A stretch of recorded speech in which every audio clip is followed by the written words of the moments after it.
Dove Audio presents Life, the Universe and Everything by Douglas Adams. Read by the author. Chapter 1. The regular early morning yell of horror was the sound of Arthur Dent waking up and suddenly remembering where he was.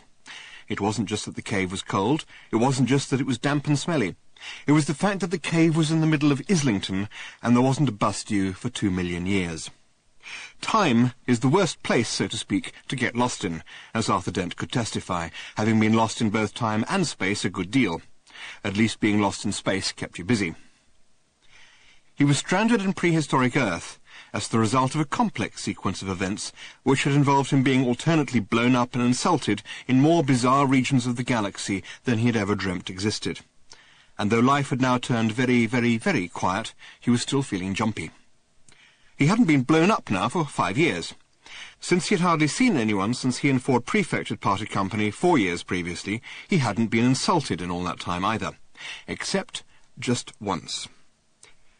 It had happened on a spring evening about 2 years previously. He was returning to his cave just a little after dusk when he became aware of lights flashing eerily through the clouds. He turned and stared, with hope suddenly clambering through his heart. Rescue, escape, the castaway's impossible dream, a ship! And as he watched, as he stared in wonder and excitement, a long silver ship descended through the warm evening air, quietly, without fuss, its long legs unlocking in a smooth ballet of technology. It alighted gently on the ground, and what little hum it had generated died away as if lulled by the evening calm. A ramp extended itself. Light streamed out. A tall figure appeared silhouetted in the hatchway. It walked down the ramp and stood in front of Arthur. "You're a jerk, Dent," it said simply. It was alien, very alien.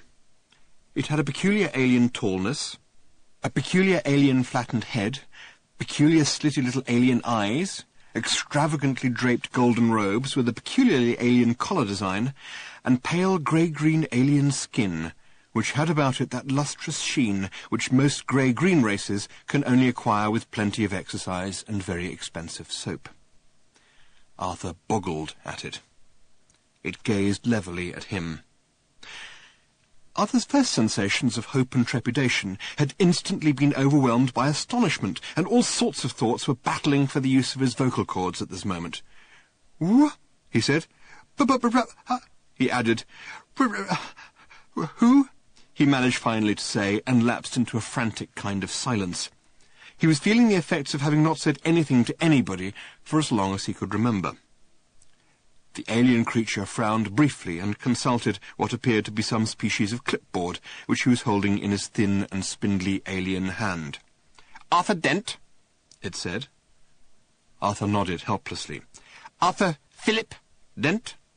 pursued the alien in a kind of efficient yap. Yes, confirmed Arthur. "You're a jerk," repeated the alien, "a complete arsehole." The creature nodded to itself, made a peculiar alien tick on its clipboard, and turned briskly back towards its ship.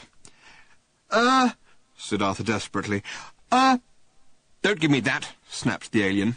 It marched up the ramp, through the hatchway, and disappeared into its ship. The ship sealed itself. It started to make a low, throbbing hum. Hey!" shouted Arthur, and started to run helplessly towards it. "Wait a minute," he called. "What is this? What? Wait a minute!" The ship rose as if shedding its weight like a cloak to the ground, and hovered briefly. It swept strangely up into the evening sky. It passed up through the clouds, illuminating them briefly, and then was gone, leaving Arthur alone in an immensity of land, dancing a helplessly tiny little dance. "What?" he screamed. "What? What? Hey, what? Come back here and say that!" He jumped and danced until his legs trembled, and shouted till his lungs rasped. There was no answer from anyone. There was no one to hear him or speak to him. The alien ship was already thundering towards the upper reaches of the atmosphere, on its way out into the appalling void which separates the very few things there are in the universe from each other. Its occupant, the alien with the expensive complexion, leaned back in its single seat. His name was Wowbagger the Infinitely Prolonged. He was a man with a purpose.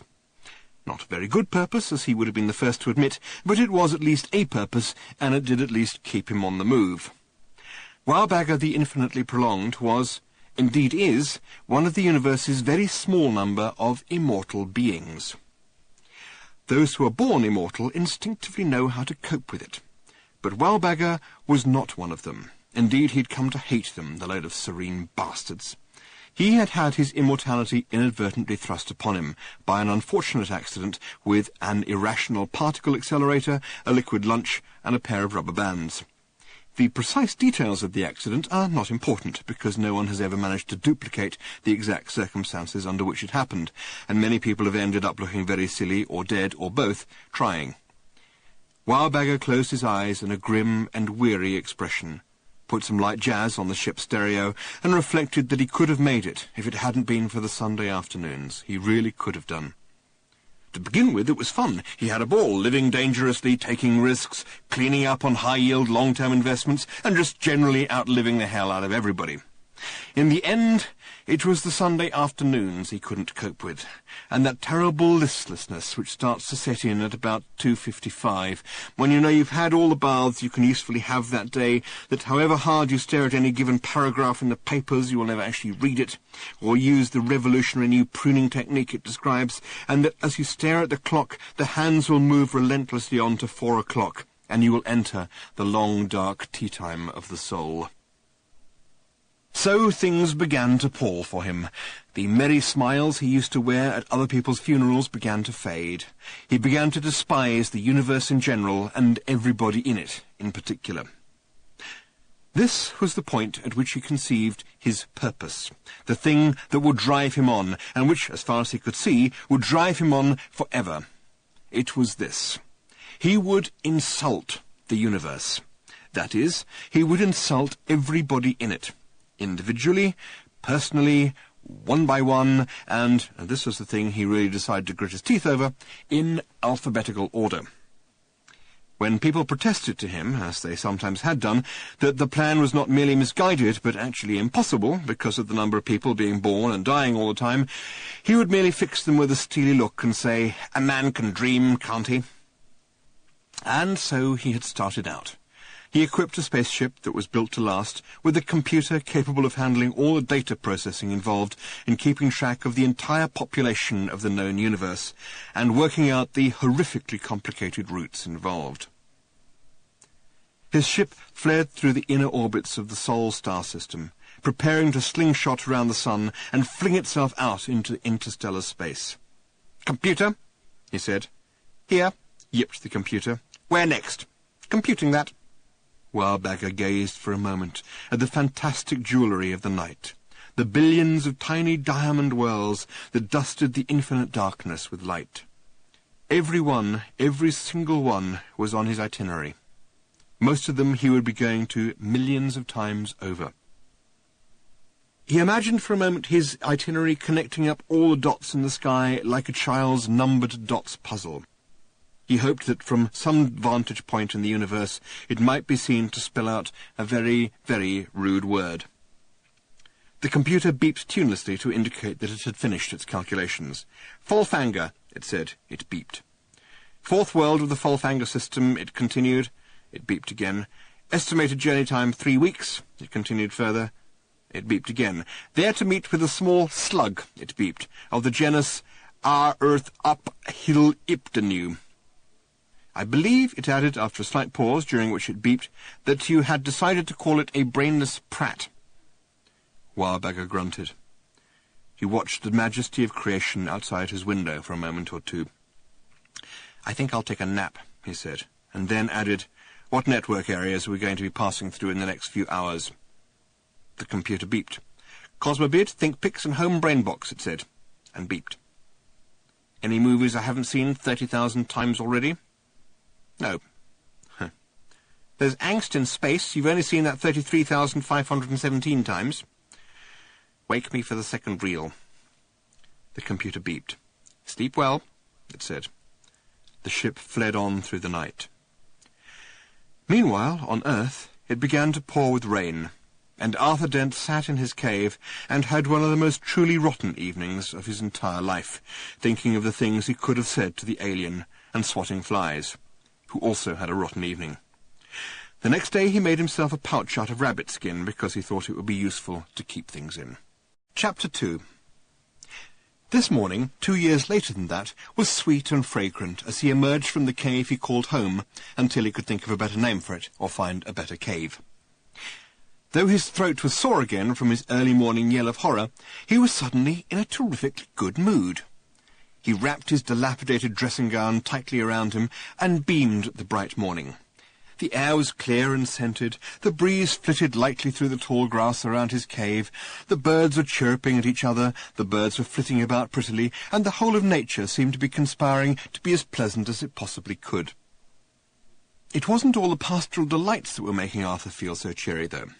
He had just had a wonderful idea about how to cope with the terrible lonely isolation, the nightmares, the failure of all his attempts at horticulture, and the sheer futurelessness and futility of his life here on prehistoric Earth, which was that he would go mad.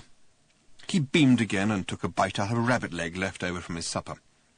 He chewed happily for a few moments, and then decided formally to announce his decision. He stood up straight and looked the world squarely in the fields and hills.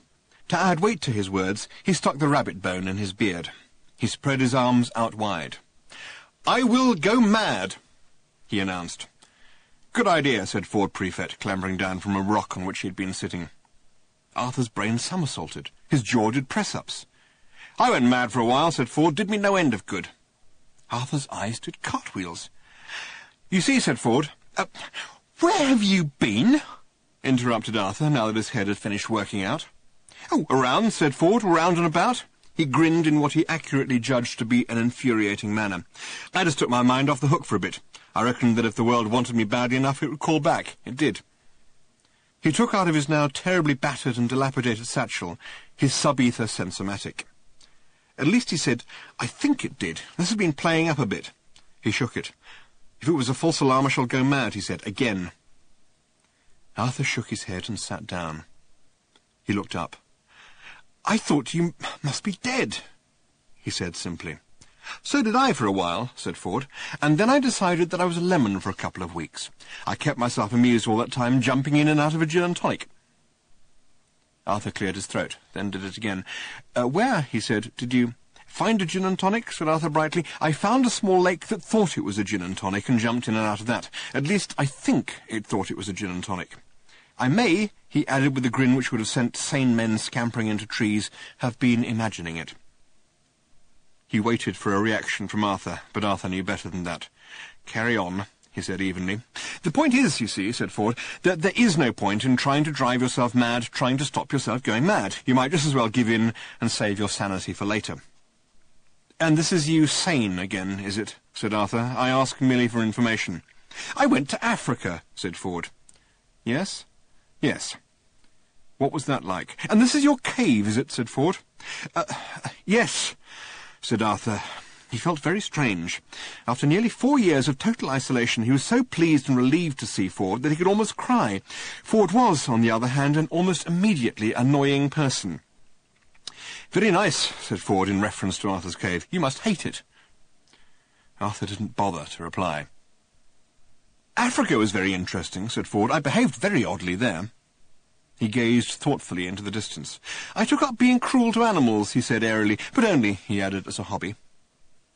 "Oh, yes?" said Arthur warily. Yes," Ford assured him. "I won't disturb you with the details, because they would—" "What?" "Disturb you. But you may be interested to know that I am single-handedly responsible for the evolved shape of the animal you came to know in later centuries as a giraffe. And I tried to learn to fly, do you believe me?" "Tell me," said Arthur.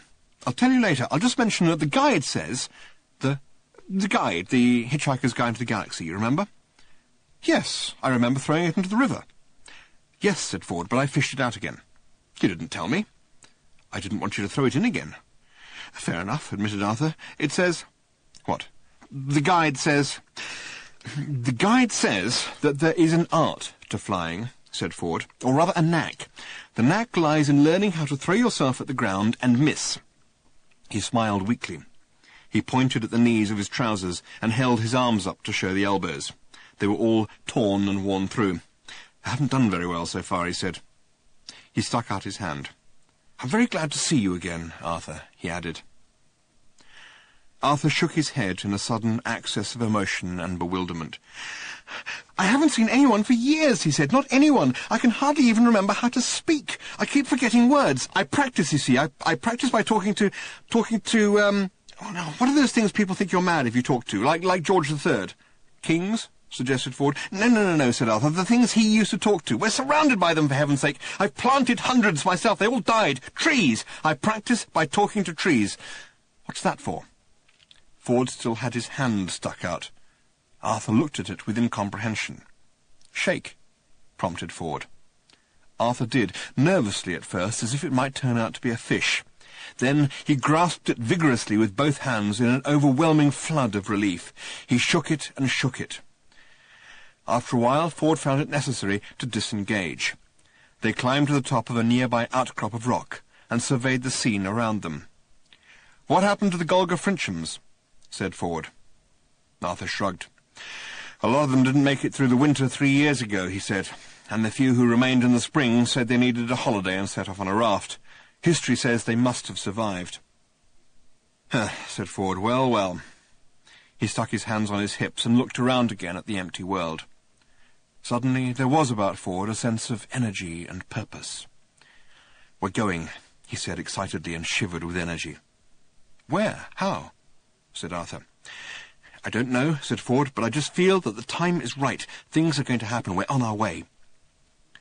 He lowered his voice to a whisper. "I have detected," he said, "disturbances in the wash." He gazed keenly into the distance, and looked as if he would quite like the wind to blow his hair back dramatically at that point, but the wind was busy fooling around with some leaves a little way off. Arthur asked him to repeat what he had just said, because he hadn't quite taken his meaning. Ford repeated it. "The wash?" said Arthur.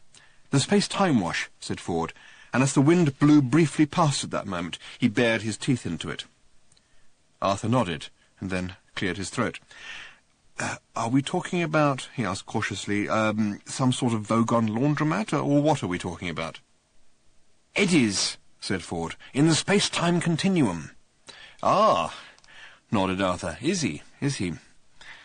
He pushed his hands into the pocket of his dressing gown and looked knowledgeably into the distance. "What?" said Ford. Who, said Arthur, "is Eddie, then, exactly, then?" Ford looked angrily at him. "Will you listen?" he snapped. "I have been listening," said Arthur, "but I'm not sure it's helped." Ford grasped him by the lapels of his dressing gown and spoke to him as slowly and distinctly and patiently as if he was somebody from a telephone company accounts department. "There seem," he said, "to be some pools," he said, "of instability," he said, "in the fabric," he said. Arthur looked foolishly at the cloth of his dressing gown where Ford was holding it. Ford swept on before Arthur could turn the foolish look into a foolish remark. "In the fabric of space-time," he said. "Ah, that," said Arthur. "Yes, that," confirmed Ford. They stood there alone on a hill on prehistoric Earth and stared each other resolutely in the face. "And it's done what?" said Arthur. "It," said Ford, "has developed pools of instability." "Has it?" said Arthur, his eyes not wavering for a moment. "It has," said Ford, with a similar degree of ocular immobility. "Good," said Arthur. "See?" said Ford. "No," said Arthur. There was a quiet pause. "The difficulty with this conversation," said Arthur, after a sort of pondering look had crawled slowly across his face like a mountaineer negotiating a tricky outcrop, "is that it's very different from most of the ones I've had of late, which, as I explained, have mostly been with trees. They weren't like this, except perhaps some of the ones I've had with elms, which sometimes got a bit bogged down." "Arthur," said Ford. "Hello, yes?" said Arthur. "Just believe everything I tell you, and it will all be very, very simple." Well, I'm not sure I believe that." They sat down and composed their thoughts. Ford got out his sub-ether sensomatic. It was making vague humming noises, and a tiny light on it was flickering faintly. "Flat battery?" said Arthur. "No," said Ford. "There is a moving disturbance in the fabric of space-time, an eddy, a pool of instability, and it's somewhere in our vicinity." "Where?" Ford moved the device in a slow, lightly bobbing semicircle. Suddenly, the light flashed. "There!" said Ford, shooting out his arm. "There, behind that sofa!" Arthur looked. Much to his surprise, there was a velvet, paisley-covered Chesterfield sofa in the field in front of them. He boggled intelligently at it. Shrewd questions sprang into his mind. "Why," he said, "is there a sofa in that field?" "I told you," shouted Ford, leaping to his feet. "Eddies in the space-time continuum." "And this is his sofa, is it?" asked Arthur, struggling to his feet, and he hoped, though not very optimistically, to his senses. "Arthur," shouted Ford at him, "that sofa is there because of the space-time instability I've been trying to get your terminally softened brain to get to grips with. It's been washed up out of the continuum. It's space-time jetsam. It doesn't matter what it is. We've got to catch it. It's our only way out of here." He scrambled rapidly down the rocky outcrop and made off across the field. "Catch it!" muttered Arthur, then frowned in bemusement as he saw that the Chesterfield was lazily bobbing and wafting away across the grass.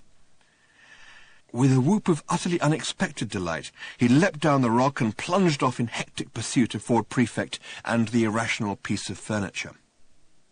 They careered wildly through the grass, leaping, laughing, shouting instructions to each other to head the thing off this way or that way.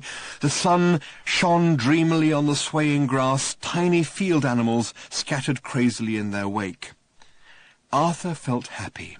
He was terribly pleased that the day was for once working out so much according to plan. Only 20 minutes ago he had decided that he would go mad, and now here he was already chasing a Chesterfield sofa across the fields of prehistoric Earth. The sofa bobbed this way and that, and seemed simultaneously to be as solid as the trees as it drifted past some of them, and hazy as a billowing dream as it floated like a ghost through others.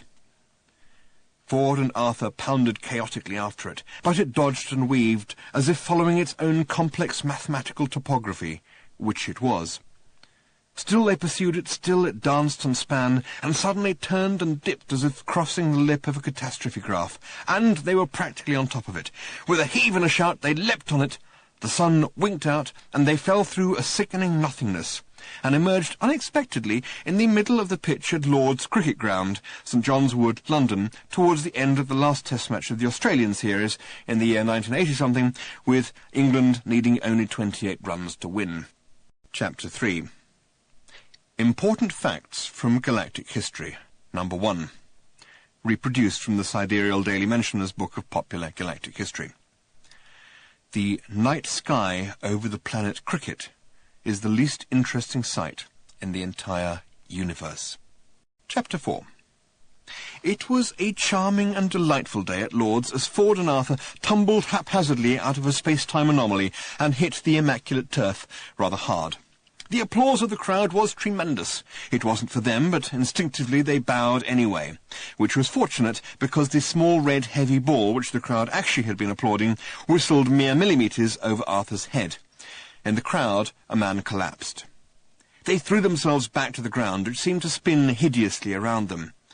"What was that?" hissed Arthur. "Something red," hissed Ford back at him. "Where are we?" Somewhere green." "Shapes," muttered Arthur. "I need shapes." The applause of the crowd had been rapidly succeeded by gasps of astonishment and the awkward titters of hundreds of people who could not yet make up their minds about whether to believe what they'd just seen or not. "This your sofa?" said a voice. "What was that?" whispered Ford. Arthur looked up. "Something blue," he said. "Shape?" said Ford. Arthur looked again. "It is shaped," he hissed at Ford, with his brow savagely furrowed, "like a policeman." They remained crouched there for a few moments, frowning deeply. The blue thing shaped like a policeman tapped them both on the shoulders. "Come on, you two," the shape said. "Let's be having it." These words had an electrifying effect on Arthur. He leapt to his feet like an author hearing the phone ring, and shot a series of startled glances at the panorama around him, which had suddenly settled down into something of quite terrifying ordinariness. "Where did you get this from?" he yelled at the policeman shape.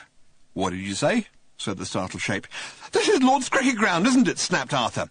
"Where did you find it? How did you get it here? I think," he added, clasping his hand to his brow, "that I'd better calm down." He squatted down abruptly in front of Ford. "It is a policeman," he said. "What do we do?" Ford shrugged. "What do you want to do?" he said. "I want you," said Ford, "to tell me that I have been dreaming for the last 5 years." Ford shrugged again and obliged. "You've been dreaming for the last 5 years," he said. Arthur got to his feet. "It's all right, officer," he said. "I've been dreaming for the last 5 years. Ask him," he added, pointed to Ford. "He was in it." Having said this, he sauntered off towards the edge of the pitch, brushing down his dressing gown. He then noticed his dressing gown and stopped. He stared at it. He flung himself at the policeman. "So where did I get these clothes from?" he howled. He collapsed and lay twitching on the grass. Ford shook his head. "He's had a bad 2 million years," he said to the policeman. And together they heaved Arthur onto the sofa and carried him off the pitch, and were only briefly hampered by the sudden disappearance of the sofa on the way. Reactions to all this from the crowd were many and various. Most of them couldn't cope with watching it, and listened to it on the radio instead. "Well, this is an interesting incident, Brian," said one radio commentator to another. "I don't think there have been any mysterious materializations on the pitch, well, I don't think there have been any at all, have there, that I recall? Edgbaston, 1932? Now what happened then?" "Well, Peter, I think it was Cantor facing Wilcox coming up to bowl from the pavilion end when a spectator suddenly ran straight across the pitch." There was a pause whilst the first commentator considered this. "Yes," he said, yes, there's nothing actually very mysterious about that, is there? He didn't actually materialise, did he? Just ran on."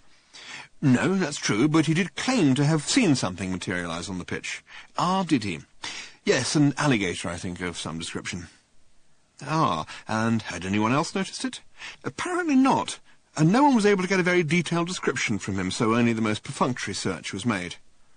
"And what happened to the man?"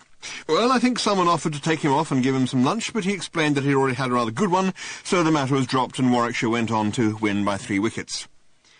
So, not very like this current instance. For those of you who just tuned in, you may be interested to know that 2 men, 2 rather scruffily attired men, and indeed a sofa, a Chesterfield, I think, yes, a Chesterfield, have just materialised here in the middle of Lord's cricket ground, but I don't think they meant any harm. They've been very good-natured about it, and, sorry, can I interrupt you for a moment, Peter, and say that the sofa has just vanished?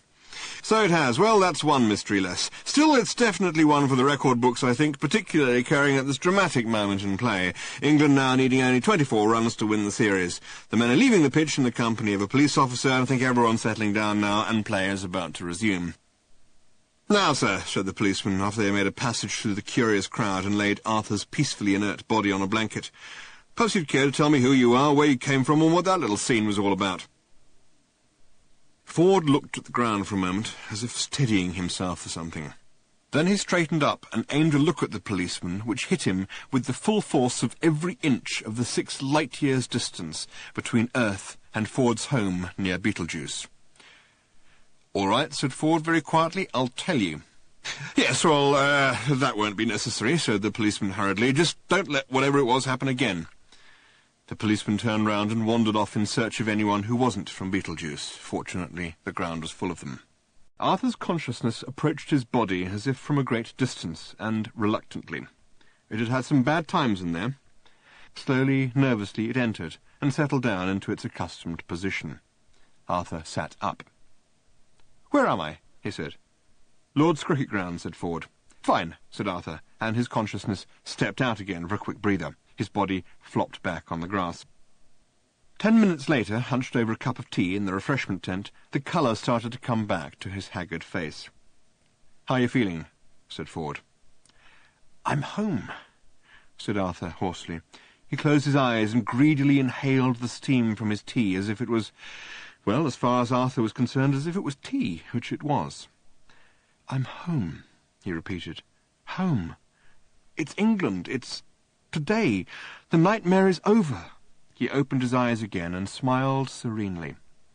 "I'm where I belong," he said in an emotional whisper.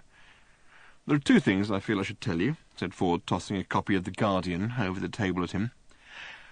"I'm home," said Arthur. "Yes," said Ford. "One is," he said, pointing at the date at the top of the paper, "that the Earth will be demolished in 2 days' time." "I'm home," said Arthur. "Tea," he said. "Cricket," he added with pleasure. Mown grass, wooden benches, white linen jackets, beer cans. Slowly he began to focus on the newspaper. He cocked his head on one side with a slight frown. "I've seen that one before," he said. His eyes wandered slowly up to the date, which Ford was idly tapping at. His face froze for a second or two, and then began to do that terribly slow crashing trick which Arctic ice floes do so spectacularly in the spring. "And the other thing," said Ford, "is that you appear to have a bone in your beard." He tossed back his tea. Outside the refreshment tent, the sun was shining on a happy crowd. It shone on white hats and red faces. It shone on ice lollies and melted them. It shone on the tears of small children whose ice lollies had just melted and fallen off the stick. It shone on the trees. It flashed off whirling cricket bats. It gleamed off the utterly extraordinary object which was parked behind the sight screens, and which nobody appeared to have noticed. It beamed on Ford and Arthur as they emerged blinking from the refreshment tent and surveyed the scene around them. Arthur was shaking. "Perhaps," he said, "I should—" "No," said Ford sharply. "What?" said Arthur. "Don't try and phone yourself up at home." "How did you know?" Ford shrugged. "But why not?" said Arthur. "People who talk to themselves on the phone," said Ford, "never learn anything to their advantage." "But look," said Ford. He picked up an imaginary phone and dialed an imaginary dial. "Hello," he said into the imaginary mouthpiece. "Is that Arthur Dent?" "Ah, hello, yes. This is Arthur Dent speaking. Don't hang up." He looked at the imaginary phone in disappointment. He hung up, he said, shrugged, and put the imaginary phone neatly back on its imaginary hook. "This is not my first temporal anomaly," he added. A glummer look replaced the already glum look on Arthur Dent's face. "So we're not home and dry," he said. "We could not even be said," replied Ford, "to be home and vigorously toweling ourselves off." The game continued. The bowler approached a wicket at a lope, a trot, and then a run. He suddenly exploded in a flurry of arms and legs, out of which flew a ball. The batsman swung and thwacked it behind him over the sight screens. Ford's eyes followed the trajectory of the ball and jogged momentarily. He stiffened. He looked along the flight path of the ball again, and his eyes twitched again. "This isn't my towel," said Arthur, who was rummaging in his rabbit-skin bag. "Shh," said Ford. He screwed his eyes up in concentration. "I had a Golgafrinchen jogging towel," continued Arthur. "It was blue with yellow stars on it. This isn't it." "Shh," said Ford again. He covered one eye and looked with the other. "This one's pink," said Arthur. "It isn't yours, is it?"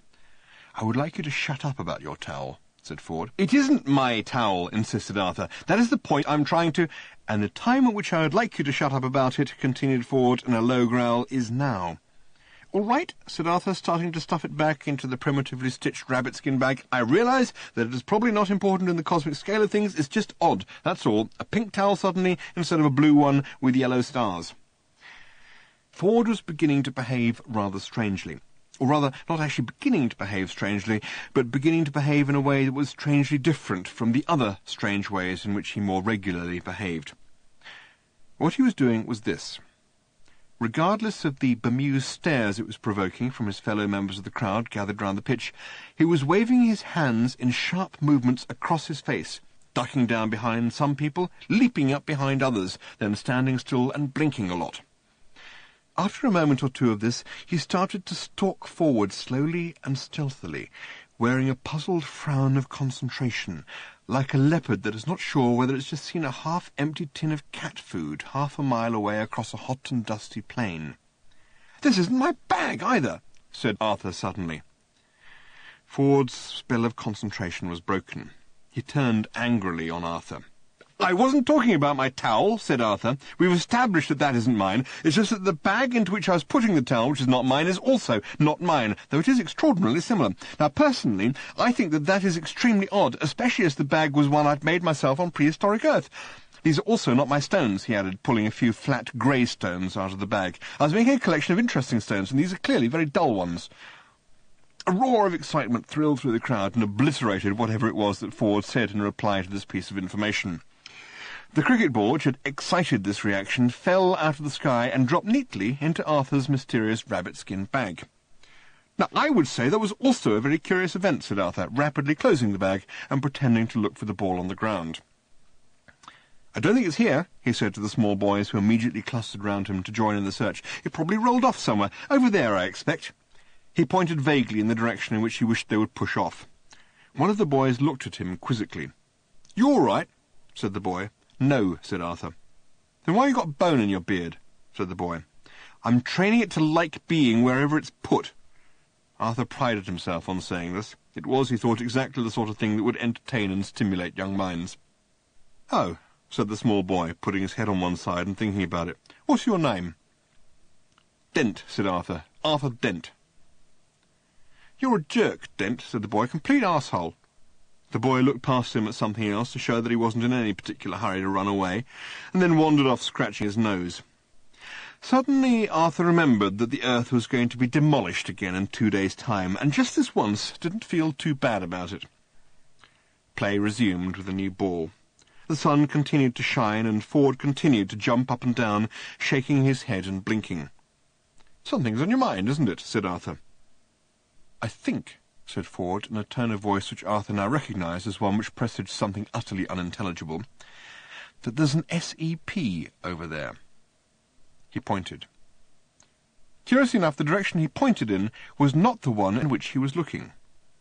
Arthur looked in the one direction, which was towards the sight screens, and in the other, which was at the field of play.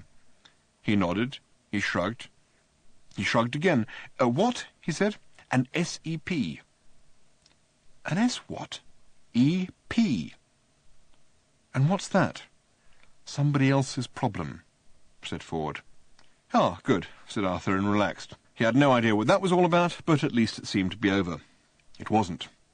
"Over there," said Ford, again pointing at the sight screens and looking at the pitch.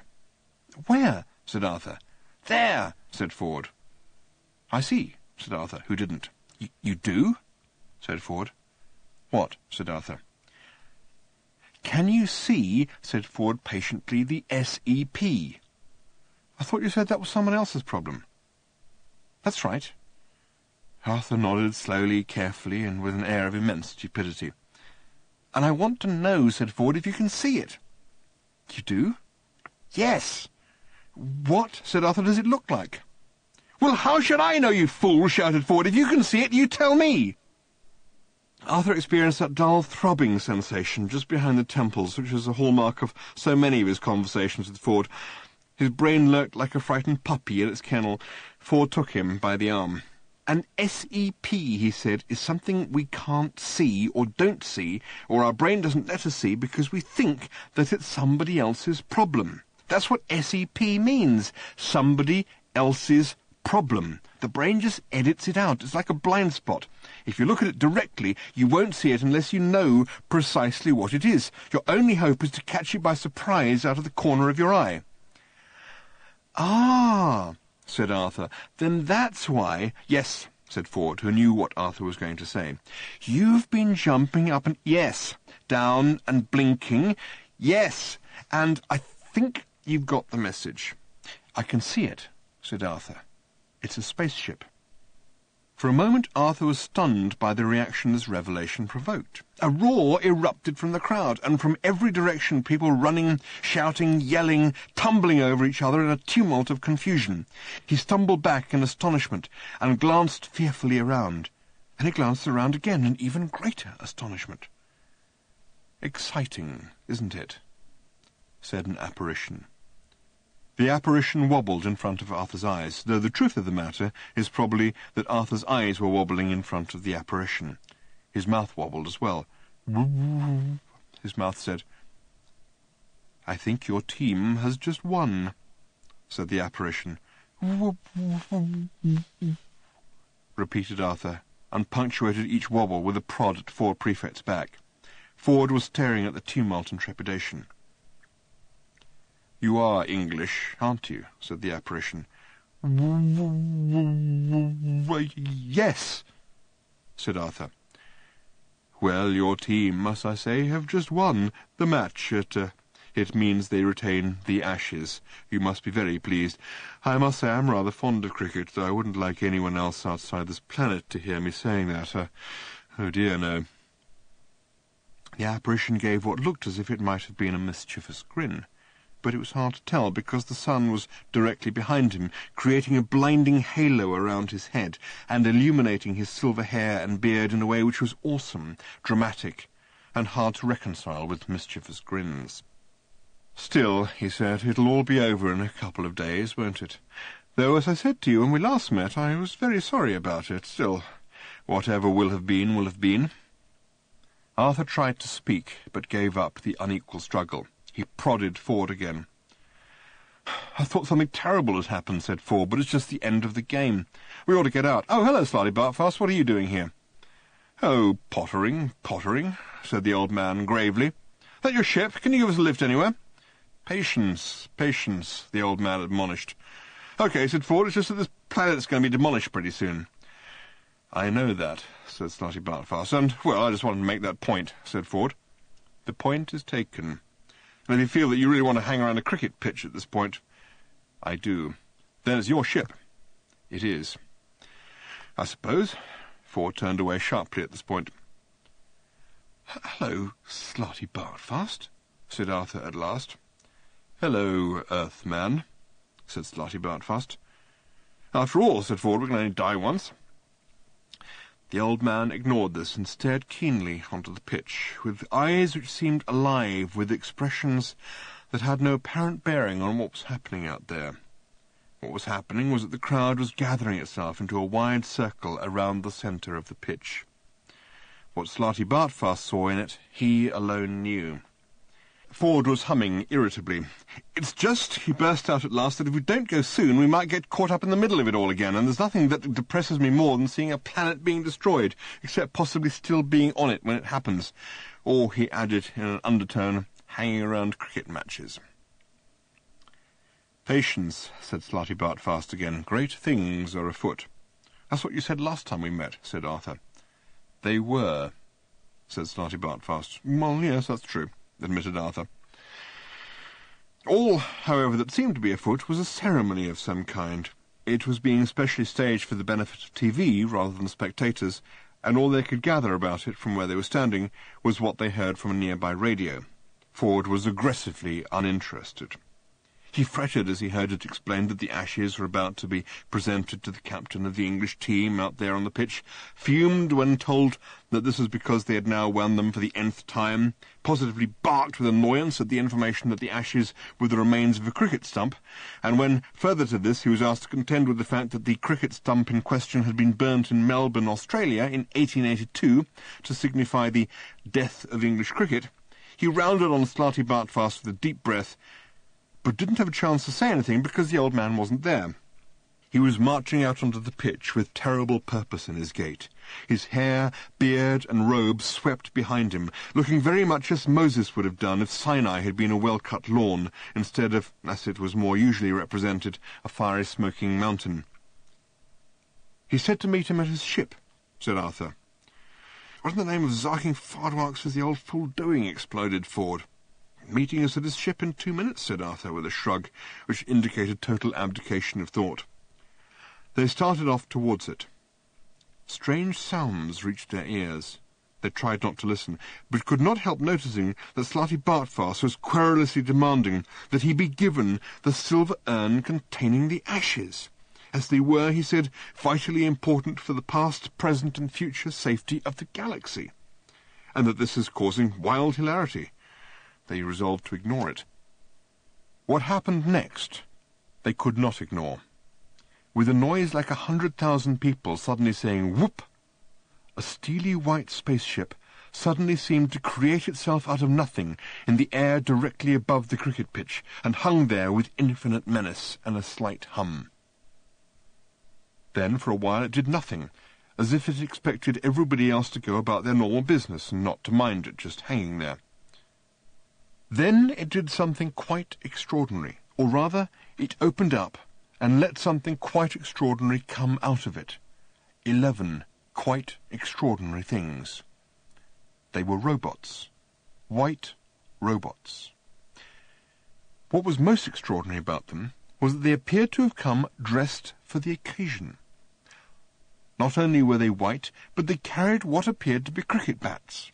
And not only that, but they also carried what appeared to be cricket balls. And not only that, but they wore white ribbing pads round the lower parts of their legs. These last were extraordinary because they appeared to contain jets, which allowed these curiously civilized robots to fly down from their hovering spaceship and start to kill people, which is what they did. "Hello," said Arthur. "Something seems to be happening." "Get to the ship," shouted Ford. "I don't want to know, just get to the ship." He started to run. "I don't want to know, I don't want to see, I don't want to hear," he yelled as he ran. "This is not my planet. I didn't choose to be here. I don't want to be involved. Just get me out of here and get me to a party with people I can relate to." Smoke and flame billowed from the pitch. "Well, the Supernatural Brigade certainly seems to be out in force here today," burbled a radio happily to itself. "What I need," shouted Ford, by way of clarifying his previous remarks, "is a strong drink and a peer group." He continued to run, pausing only for a moment to grab Arthur's arm and drag him along with him. Arthur had adopted his normal crisis role, which was to stand with his mouth hanging open and let it all wash over him. "They're playing cricket," muttered Arthur, stumbling along after Ford. I swear they're playing cricket. I do not know why they're doing this, but that is what they're doing. They're not just killing people, they're sending them up." He shouted, "Ford, they're sending us up!" It would have been hard to disbelieve this without knowing a great deal more about galactic history than Arthur had so far managed to pick up in his travels. The ghostly but violent shapes that could be seen moving within the thick pall of smoke seemed to be performing a series of bizarre parodies of batting strokes, the difference being that every ball they struck with their bats exploded wherever it landed. The very first one of these had dispelled Arthur's initial reaction that the whole thing might just be a publicity stunt by Australian margarine manufacturers. And then, as suddenly as it had all started, it was over. The 11 white robots ascended through the seething cloud in a tight formation, and with a few last flashes of flame entered the bowels of their hovering white ship, which, with the noise of 100,000 people saying "Foop," promptly vanished into the thin air out of which it had whooped. For a moment there was a terrible stunned silence, and then out of the drifting smoke emerged the pale figure of Slarty Bartfast, looking even more like Moses, because in spite of the continued absence of the mountain, he was at least now striding across a fiery and smoking, well-mown lawn. He stared wildly about him until he saw the hurrying figures of Arthur Dent and Ford Prefect forcing their way through the frightened crowd, which was for the moment busy stampeding in the opposite direction. The crowd was clearly thinking to itself about what an unusual day this is turning out to be, and not really knowing which way, if any, to turn. Slarty Bartfast was gesticulating urgently at Ford and Arthur, and shouting at them as the three of them gradually converged on his ship, still parked behind the sight screens, and still apparently unnoticed by the crowd stampeding past it, who presumably had enough of their own problems to cope with at that time. "They've gobble wobble wobble," shouted Slarty Bartfast in his thin, tremulous voice. "What did he say?" panted Ford as he elbowed his way onwards. Arthur shook his head. "They've something or other," he said. "They've table wobble wobble," shouted Slarty Bartfast again. Ford and Arthur shook their heads at each other. "It sounds urgent," said Arthur. He stopped and shouted. "What?" "They've gobble wobble fashes," cried Slarty Bartfast, still waving at them. "He says," said Arthur, "they've taken the ashes. That is what I think he says." They ran on.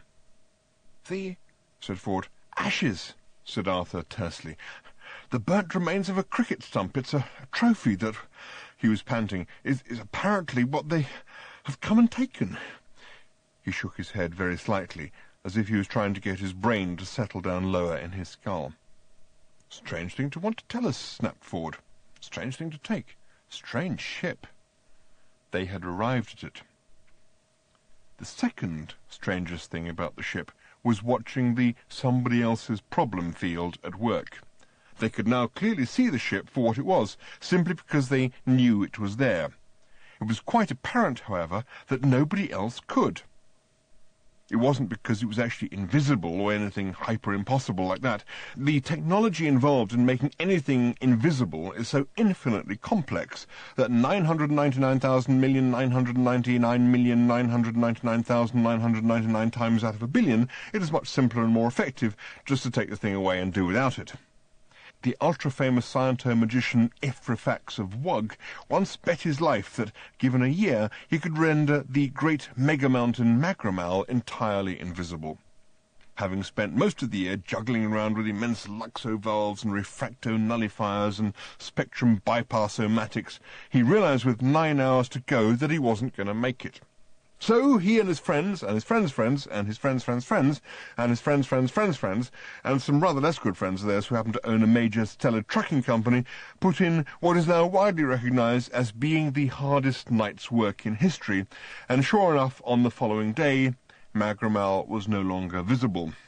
Ephrafax lost his bet, and therefore his life, simply because some pedantic adjudicating official noticed A, that when walking around the area that Magramal ought to be, he didn't trip over or break his nose on anything, and B, a suspicious-looking extra moon.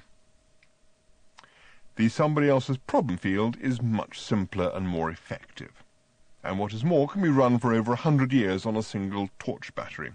This is because it relies on people's natural predisposition not to see anything they don't want to, weren't expecting, or can't explain. If Ephrafax had painted the mountain pink and erected a cheap and simple somebody else's problem field on it, then people would have simply walked past the mountain, around it, even over it, and would simply never have noticed that the thing was there. And this is precisely what was happening with Slartibartfast's ship. It wasn't pink, but if it had been, that would have been the least of its visual problems, and people were simply ignoring it like anything. The most extraordinary thing about it was that it looked only partly like a spaceship with guidance fins, rocket engines, and escape hatches and so on, and a great deal like a small upended Italian bistro. Ford and Arthur gazed at it with wonderment and deeply offended sensibilities. "Yes, I know," said Slartibartfast, hurrying up to them at that point, breathless and agitated. "But there is a reason. Come, we must go. The ancient nightmare is come again. Doom confronts us all. We must leave at once." "I fancy somewhere sunny," said Ford. Ford and Arthur followed Slartibartfast into the ship, and were so perplexed by what they saw inside it that they were totally unaware of what happened next outside.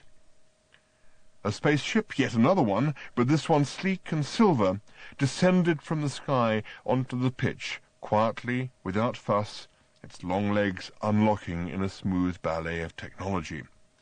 It landed gently. It extended a short ramp.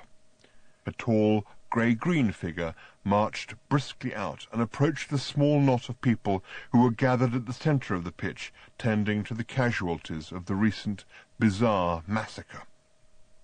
It moved people aside with quiet, understated authority, and came at last to a man lying in a desperate pool of blood, clearly now beyond the reach of any earthly medicine, breathing, coughing his last. The figure knelt down quietly beside him. "Arthur Philip Deodat?" asked the figure. The man, with horrified confusion in his eyes, nodded feebly. "You're a no-good Dumbo nothing," whispered the creature. "I thought you should know that before you went." Chapter 5. Important Facts from Galactic History No. 2, reproduced from the Sidereal Daily Mentioner's Book of Popular Galactic History. Since this galaxy began, vast civilization have risen and fallen, risen and fallen, risen and fallen so often that it's quite tempting to think that life in the galaxy must be A, something akin to seasick, space-sick, time-sick, history-sick, or some such thing, and B, stupid. Chapter 6. It seemed to Arthur as if the whole sky suddenly just stood aside and let them through. It seemed to him that the atoms of his brain and the atoms of the cosmos were streaming through each other. It seemed to him that he was blown on the wind of the universe, and that the wind was him. It seemed to him that he was one of the thoughts of the universe, and that the universe was a thought of his. It seemed to the people at Lord's Cricket Ground that another North London restaurant had just come and gone, as they so often do, and that this was somebody else's problem. "What happened?" whispered Arthur in considerable awe. "We took off," said Slarty Bartfast. Arthur lay in startled stillness on the acceleration couch. He wasn't certain whether he had just got space sickness or religion. "Nice mover," said Ford, in an unsuccessful attempt to disguise the degree to which he had been impressed by what Slarty Bartfast's ship had just done. "Shame about the decor." For a moment or two the old man didn't reply. He was staring at the instruments with the air of one who is trying to convert Fahrenheit to centigrade in his head while his house is burning down. Then his brow cleared, and he stared for a moment at the wide panoramic screen in front of him, which displayed a bewildering complexity of stars streaming like silver threads around them. His lips moved as if he was trying to spell something. Suddenly his eyes darted in alarm back to his instruments, but then his expression merely subsided into a steady frown. He looked back up at the screen. He felt his own pulse. His frown deepened for a moment. Then he relaxed. "It's a mistake to try and understand machines," he said. "They only worry me. What did you say?" Decor said Ford. "Pity about it." "Deep in the fundamental heart of mind and universe," said Slarty Bartfast, "there is a reason." Ford glanced sharply around. He clearly thought this was taking an optimistic view of things. The interior of the flight deck was dark green, dark red, dark brown, cramped and moodily lit. Inexplicably, the resemblance to a small Italian bistro had failed to end at the hatchway. Small pools of light picked out pot plants, glazed tiles, and all sorts of little unidentifiable brass things. Raffia-wrapped bottles lurked hideously in the shadows. The instruments which had occupied Slarty Bartfast's attention seemed to be mounted in the bottom of bottles which were set in concrete. Ford reached out and touched it. Fake concrete. Plastic. Fake bottles set in fake concrete. The fundamental heart of mind and universe can take a running jump, he thought to himself. This is rubbish. On the other hand, it could not be denied that the way the ship had moved had made the heart of gold seem like an electric pram. Chapter 7. The bistromathic drive is a wonderful new method of crossing vast interstellar distances without all that dangerous mucking about with improbability factors. Bistromatics itself is simply a revolutionary new way of understanding the behaviour of numbers. Just as Einstein observed that time was not an absolute but depended on the observer's movement in space, and that space was not an absolute but depended on the observer's movement in time, so it is now realized that numbers are not absolute but depend on the observer's movement in restaurants. The first non-absolute number is the number of people for whom the table is reserved. This will vary during the course of the first 3 telephone calls to the restaurant, and then bear no apparent relation to the number of people who actually turn up, or to the number of people who subsequently join them after the show, match, party or gig, or to the number of people who leave when they see who else has turned up. The second non-absolute number is the given time of arrival, which is now known to be one of those most bizarre of mathematical concepts, a reciproreverse exclusion, a number whose existence can only be defined as being anything other than itself. In other words, the given time of arrival is the one moment of time at which it is impossible that any member of the party will arrive. Reciproreverse exclusions now play a vital part in many branches of maths, including statistics and accountancy, and also form the basic equation used to engineer the somebody else's problem field. The third and most mysterious piece of non-absoluteness of all lies in the relationship between the number of items on the bill, the cost of each item, the number of people at the table, and what they are each prepared to pay for. The number of people who have actually brought any money is only a sub-phenomenon in this field. The baffling discrepancies which used to occur at this point remained uninvestigated for centuries simply because no one took them seriously.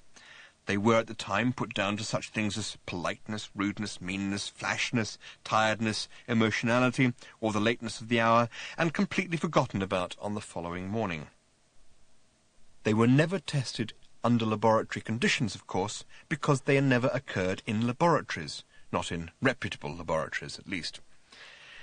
And so it was only with the advent of pocket computers that the startling truth became finally apparent, and it was this. Numbers written on restaurant bills within the confines of restaurants do not follow the same mathematical laws as numbers written on any other pieces of paper in any other parts of the universe. This single fact took the scientific world by storm. It completely revolutionized it. So many mathematical conferences got held in such good restaurants that many of the finest minds of a generation died of obesity and heart failure, and the science of maths was put back by years. Slowly, however, the implications of the idea began to be understood. To begin with, it had been too stark, too crazy, too much what the man in the street would have said, "Oh yes, I could have told you that about." Then some phrases like interactive subjectivity frameworks were invented, and everybody was able to relax and get on with it. The small groups of monks who had taken up hanging around the major research institutes, singing strange chants to the effect that the universe was only a figment of its own imagination, were eventually given a street theatre grant and went away. Chapter 8. In space travel, you see, said Slartibartfast as he fiddled with some instruments in the room of informational illusions. In space travel... He stopped and looked about him. The room of informational illusions was a welcome relief after the visual monstrosities of the central computational area. There was nothing in it. No information, no illusions, just themselves, white walls, and a few small instruments which looked as if they were meant to plug into something which Slartibartfast couldn't find. Yes? Urged Arthur. He had picked up Slartibartfast's sense of urgency, but didn't know what to do with it. Yes, what? Said the old man. You were saying? Slartibartfast looked at him sharply. The numbers, he said, are awful. He resumed his search. Arthur nodded wisely to himself. After a while he realized that this wasn't getting him anywhere, and he decided that he would say, "What? After all?" In space travel, repeated Slartibartfast, all the numbers are awful. Arthur nodded again and looked round to Ford for help, but Ford was practising being sullen and getting quite good at it. "I was only," said Slartibartfast with a sigh, "trying to save you the trouble of asking me why all the ship's computations were being done on a waiter's bill pad." Arthur frowned. "Why," he said, "were all the ship's computations being done on a He stopped. Slartibartfast said, "Because in space travel all the numbers are awful." He could tell that he wasn't getting his point across. "Listen," he said, "on a waiter's bill pad numbers dance. You must have encountered the phenomenon." "Well, on a waiter's bill pad," said Slartibartfast, "reality and unreality collide on such a fundamental level that each becomes the other and anything is possible, within certain parameters." "What parameters?" "It's impossible to say," said Slartibartfast. "That's one of them. Strange, but true. At least I think it's strange," he added, "and I am assured that it's true." At that moment he located the slot in the wall for which he had been searching, and clicked the instrument he was holding into it. "Do not be alarmed," he said, and then suddenly darted an alarmed look at it himself and lunged back. "It's—" They didn't hear what he said, because at that moment the ship winked out of existence around them, and a star battleship the size of a small Midlands industrial city plunged out of the sundered night towards them, star lasers ablaze. A nightmare storm of blistering light seared through the blackness and smacked a fair bit off the planet directly behind them. They gaped, pop-eyed, and were unable to scream. Chapter 9. Another world, another day, another dawn. The early morning's thinnest sliver of light appeared silently. Several billion trillion tons of super-hot exploding hydrogen nuclei rose slowly above the horizon and managed to look small, cold, and slightly damp. There is a moment in every dawn when light floats. There is the possibility of magic. Creation holds its breath. The moment passed as it regularly did on Squanchula Seta, without incident. The mist clung to the surface of the marshes. The swamp trees were grey with it, the tall reeds indistinct. It hung motionless like held breath. Nothing moved. There was silence. The sun struggled feebly with the mist, tried to impart a little warmth here, shed a little light there, but clearly today was going to be just another long haul across the sky. Nothing moved. Again, silence. Nothing moved. Silence. Nothing moved. Very often on Squanchula Zeta, whole days would go on like this, and this was indeed going to be one of them. 14 hours later, the sun sank hopelessly beneath the opposite horizon with a sense of totally wasted effort. And a few hours later it reappeared, squared its shoulders, and started on up the sky again. This time, however, something was happening. A mattress had just met a robot. "Hello, robot," said the mattress. "Bleh," said the robot, and continued what it was doing, which was walking round very slowly in a very tiny circle. "Happy?" said the mattress. The robot stopped and looked at the mattress. It looked at it quizzically. It was clearly a very stupid mattress. It looked back at him with wide eyes. After what it had calculated to 10 significant decimal places as being the precise length of pause most likely to convey a general contempt for all things mattressy, the robot continued to walk round in tight circles. "We could have a conversation," said the mattress. "Would you like that?" It was a large mattress, and probably one of quite high quality. Very few things actually get manufactured these days, because in an infinitely large universe, such as, for instance, the one in which we live, most things one could possibly imagine, and a lot of things one would rather not, grow somewhere. A forest was discovered recently in which most of the trees grew ratchet screwdrivers as fruit. The life cycle of a ratchet screwdriver is quite interesting. Once picked, it needs a dark, dusty drawer in which it can lie undisturbed for years. Then one night it suddenly hatches, discards its outer skin, which crumbles into dust, and emerges as a totally unidentifiable little metal object with flanges at both ends and a sort of ridge and a sort of hole for a screw. This, when found, will get thrown away. No one knows what it is supposed to gain from this. Nature, in her infinite wisdom, is presumably working on it. No one really knows what mattresses are meant to gain from their lives either. They are large, friendly, pocket-sprung creatures which live quiet, private lives in the marshes of Squanchula Zeta. Many of them get caught, slaughtered, dried out, shipped out, and slept on. None of them seem to mind this, and all of them are called Zem. "No," said Marvin. "My name," said the mattress, "is Zem. We could discuss the weather a little." Marvin paused again in his weary circular plod. "The dew," he observed, "has clearly fallen with a particularly sickening thud this morning." He resumed his walk, as if inspired by this conversational outburst to fresh heights of gloom and despondency. He plodded tenaciously. If he had had teeth, he would have gritted them at this point. He hadn't. He didn't. The mere plod said it all. The mattress flolloped around.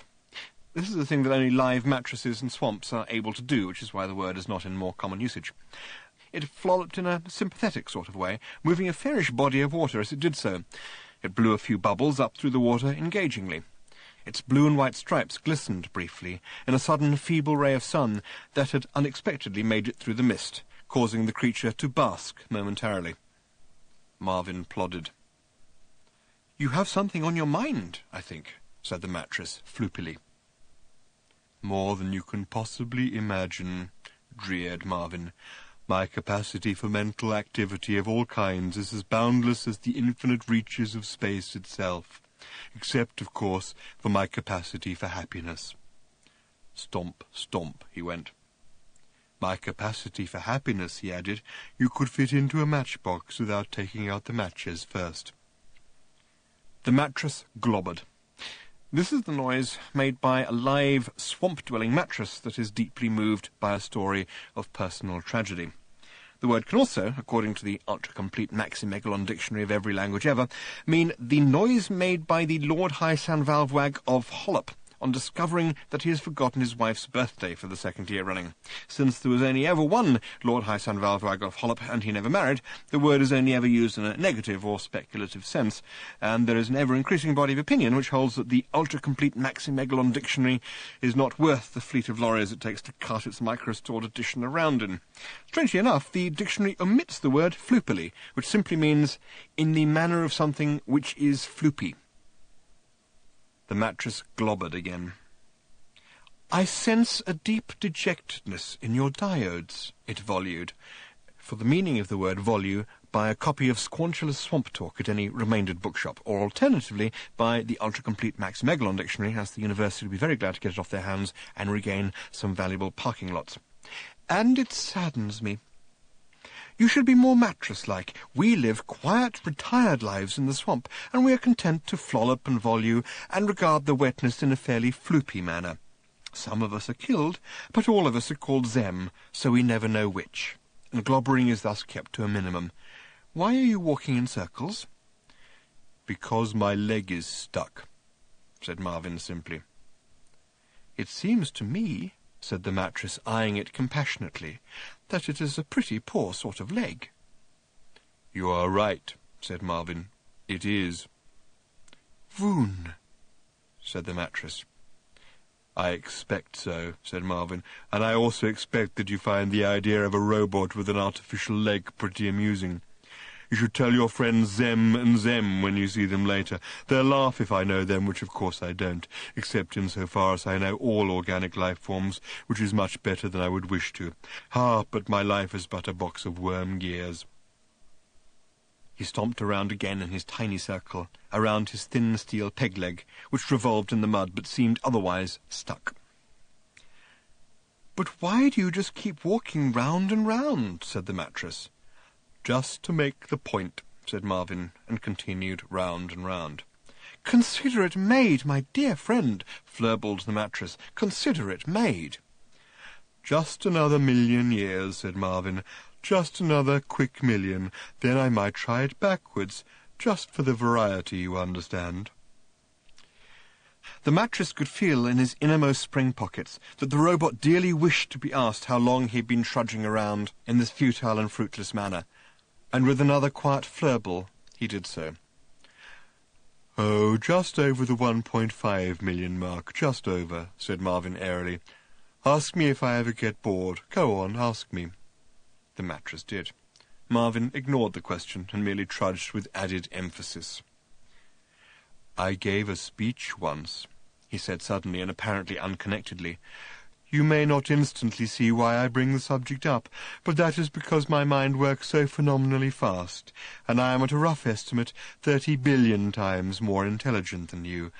Let me give you an example. Think of a number, any number. 5, said the mattress. Wrong, said Marvin. You see? The mattress was much impressed by this, and realized that it was in the presence of a not unremarkable mind.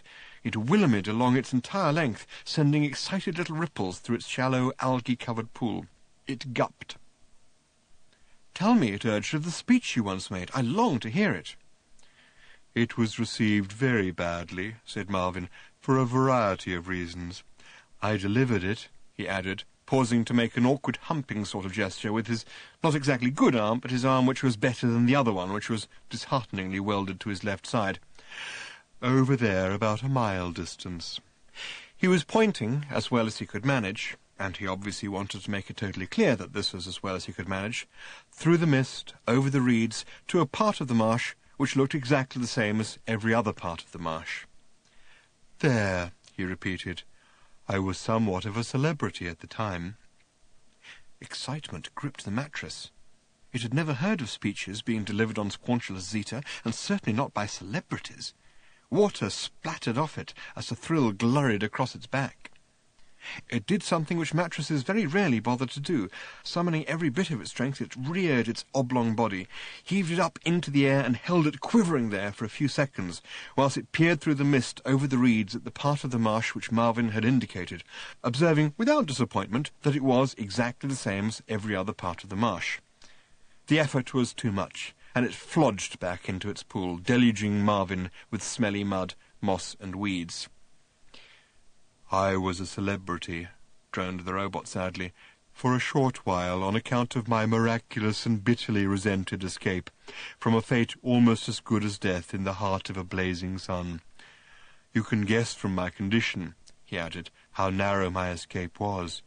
I was rescued by a scrap metal merchant. Imagine that. Here I am, brain the size of...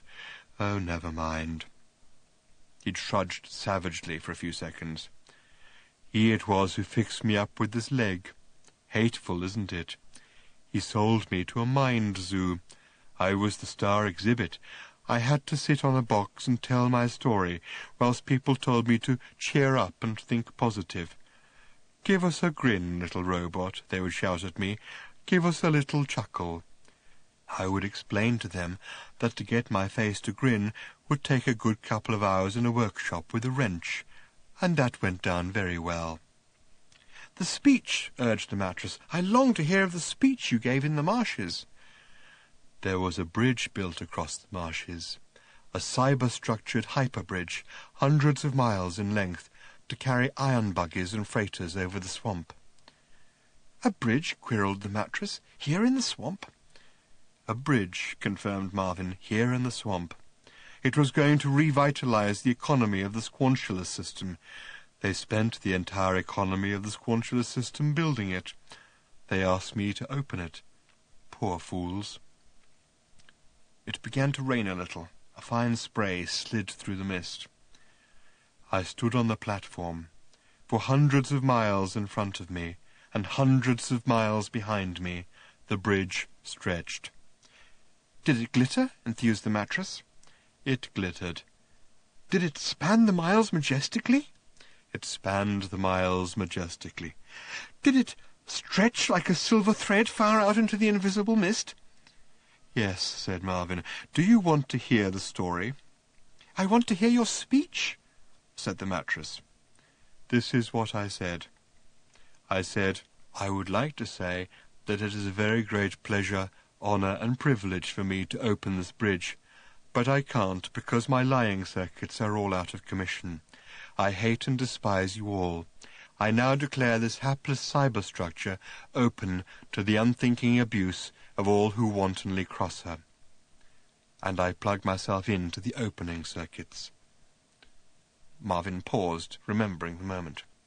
The mattress flirred and glurried. It flolloped and gupped and willomed, doing this last in a particularly floopy way. "Voon!" it wurfed at last.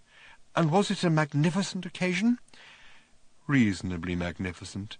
The entire 1,000-mile-long bridge spontaneously folded up its glittering spans and sank weeping into the mire, taking everybody with it." There was a sad and terrible pause at this point in the conversation, during which 100,000 people seemed unexpectedly to say whoop, and a team of white robots descended from the sky, like dandelion seeds drifting on the wind in tight military formation. For a sudden, violent moment, they were all there, in the swamp, wrenching Marvin's false leg off, and then they were gone again in their ship, which said foop. "You see the sort of thing I have to contend with," said Marvin to the gobbering mattress. Suddenly, a moment later, the robots were back again for another violent incident, and this time when they left, the mattress was alone in the swamp. He flopped around in astonishment and alarm. He almost lurgled in fear. He reared himself up to see over the reeds, but there was nothing to see. No robot, no glittering bridge, no ship, just more reeds. He listened, but there was no sound on the wind beyond the now familiar sound of half-crazed etymologists calling distantly to each other across the sullen mire. Chapter 10. The body of Arthur Dent span. The universe shattered into a million glittering fragments around it, and each particular shard span silently through the void, reflecting on its silver surface some single searing holocaust of fire and destruction. And then the blackness behind the universe exploded, and each particular piece of blackness was the furious smoke of hell. And the nothingness behind the blackness behind the universe erupted, and behind the nothingness behind the blackness behind the shattered universe was at last the dark figure of an immense man speaking immense words.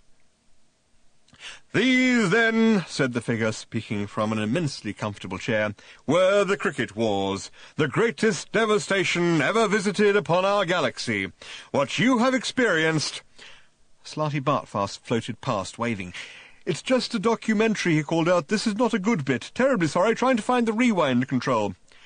"Is what billions upon billions of innocent—" "Do not," called out Slarty Bartfast, floating past again and fiddling furiously with a thing that had stuck into the wall of the Room of Informational Illusions, and which was in fact still stuck there, "agree to buy anything at this point."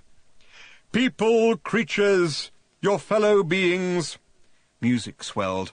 Again it was immense music, immense chords, and behind the man slowly 3 tall pillars began to emerge out of the immensely swirling mist. Experienced, lived through, or more often failed to live through.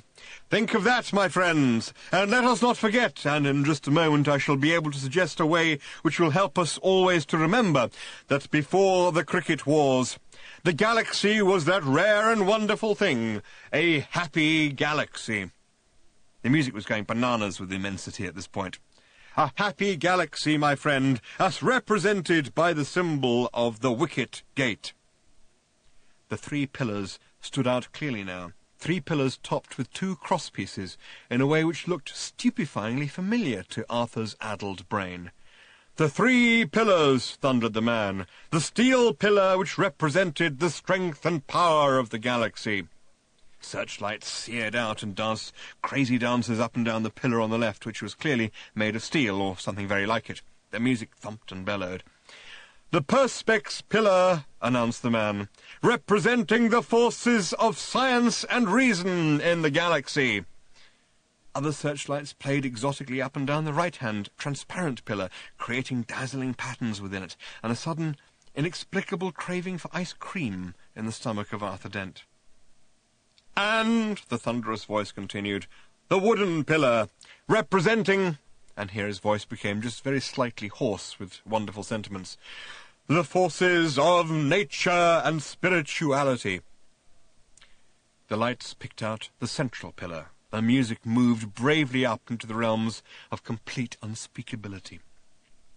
Between them supporting, the voice rolled on, approaching its climax, the golden bale of prosperity and the silver bale of peace. The whole structure was now flooded with dazzling lights, and the music had now, fortunately, gone far beyond the limits of the discernible. At the top of the 3 pillars, the 2 brilliantly gleaming bales sat and dazzled. There seemed to be girls sitting on top of them, and maybe they were meant to be angels. Angels are usually represented as wearing more than that, though. Suddenly, there was a dramatic hush in what was presumably meant to be the cosmos, and a darkening of the lights. There is not a world, thrilled the man's expert voice, not a civilized world in the galaxy, where this symbol is not revered, even today. Even in primitive worlds, it persists in racial memories. This is what the forces of cricket destroyed, and this it is that now locks their world away till the end of eternity. And with a flourish, the man produced in his hands a model of the wicket gate. Scale was terribly hard to judge in this whole extraordinary spectacle, but the model looked as if it must have been about 3 feet high. Not the original key, of course. That, as everyone knows, was destroyed, blasted into the ever-whirling eddies of the space-time continuum, and lost forever. This is a remarkable replica, hand-tooled by skilled craftsmen, lovingly assembled using ancient craft secrets into a memento you will be proud to own, in memory of those who fell, and in tribute to the galaxy, our galaxy, which they died to defend. Slotty Bartfast floated past again at this moment. Found it, he said. We can lose all this rubbish. Just don't nod, that's all. Now let us all bow our heads in payment, intoned the voice, and then said it again, much faster and backwards. Lights came and went. The pillars disappeared. The man gabbled himself backwards into nothing. The universe snappily reassembled itself around them. You get the gist, said Slotty Bartfast. I'm astonished, said Arthur, and bewildered. I was asleep, said Ford, who floated into view at this point. Did I miss anything? They found themselves once again teetering rather rapidly on the edges of an agonizingly high cliff. The wind whipped out from their faces, and across a bay on which the remains of one of the greatest and most powerful space battle fleets ever assembled in the galaxy was briskly burning itself back into existence. The sky was a sullen pink, darkening via a rather curious colour to blue and upwards to black. Smoke billowed down out of it at an incredible lick. Events were now passing back by them almost too quickly to be distinguished, and when, a short while later, a huge star battleship rushed away from them as if they'd said boo, They only just recognised it as the point at which they'd come in. But now things were too rapid, a video-tactile blur which brushed and jiggled them through centuries of galactic history, turning, twisting, flickering. The sound was a mere thin trill. Periodically, throughout the thickening jumble of events, they sensed appalling catastrophes, deep horrors, cataclysmic shocks, and these were always associated with certain recurring images, the only images which ever stood out clearly from the avalanche of tumbling history. A wicket gate, a small, hard, red ball, hard, white robots, and also something less distinct, something dark and cloudy. There was also another sensation which rose clearly out of the trilling passage of time. Just as the slow series of clicks, when speeded up, will lose the definition of each individual click and gradually take on the quality of a sustained and rising tone, so a series of individual impressions here took on the quality of a sustained emotion, and yet not an emotion. If it was an emotion, it was a totally emotionless one. It was hatred, implacable hatred. It was cold, not like ice is cold, but like a wall is cold. It was impersonal, not like a randomly flung fist in a crowd is impersonal, but like a computer-issued parking summons is impersonal. And it was deadly. Again, not like a bullet or a knife is deadly, but like a brick wall across a motorway is deadly. And just as a rising tone will change in character and take on harmonics as it rises, so again this emotionless emotion seemed to rise to an unbearable if unheard scream, and suddenly seemed to be a scream of guilt and failure, and suddenly it stopped. They were left standing on a quiet hilltop on a tranquil evening. The sun was setting. All around them, softly undulating green countryside rolled off gently into the distance. Birds sang about what they thought of it all, and general opinion seemed to be good. A little way away could be heard the sound of children playing, and a little further away than the apparent source of that sound could be seen in the dimming evening light the outlines of a small town. The town appeared to consist mostly of fairly low buildings made of white stone. The skyline was of gentle, pleasing curves. The sun had nearly set. As if out of nowhere, music began. A voice said, "This—" Slarty Bartfast tugged at a switch, and it stopped. "I will tell you about it," he said quietly. The place was peaceful. Arthur felt happy. Even Ford seemed cheerful. They walked a short way in the direction of the town, and the informational illusion of the grass was pleasant and springy under their feet, and the informational illusion of the flowers smelt sweet and fragrant. Only Slarty Bartfast seemed apprehensive and out of sorts. He stopped and looked up. It suddenly occurred to Arthur that, coming as this did at the end, so to speak, or rather the beginning, of all the horror they had just blurrily experienced, something nasty must be about to happen. He was distressed to think that something nasty could happen to somewhere as idyllic as this. He, too, glanced up. There was nothing in the sky. "They're not about to attack here, are they?" he said. He realized that this was merely a recording he was walking through, but he still felt alarmed. "Nothing is about to attack here," said Slarty Bartfast in a voice which unexpectedly trembled with emotion. "This is where it all starts. This is the place itself. This is cricket, completely black." Stared up into the sky. The sky, from one horizon to another, from east to west, from north to south, was utterly and completely black. Chapter 11. Stomp, stomp. We're pleased to be of service. Shut up. Thank you. Stomp, stomp, stomp, stomp, stomp. We're thank you for making a simple door very happy. Hope your diodes rot. Thank you. Have a nice day. Stomp, stomp, stomp, stomp. It is my pleasure to open for you. Zarkov. And my satisfaction to close again with the knowledge of a job well done. I said Zarkov. Thank you for listening to this message. Stomp, stomp, stomp, stomp. Whoop. Zaphod stopped stomping. He'd been stomping around the Heart of Gold for days, and so far no door had said whoop to him. He was fairly certain that no door had said whoop to him now. It was not the sort of thing that doors said, too concise. Furthermore, there were not enough doors. It sounded as if 100,000 people had said whoop, which puzzled him because he was the only person on the ship. It was dark. Most of the ship's non-essential systems were closed down. It was drifting idly in a remote area of the galaxy, deep in the inky blackness of space. So which particular 100,000 people would turn up at this point and say a totally unexpected whoop? He looked about him, up the corridor and down the corridor. It was all in deep shadow. There were just the very dim, pinkish outlines to the doors, which glowed in the dark and pulsed whenever they spoke, though he tried every way he could think of stopping them. The lights were off so that his heads could avoid looking at each other, because neither of them was currently a particularly engaging sight, and nor had they been since he had made the error of looking into his soul.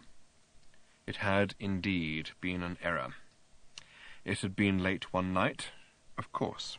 It had been a difficult day, of course. There had been soulful music playing on the ship's sound system, of course. And he had, of course, been slightly drunk. In other words, all the usual conditions which bring on a bout of soul-searching had applied, but it had nevertheless clearly been an error. Standing now silent and alone in the dark corridor, he remembered the moment and shivered.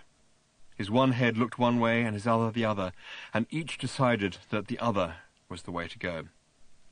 He listened but could hear nothing. All there had been was the whoop. It seemed an awfully long way to bring an awfully large number of people just to say one word. He started nervously to edge his way in the direction of the bridge. There at least he would feel in control. He stopped again. The way he was feeling, he didn't think he was an awfully good person to be in control. The first shock of that moment, thinking back, had been discovering that he actually had a soul. In fact, he'd always more or less assumed that he had one, as he had a full complement of everything else, and indeed two of some things. But suddenly actually to encounter the thing lurking there deep within him had given him a severe jolt. And then to discover, this was the second shock, that it wasn't the totally wonderful object which he felt a man in his position had a natural right to expect, had jolted him again. Then he had thought about what his position actually was, and the renewed shock had nearly made him spill his drink. He drained it quickly before anything serious happened to it. He then had another quick one to follow the first one down and check that it was all right. "Freedom," he said aloud. Trillian came onto the bridge at that point and said several enthusiastic things on the subject of freedom. "I can't cope with it," he said darkly, and sent a third drink down to see why the second hadn't yet reported on the condition of the first. He looked uncertainly at both of her and preferred the one on the right. He poured a drink down his other throat, with the plan that it would head the previous one off at the pass, join forces with it, and together they would get the second to pull itself together. Then all three would go off in search of the first, give it a good talking to, and maybe a bit of a sing as well. He felt uncertain as to whether the fourth drink had understood all that, so he sent down a fifth to explain the plan more fully, and a sixth for moral support. "You're drinking too much," said Trillian. His heads collided, trying to sort out the four of her he could now see into a whole person. He gave up and looked at the navigation screen, and was astonished to see a quite phenomenal number of stars. "Excitement and adventure and really wild things," he muttered. "Look," she said in a sympathetic tone of voice, and sat down near him. "It's quite understandable that you're going to feel a little aimless for a bit." He boggled at her. Never seen anyone sit down on their own lap before. "Wow," he said. He had another drink. "You've finished the mission you've been on for years." "I haven't been on it. I've been trying to avoid being on it." "You've still finished it," he grunted. There seemed to be a terrific party going on in his stomach. "I think it finished me," he said. "Here I am, Zaphod Beeblebrox. I can go anywhere, do anything. I have the greatest ship in the known sky, a girl with whom things seem to be working out pretty well." "Are they?" "As far as I can tell. I'm not an expert in personal relationships." Trillian raised her eyebrows. "I am," he added, "one hell of a guy. I can do anything I want, only I just haven't the faintest idea what." He paused. "One thing," he further added, "has suddenly ceased to lead to another," in contradiction of which he had another drink and slid graciously off his chair. Whilst he slept it off, Trillian did a little research in the ship's copy of The Hitchhiker's Guide to the Galaxy. It had some advice to offer on drunkenness. "Go to it," said, "and good luck." It was cross-referenced to the entry concerning the size of the universe and ways of coping with that. Then she found the entry on Han Wavell, an exotic holiday planet and one of the wonders of the galaxy.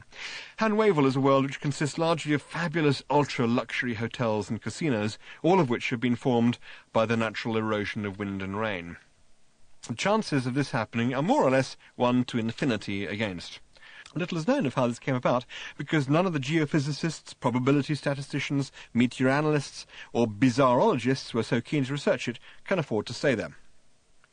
Terrific, thought Trillian to herself, and within a few hours the great white running-shoe ship was slowly powering down out of the sky beneath a hot, brilliant sun towards a brightly coloured sandy spaceport.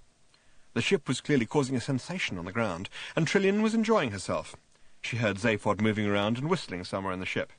"How are you?" she said over the general intercom. "Fine," he said brightly, "terribly well." "Where are you?" "In the bathroom." "What are you doing?" "Staying here." After an hour or two it became plain that he meant it, and the ship returned to the sky without having once opened its hatchway. "Hey-ho," said Eddie the computer. Trillian nodded patiently, tapped her fingers a couple of times, and pushed the intercom switch. "I think that enforced fun is probably not what you need at this point." "Probably not," replied Zaphod from wherever he was. "I think a bit of a physical challenge would help draw you out of yourself." "Whatever you think, I think," said Zaphod. Recreational Impossibilities was a heading which caught Trillian's eye when a short while later she sat down to flip through the guide again. And as the Heart of Gold rushed at improbable speeds in an indeterminate direction, she sipped a cup of something undrinkable from the Nutrimatic drinks dispenser and read about how to fly. The Hitchhiker's Guide to the Galaxy has this to say on the subject of flying. There is an art, it says, or rather a knack to flying. The knack lies in learning how to throw yourself at the ground and miss. Pick a nice day, it suggests, and try it. The first part is easy. All it requires is simply the ability to throw yourself forward with all your weight and the willingness not to mind that it's going to hurt. That is, it's going to hurt if you fail to miss the ground. Most people fail to miss the ground, and if they're really trying properly, the likelihood is that they will fail to miss it fairly hard. Clearly, it is the second part, the missing, which presents the difficulties. One problem is that you have to miss the ground accidentally. It's no good deliberately intending to miss the ground, because you won't. You have to have your attention suddenly distracted by something else when you're halfway there, so that you're no longer thinking about falling, or about the ground, or about how much it's going to hurt if you fail to miss it. It is notoriously difficult to prise your attention away from these three things during the split second you have at your disposal.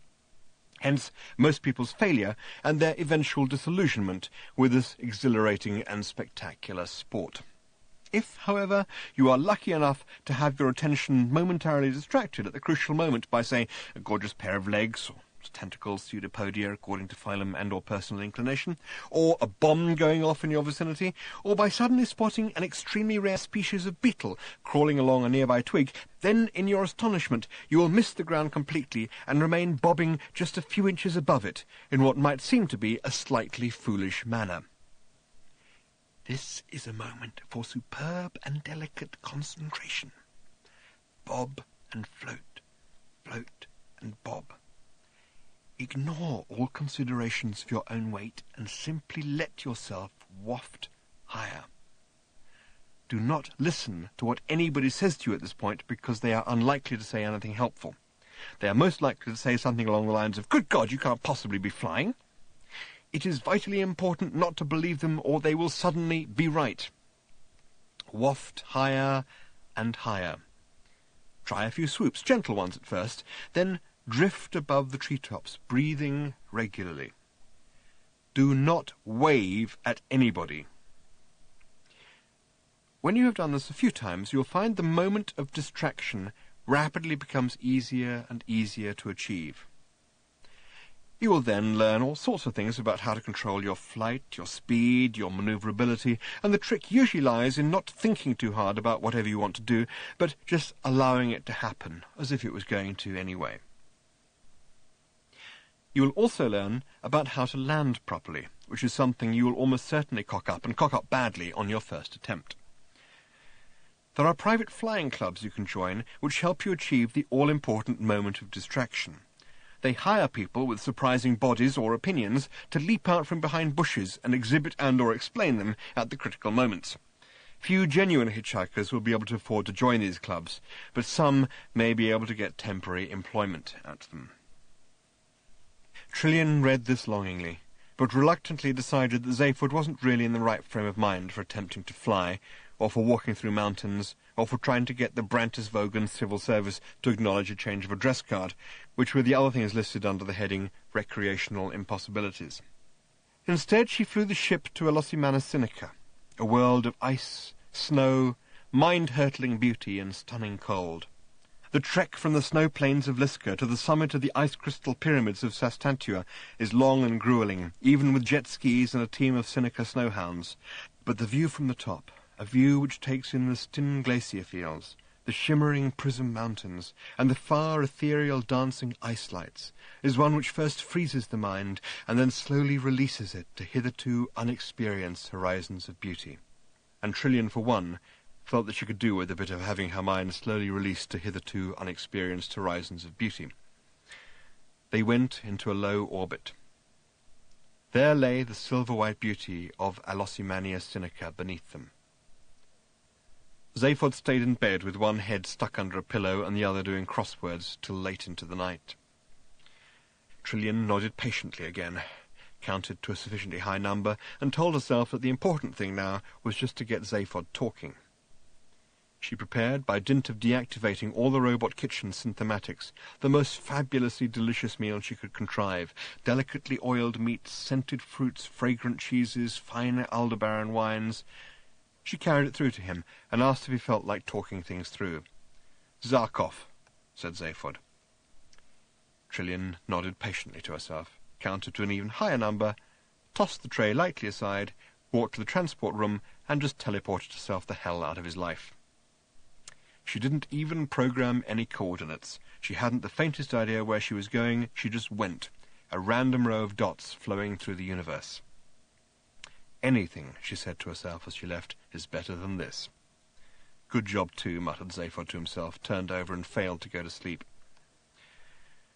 The next day he restlessly paced the empty corridors of the ship, pretending not to look for her, though he knew she wasn't there. He ignored the computer's querulous demands to know just what the hell was going on around here by fitting a small electronic gag across a pair of its terminals. After a while he began to turn down the lights. There was nothing to see, nothing was about to happen. Lying in bed one night, and night was now virtually continuous on the ship, he decided to pull himself together, to get things into some kind of perspective. He sat up sharply and started to pull clothes on. He decided that there must be someone in the universe feeling more wretched, miserable, and forsaken than himself, and he determined to set out and find him. Halfway to the bridge it occurred to him that it might be Marvin, and he returned to bed. It was a few hours later than this, as he stomped disconsolately about the darkened corridors, swearing at cheerful doors, that he heard the "whoop" said, and it made him very nervous. He leant tensely against the corridor wall and frowned like a man trying to unbend a corkscrew by telekinesis. He laid his fingertips against the wall and felt an unusual vibration. And now he could quite clearly hear slight noises, and could hear where they were coming from. They were coming from the bridge. Moving his hand along the wall, he came across something he was glad to find. He moved on a little further quietly. "Computer?" he hissed. "Hmm?" said the computer terminal nearest him, equally quietly. "Is there someone on the ship?" "Hmm," said the computer. "Who is it?" Said the computer. "What?" Zaphod buried one of his faces in two of his hands. "Oh, Zarquon," he muttered to himself. Then he stared up the corridor towards the entrance to the bridge in the dim distance, from which more and purposeful noises were coming, and in which the gagged terminals were situated. "Computer," he hissed again. "Hmm? When I ungag you, remind me to punch myself in the mouth." "Either one. Now just tell me this. 1 for yes, 2 for no. Is it dangerous?"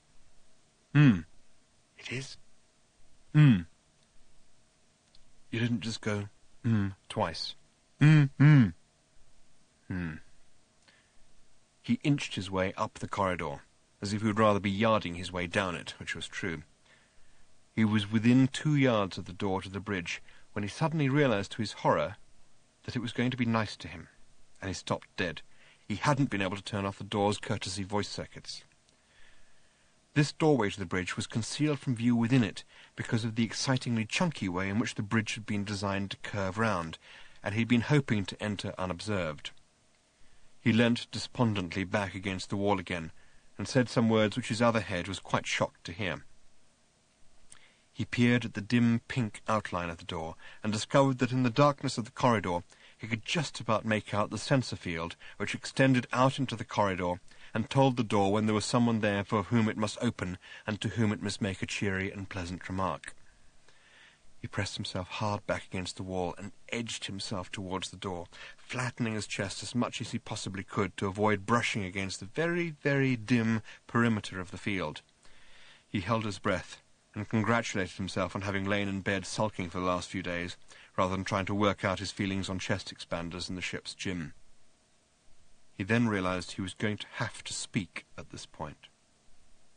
He took a series of very shallow breaths, and then said as quickly and as quietly as he could, "Door, if you can hear me, say so very, very quietly." Very, very quietly, the door murmured, "I can hear you." "Good. Now, in a moment, I'm going to ask you to open. When you open, I do not want you to say that you enjoyed it, okay? Okay? And I don't want you to say to me that I have made a simple door very happy, or that it is your pleasure to open for me and your satisfaction to close again with the knowledge of a job well done, okay? Okay? And I do not want you to ask me to have a nice day. Understand? I understand." "Okay," said Zaphod, tensing himself. "Open now." The door stood open quietly. Zaphod slipped quietly through. The door closed quietly behind him. "Is that the way you like it, Mr. Beeblebrox?" said the door out loud. "I want you to imagine," said Zaphod to the group of white robots who swung around to stare at him at that point, "that I have an extremely powerful Kilo-Zap blaster pistol in my hand." There was an immensely cold and savage silence. The robots regarded him with hideously dead eyes. They stood very still. There was something intensely macabre about their appearance, especially to Zaphod, who had never seen one before or ever known anything about them. The Cricket Wars belonged to the ancient past of the galaxy, and Zaphod had spent most of his early history lessons plotting how he was going to have sex with the girl in the cyber cubicle next to him, and since his teaching computer had been an integral part of this plot, it had eventually had all its history circuits wiped and replaced with an entirely different set of ideas, which had then resulted in it being scrapped and sent to a home for degenerate cybermats, whither it was followed by the girl who had inadvertently fallen deeply in love with the unfortunate machine, with the result, A, that Zaphod never got near her, and B, that he missed out on a period of ancient history that would have been of inestimable value to him at this moment. He stared at them in shock. It was impossible to explain why, but their smooth and sleek white bodies seemed to be the utter embodiment of clean, clinical evil. From their hideously dead eyes to their powerful, lifeless feet, they were clearly the calculated product of a mind that wanted simply to kill. Zaphod gulped in cold fear. They had been dismantling part of the rear bridge wall, and had forced a passage through some of the vital innards of the ship. Through the tangled wreckage, Zaphod could see, with a further and worse sense of shock, that they were tunnelling towards the very heart of the ship, the heart of the improbability drive that had been so mysteriously created out of thin air, the heart of gold itself. The robot closest to him was regarding him in such a way as to suggest that it was measuring every smallest particle of his body, mind, and capability. And when it spoke, what it said seemed to bear this impression out. Before going on to what it actually said, it's worth recording at this point that Zaphod was the first living organic being to hear one of these creatures speak for something over 10 billion years. If he had paid more attention to his ancient history lessons and less to his organic being, he might have been more impressed by this honour. The robot's voice was like its body, cold, sleek, and lifeless. It had almost a cultured rasp to it. It sounded as ancient as it was. It said, "You do have a Kilozap blaster pistol in your hand." Zaphod didn't know what it meant for a moment, but then he glanced down at his own hand and was relieved to see that what he had found clipped to a wall bracket was indeed what he had thought it was. "Yeah," he said in a kind of relieved sneer, which was quite tricky. "Well, I wouldn't want you to overtax your imagination, robot." For a while, nobody said anything, and Zaphod realized that the robots were obviously not here to make conversation, and that it was up to him. "I can't help noticing that you have parked your ship," he said, with a nod of one of his heads in the appropriate direction, "through mine." There was no denying this. Without regard for any kind of proper dimensional behaviour, they had simply materialised their ship precisely where they wanted it to be, which meant that it was simply locked through the heart of gold as if they were nothing more than two combs. Again, they made no response to this, and Zaphod wondered if the conversation would gather any momentum if he phrased his part of it in the form of questions. "Haven't you?" he added. "Yes," replied the robot. Okay," said Zaphod. "So, what are you cats doing here?" Silence. "Robots," said Zaphod. "What are you robots doing here?" "We have come," rasped the robot, "for the gold of the bale." Zaphod nodded. He waggled his gun to invite further elaboration. The robot seemed to understand this. "The gold bale is part of the key we seek," continued the robot, "to release our masters from cricket." Zaphod nodded again. He waggled his gun again. "The key," continued the robot simply, "was disintegrated in time and space.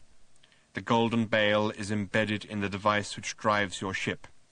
It will be reconstituted in the key. Our masters shall be released. The universal readjustment will continue." Zaphod nodded again. What are you talking about?" he said. A slightly pained expression seemed to cross the robot's totally expressionless face. He seemed to find the conversation depressing. "Obliteration," it said. "We seek the key," it repeated. "We already have the wooden pillar, the steel pillar, and the perspex pillar. In a moment we will have the gold bale." "No, you won't." "We will," stated the robot. "No, you won't. It makes my ship work." "In a moment," repeated the robot patiently, "we will have the gold bale." "You will not," said Zaphod. "And then we must go," said the robot in all seriousness, "to a party." "Oh," said Zaphod softly. "Can I come?" "No," said the robot. "We are going to shoot you." "Oh, yeah?" said Zaphod, waggling his gun. "Yes," said the robot, and they shot him. Zaphod was so surprised they had to shoot him again before he fell down. Chapter 12. "Shh," said Slarty Bartfast. "Listen and watch." Night had now fallen on ancient cricket. The sky was dark and empty. The only light was coming from the nearby town, from which pleasant, convivial sounds were drifting quietly on the breeze. They stood beneath a tree from which heady fragrances wafted around them. Arthur squatted and felt the informational illusion of the soil and the grass. He ran it through his fingers.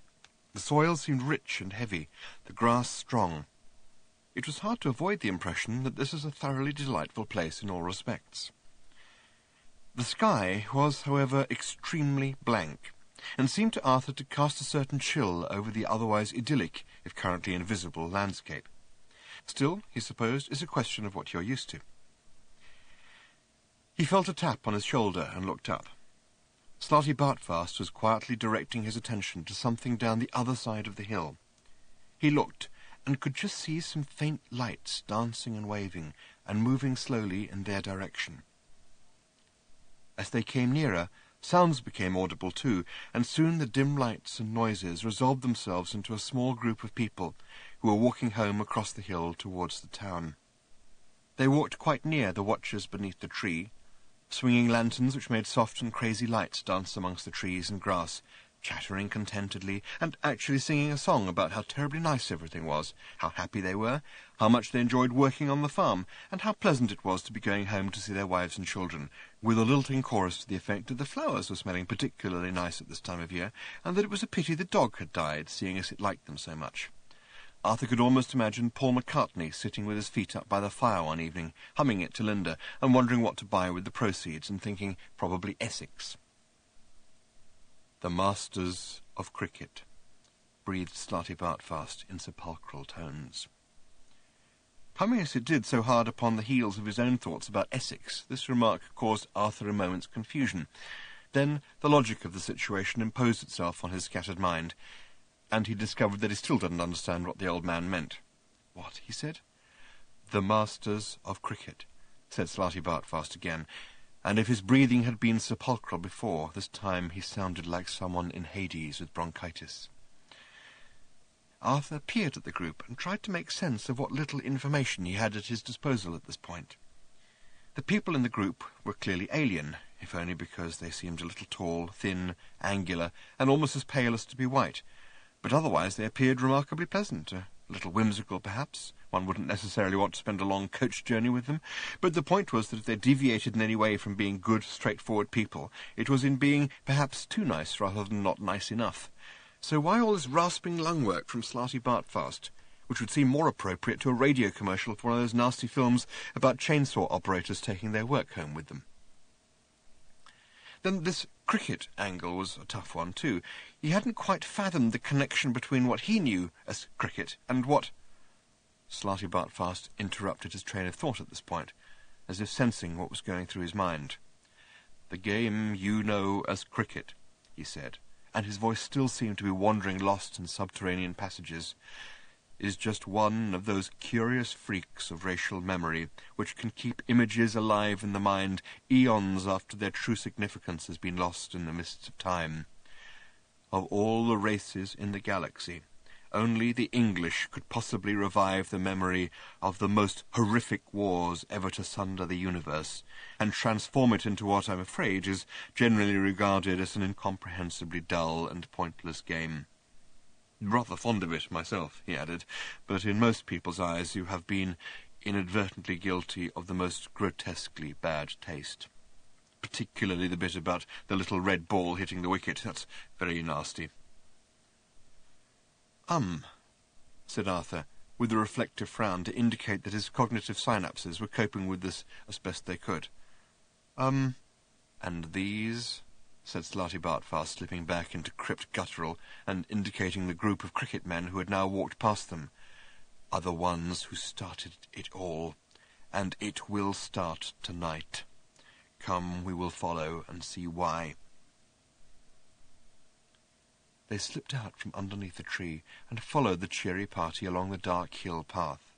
Their natural instinct was to tread quietly and stealthily in pursuit of their quarry, though, as they were simply walking through a recorded informational illusion, they could as easily have been wearing euphoniums and woad for all the notice their quarry would have taken of them. Arthur noticed that a couple of members of the party were now singing a different song. It came lilting back to them through the soft night air, and was a sweet romantic ballad which would have netted McCartney, Kent and Sussex, and enabled him to put in a fair offer for Hampshire. "You must surely know," said Slarty Bartfast to Ford, "what it is that is about to happen." "Me?" said Ford. "No." "Did you not learn ancient galactic history when you were a child?" I was in the cybercubicle behind Zaphod," said Ford. "It was pretty distracting, which isn't to say that I didn't learn some pretty stunning things." At this point, Arthur noticed a curious feature to the song that the party were singing. The Middle-Eight Bridge, which would have had McCartney firmly consolidated in Winchester and gazing intently over the Test Valley to the rich pickings of the New Forest beyond, had some curious lyrics. The songwriter was referring to meeting with a girl not under the moon or beneath the stars, but above the grass, which struck Arthur as being a little prosaic. Then he looked up again at the bewilderingly blank sky, and had the distinct feeling that there was an important point here, if only he could grasp what it was. It gave him a feeling of being alone in the universe, and he said so. "No," said Slartibartfast, with a slight quickening of his step. "The people of Cricket have never thought to themselves, 'We are alone in the universe.' They are surrounded by a huge dust cloud, you see, their single sun with its single world. They are right out on the utmost eastern edge of the galaxy. Because of the dust cloud, there has never been anything to see in the sky. At night it is totally blank. During the day there is the sun, but you can't look directly at that, so they don't. They are hardly aware of the sky. It's as if they had a blind spot which extended 180 degrees from horizon to horizon. You see, the reason why they have never thought, 'We are alone in the universe,' is that until tonight they don't know about the universe. Until tonight." He moved on, leaving the words ringing in the air behind him. "Imagine," he said, "never even thinking, 'We are alone,' simply because it has never occurred to you to think that there's any other way to be." He moved on again. "I'm afraid this is going to be a little unnerving," he added. As he spoke, they became aware of a very thin, roaring scream high up in the sightless sky above them. They glanced upwards in alarm, but for a moment or two could see nothing. Then Arthur noticed that the people in the party in front of them had heard the noise, but that none of them seemed to know what to do with it. They were glancing around themselves in consternation, left, right, forwards, backwards, even at the ground. It never occurred to them to look upwards. The profoundness of the shock and horror they emanated a few moments later, when the burning wreckage of a spaceship came hurtling and screaming out of the sky and crashed about 1/2 mile from where they were standing, was something that you had to be there to experience. Some speak of the Heart of Gold in hushed tones. Some speak of the starship Bistromath. Many speak of the legendary and gigantic starship Titanic, a majestic and luxurious cruise liner launched from the great shipbuilding asteroid complexes of Artrifactivol some hundreds of years ago now, and with good reason. It was sensationally beautiful, staggeringly huge, and more pleasantly equipped than any ship in what now remains of history. See note below on the Campaign for Real Time. But it had the misfortune to be built in the very earliest days of improbability physics, long before this difficult and cussed branch of knowledge was fully, or at all, understood. The designers and engineers decided, in their innocence, to build a prototype improbability field into it, which was meant, supposedly, to ensure that it was infinitely improbable that anything would ever go wrong with any part of the ship. They did not realize that because of the quasi-reciprocal and circular nature of all improbability calculations, anything that was infinitely improbable was actually very likely to happen almost immediately. The starship Titanic was a monstrously pretty sight, as it lay beached like a silver Arcturian megavoid whale, amongst the laser-lit tracery of its construction gantries, a brilliant cloud of pins and needles of light against the deep interstellar blackness. But when launched, it did not even manage to complete its very first radio message, an SOS, before undergoing a sudden and gratuitous total existence failure.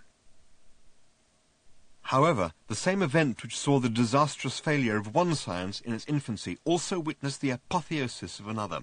It was conclusively proved that more people watched the Tri-D TV coverage of the launch than actually existed at the time, and this has now been recognized as the greatest achievement ever in the science of audience research.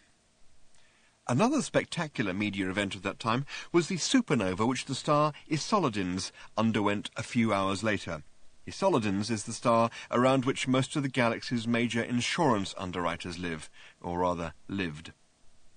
But whilst these spaceships and other great ones which come to mind, such as the Galactic Fleet battleships, the GSS Daring, the GSS Audacity, and the GSS Suicidal Insanity, are all spoken of with awe, pride, enthusiasm, affection, admiration, regret, jealousy, resentment, in fact, most of the better-known emotions, the one which regularly commands the most actual astonishment was Cricket 1, the first spaceship ever built by the people of Cricket. This is not because it was a wonderful ship. It wasn't. It was a crazy piece of near junk. It looked as if it had been knocked up in someone's backyard, and this was in fact precisely where it had been knocked up. The astonishing thing about the ship was not that it was done well, it wasn't, but that it was done at all. The period of time which had elapsed between the moment that the people of Cricket had discovered that there was such a thing as space and the launching of their first spaceship was almost exactly a year. Ford Prefect was extremely grateful, as he strapped himself in, that this was just another informational illusion, and that he was therefore completely safe. In real life, it wasn't a ship he would have set foot in for all the rice wine in China. Extremely rickety was one phrase which sprang to mind. Please may I get out was another. This is going to fly? Said Arthur, giving gaunt looks at the lashed-together pipework and wiring which festooned the cramped interior of the ship. Slarty Bartfast assured him that it would, that they were perfectly safe, and that it was all going to be extremely instructive and not a little harrowing. Ford and Arthur decided just to relax and be harrowed. Why not, said Ford, go mad. In front of them, and of course totally unaware of their presence, for the very good reason that they weren't actually there, were the three pilots. They also had constructed the ship. They had been on the hill path that night, singing wholesome, heart-warming songs. Their brains had been very slightly turned by the nearby crash of the alien spaceship. They had spent weeks stripping every tiniest last secret out of the wreckage of that burnt-up spaceship, all the while singing lilting spaceship-stripping ditties. They had then built their own ship. And this was it. This was their ship, and they were currently singing a little song about that too, expressing the twin joys of achievement and ownership. The chorus was a little poignant and told of their sorrow that their work had kept them such long hours in the garage, away from the company of their wives and children, who had missed them terribly, but had kept them cheerful by bringing them continual stories of how nicely the puppy was growing up. Pow! They took off. They roared into the sky like a ship that knew precisely what it was doing. "No way," said Ford a while later, after they had recovered from the shock of acceleration and were climbing up out of the planet's atmosphere. "No way," he repeated, "does anyone design and build a ship like this in a year, no matter how motivated. I don't believe it. Prove it to me and I still won't believe it." He shook his head thoughtfully and gazed out of a tiny port at the nothingness outside it. The trip passed uneventfully for a while, and Slarty Bartfast fast wound them through it. Very quickly, therefore, they arrived at the inner perimeter of the hollow spherical dust cloud which surrounded their sun and home planet, occupying, as it were, the next orbit out. It was more as if there was a gradual change in the texture and consistency of space. The darkness seemed now to thrum and ripple past them. It was very cold darkness, a very blank and heavy darkness. It was the darkness of the night sky of Cricket. The coldness and heaviness and blankness of it took a slow grip on Arthur's heart, and he felt acutely aware of the feelings of the Cricket pilots, which hung in the air like a thick static charge. They were now on the very boundary of the historical consciousness of their race. This was the very limit beyond which none of them had ever speculated, or even known that there was any speculation to be done. The darkness of the cloud buffeted at the ship. Inside was the silence of history. Their historic mission was to find out if there was anything or anywhere on the other side of the sky from which the wrecked spaceship could have come, another world maybe, strange and incomprehensible though this thought was to the enclosed minds of those who had lived beneath the sky of Cricket. History was gathering itself to deliver another blow. Still the darkness thrummed at them, the blank enclosing darkness. It seemed closer and closer, thicker and thicker, heavier and heavier. And suddenly it was gone. They flew out of the cloud. They saw the staggering jewels of the night in their infinite dust, and their minds sang with fear. For a while they flew on, motionless against the starry sweep of the galaxy, itself motionless against the infinite sweep of the universe. And then they turned round. "It'll have to go," the men of Cricket said, as they headed back for home. On the way back they sung a number of tuneful and reflective songs on the subjects of peace, justice, morality, culture, sport, family life, and the obliteration of all other life forms. Chapter 13. So you see, said Slarty Bartfast, slowly stirring his artificially constructed coffee, and thereby also stirring the whirlpool interfaces between real and unreal numbers, between the interactive perceptions of mind and universe, and thus generating the restructured matrices of implicitly enfolded subjectivity which allowed his ship to reshape the very concept of time and space. How it is. Yes, said Arthur. Yes, said Ford. What do I do, said Arthur, with this piece of chicken? Slarty Bartfast glanced at him gravely. Toy with it, he said, toy with it. He demonstrated with his own piece. Arthur did so, and he felt the slight tingle of a mathematical function thrilling through the chicken leg as it moved four-dimensionally through what Slarty Bartfast had assured him was five-dimensional space. Overnight, said Slarty Bartfast, the whole population of cricket was transformed from being charming, delightful, intelligent, if whimsical, interpolated Arthur. Ordinary people, said Slarty Bartfast, into charming, delightful, intelligent, whimsical, manic xenophobes.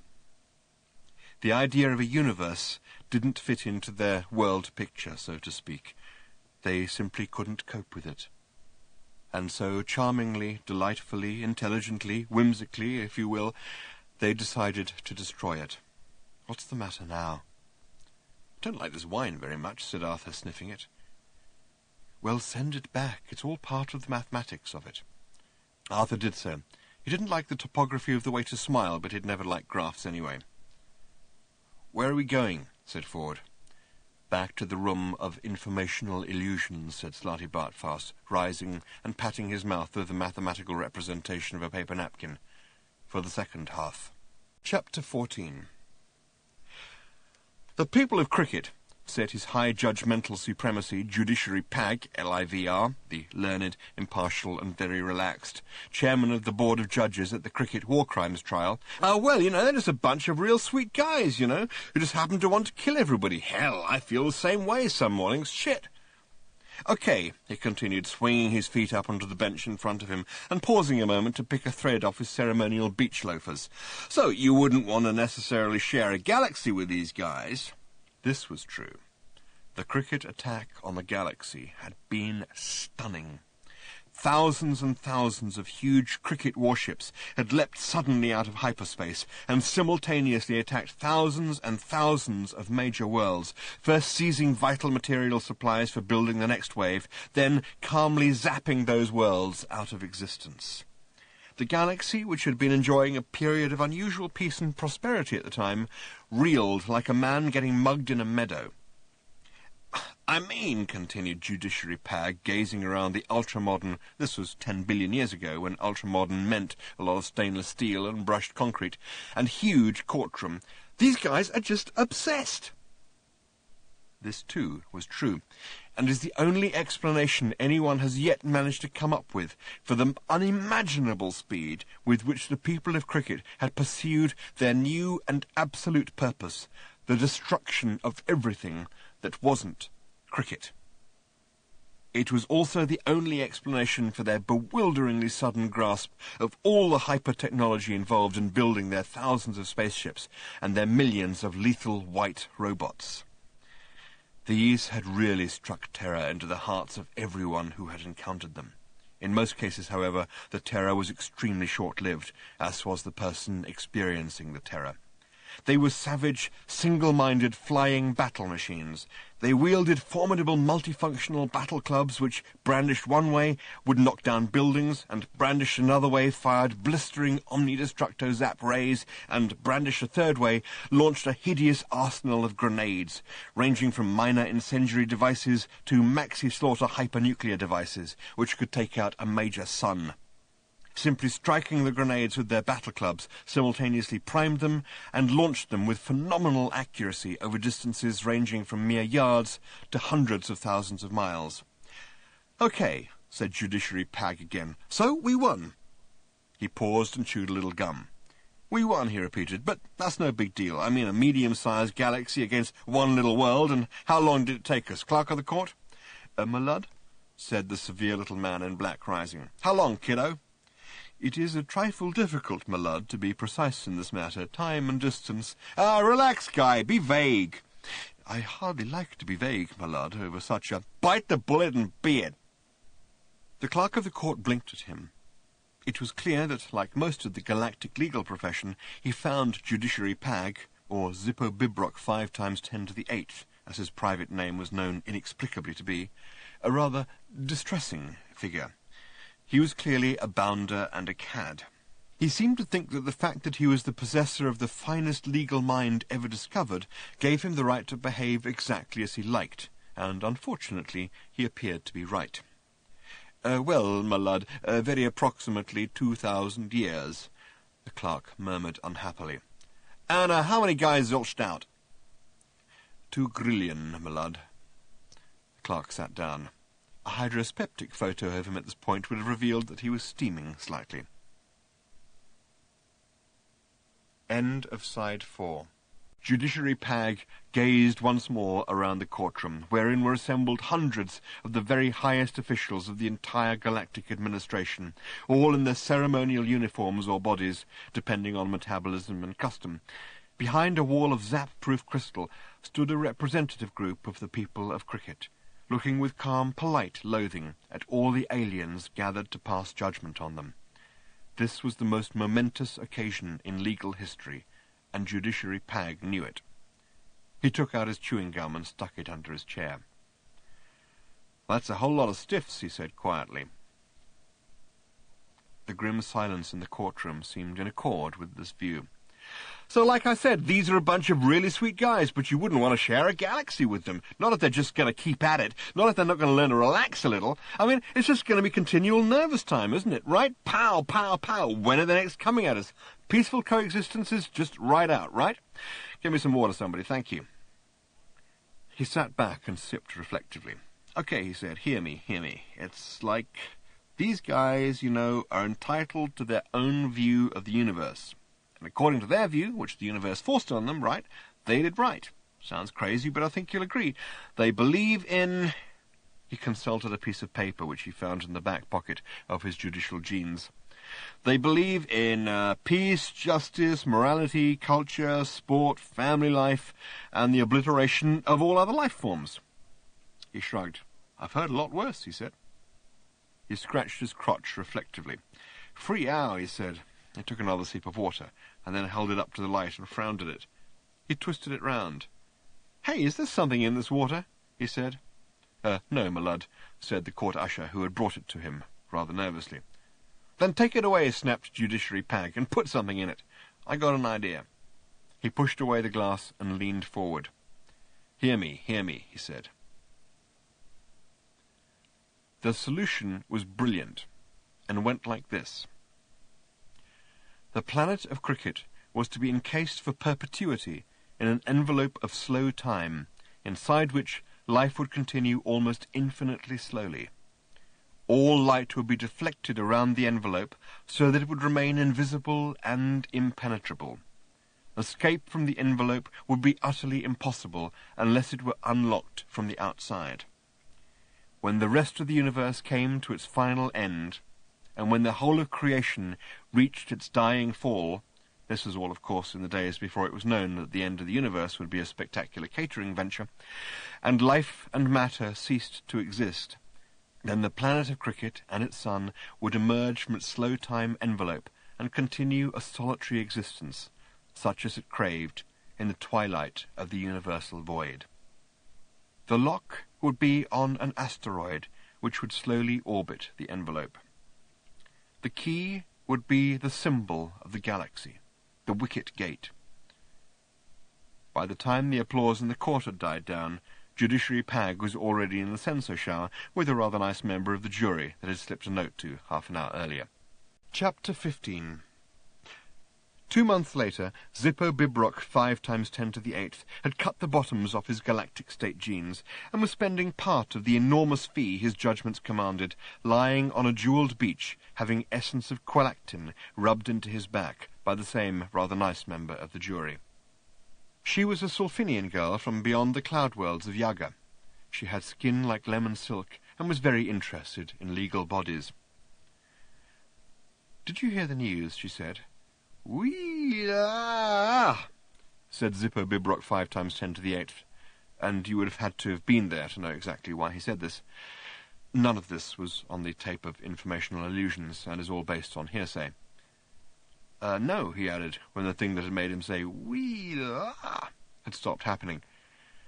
He moved his body round slightly to catch the first rays of the third and greatest of primeval Vod's 3 suns, which was now creeping over the ludicrously beautiful horizon, and the sky now glittered with some of the greatest tanning power ever known. A fragrant breeze wandered up from the quiet sea, trailed along the beach, and drifted back to sea again, wondering where to go next. On a mad impulse, it went up to the beach again. It drifted back to sea. "I hope it isn't good news," muttered Zippo Bibrock 5 times 10 to the 8th, "because I don't think I could bear it." "Your cricket judgment was carried out today," said the girl sumptuously. There was no need to say such a straightforward thing sumptuously, but she went ahead and did it anyway, because it was that sort of day. "I heard it on the radio," she said, "when I went back to the ship for the oil." "Ah," murmured Zippo, and rested his head back on the jewelled sand. "Something happened," she said. "Hmm?" "Just after the slow time envelope was locked," she said, and paused a moment from rubbing in the essence of qualactin. "A cricket warship which had been missing, presumed destroyed, turned out to be just missing after all. It appeared and tried to seize the key." Zippo sat up sharply. "Hey, what?" he said. "It's all right," she said, in a voice which would have calmed the Big Bang down. "Apparently there was a short battle. The key and the warship were disintegrated and blasted into the space-time continuum. Apparently they are lost forever." She smiled and ran a little more essence of qualactin onto her fingertips. He relaxed and lay back down. "Do what you did a moment or two ago," he murmured. "That?" she said. No, he said. "That." She tried again. "That?" she asked. "Whee-ah!" Again, you had to be there. The fragrant breeze drifted up from the sea again. A magician wandered along the beach, but no one needed. Chapter 16. "Nothing is lost forever," said Slarty Bartfast, his face flickering redly in the light of the candle which the robot waiter was trying to take away, "except for the Cathedral of Kalezum." "The what?" said Arthur with a start. "The Cathedral of Kalezum," repeated Slarty Bartfast. "It was during the course of my researches at the Campaign for Real Time that I—" "The what?" said Arthur again. The old man paused and gathered his thoughts for what he hoped would be one last onslaught on the story. The robot waiter moved through the space-time matrices in a way which spectacularly combined the surly with the obsequious, made a snatch for the candle, and got it. They had had the bill, had argued convincingly about who had had the cannelloni and how many bottles of wine they had had, and, as Arthur had been dimly aware, had thereby successfully manoeuvred the ship out of subjective space and into the parking orbit around a strange planet. The waiter was now anxious to complete his part of the charade and clear the bistro. "All will become clear," said Slarty Bartfast. "When?" "In a minute. Listen, the time streams are now very polluted. There's a lot of muck floating about in them, flotsam and jetsam, and more of it is now being regurgitated into the physical world. Eddies in the space-time continuum, you see." "So I hear," said Arthur. "Look, where are we going?" said Ford, pushing his chair back from the table with impatience. "'Cause I'm eager to get there." "We are going," said Slarty Bartfast in a slow, measured voice, "to try to prevent the war robots of cricket from regaining the whole of the key they need to unlock the planet of cricket from the slow time envelope and release the rest of their army and their mad masters." "It's just," said Ford, "that you mentioned a party." "I did," said Slarty Bartfast, and hung his head. He realized that it had been a mistake, because the idea seemed to exercise a strange and unhealthy fascination on the mind of Ford Prefect. The more that Slarty Bartfast unravelled the dark and tragic story of cricket and its people, the more Ford Prefect wanted to drink a lot and dance with girls. The old man felt that he should not have mentioned the party until he absolutely had to, But there it was, the fact was out, and Ford Prefect had attached himself to it, in the way an Arcturian megaleech attaches itself to its victim before biting his head off and making off with his spaceship. "When," said Ford eagerly, "do we get there?" "When I've finished telling you why we have to go there." "I know why I'm going," said Ford, and leaned back, sticking his hands behind his head. He gave one of his smiles which made people twitch. Slartibartfast had hoped for an easy retirement. He had been planning to learn to play the octavental Hebephone, a pleasantly futile task, he knew, because he had the wrong number of mouths. He had also been planning to write an eccentric and relentlessly inaccurate monograph on the subject of equatorial fjords, in order to set the record wrong about one or two matters he saw as important. Instead, he had somehow got talked into doing some part-time work for the Campaign for Real Time, and had started to take it all seriously for the first time in his life. As a result, he now found himself spending his fast-declining years combating evil and trying to save the galaxy. He found it exhausting work and sighed heavily. "Listen," he said, "at CamTim—" "What?" said Arthur. "The Campaign for Real Time, which I will tell you about later. I noticed that 5 pieces of jetsam which had in relatively recent times plopped back into existence seemed to correspond to the 5 pieces of the missing key. Only 2 I could trace exactly, the wooden pillar which appeared on your planet and the silver bale. It seemed to be at some sort of party. We must go there to retrieve it before the cricket robots find it, or who knows what may hap." "No," said Ford firmly, "we must go to the party in order to drink a lot and dance with girls." "But haven't you understood everything I—" "Yes," said Ford with a sudden and unexpected fierceness. "I've understood it all perfectly well. That's why I want to have as many drinks and dance with as many girls as possible while there's still any left. If everything you've shown us is true—" "True, of course it's true." "Then we don't stand a Wilkes chance in a supernova." "A what?" said Arthur sharply again. He had been following the conversation doggedly up to this point, and was keen not to lose the thread now. "A Wilkes chance on a supernova," repeated Ford, without losing momentum.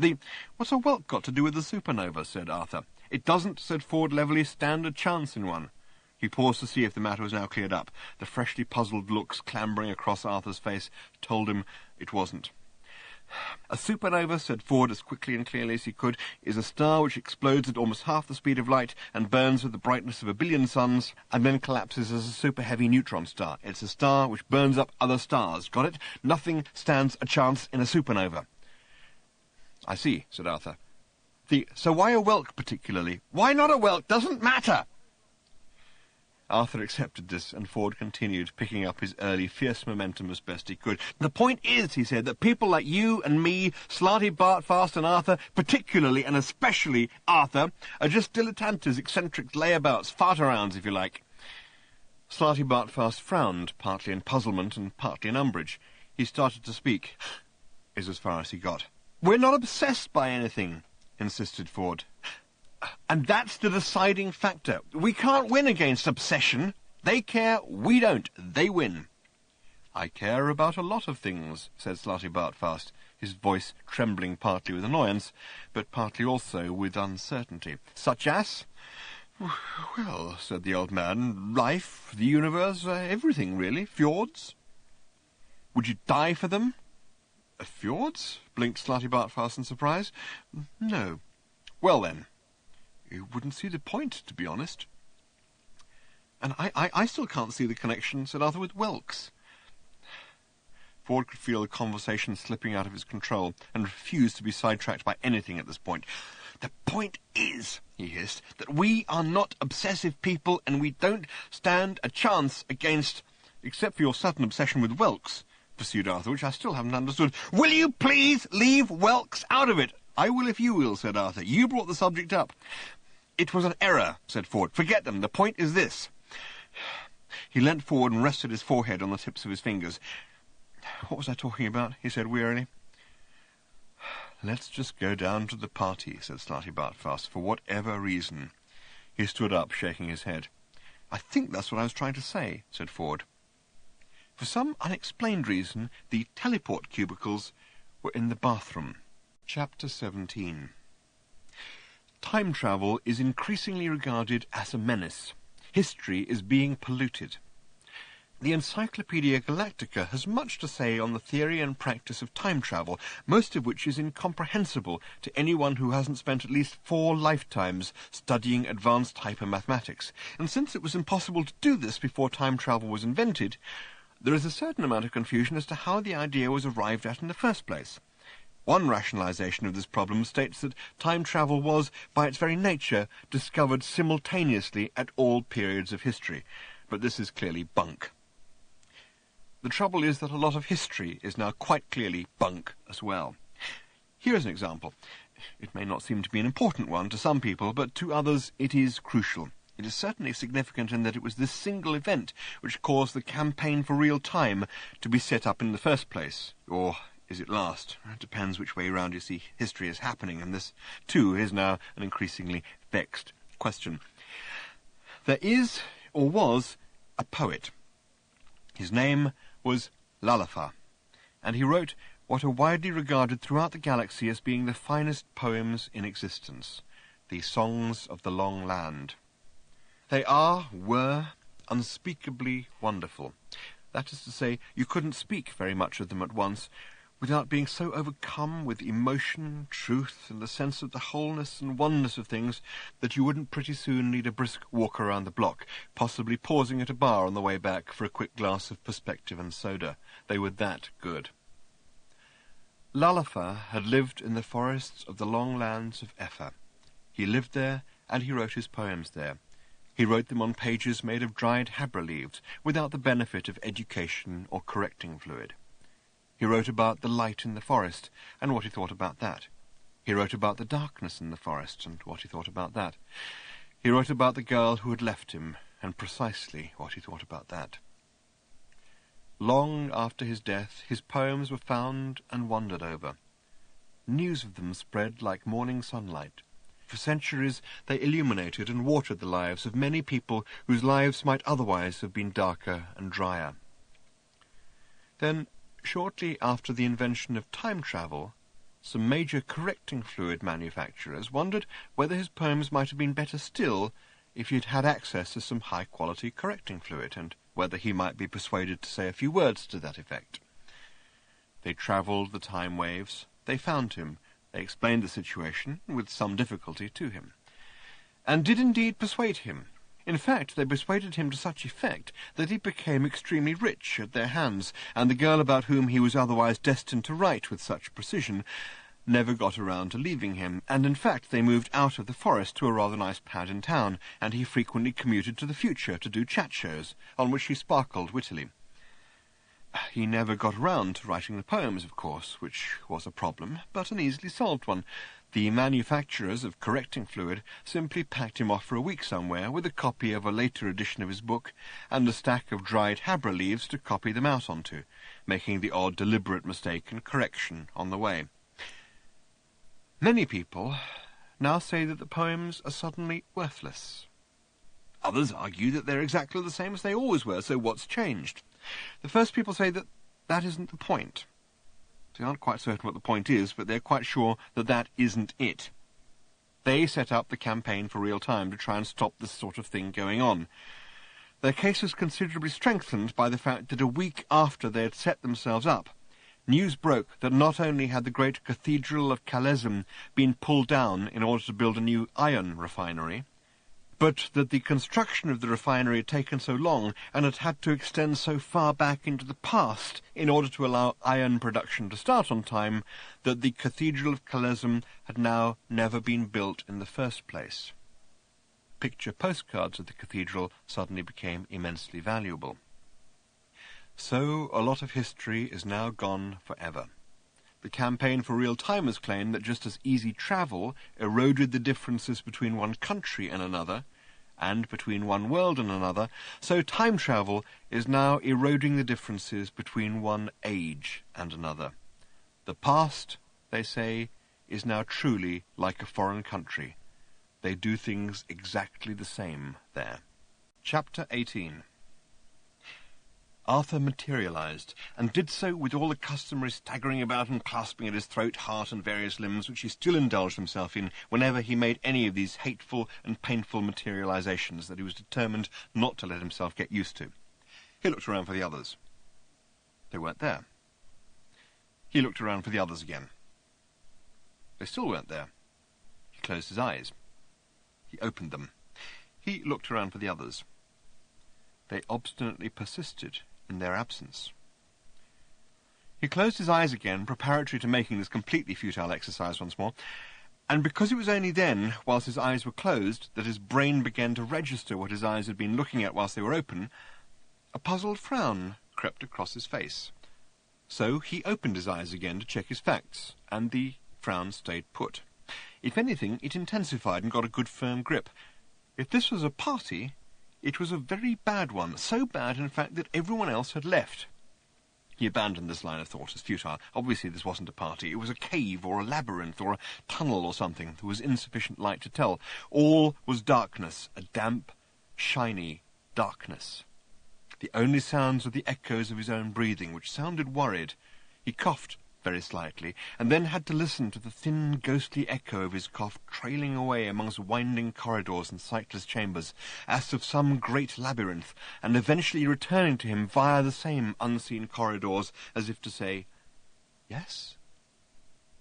This happened to every slightest noise he made, and it unnerved him. He tried to hum a cheery tune, but by the time it returned to him, it was a hollow dirge, and he stopped.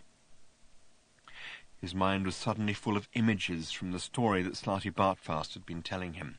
He half expected suddenly to see lethal white robots step silently from the shadows and kill him. He caught his breath. They didn't. He let it go again. He didn't know what he did expect. Someone or something, however, seemed to be expecting him, for at that moment there lit up suddenly in the dark distance an eerie green neon sign. It said, silently, "You have been diverted." The sign flicked off again in a way that Arthur was not at all certain he liked. It flicked off with a sort of contemptuous flourish. Arthur then tried to assure himself that this was just a ridiculous trick of his imagination. A neon sign is either on or off, depending on whether it has electricity running through it or not. There was no way, he told himself, that it could possibly affect the transition from one state to the other with a contemptuous flourish. He hugged himself tightly in his dressing gown and shivered, nevertheless. The neon sign in the depths now suddenly lit up, bafflingly, with just 3 dots and a comma, like this. Dot, dot, dot, comma. Only in green neon.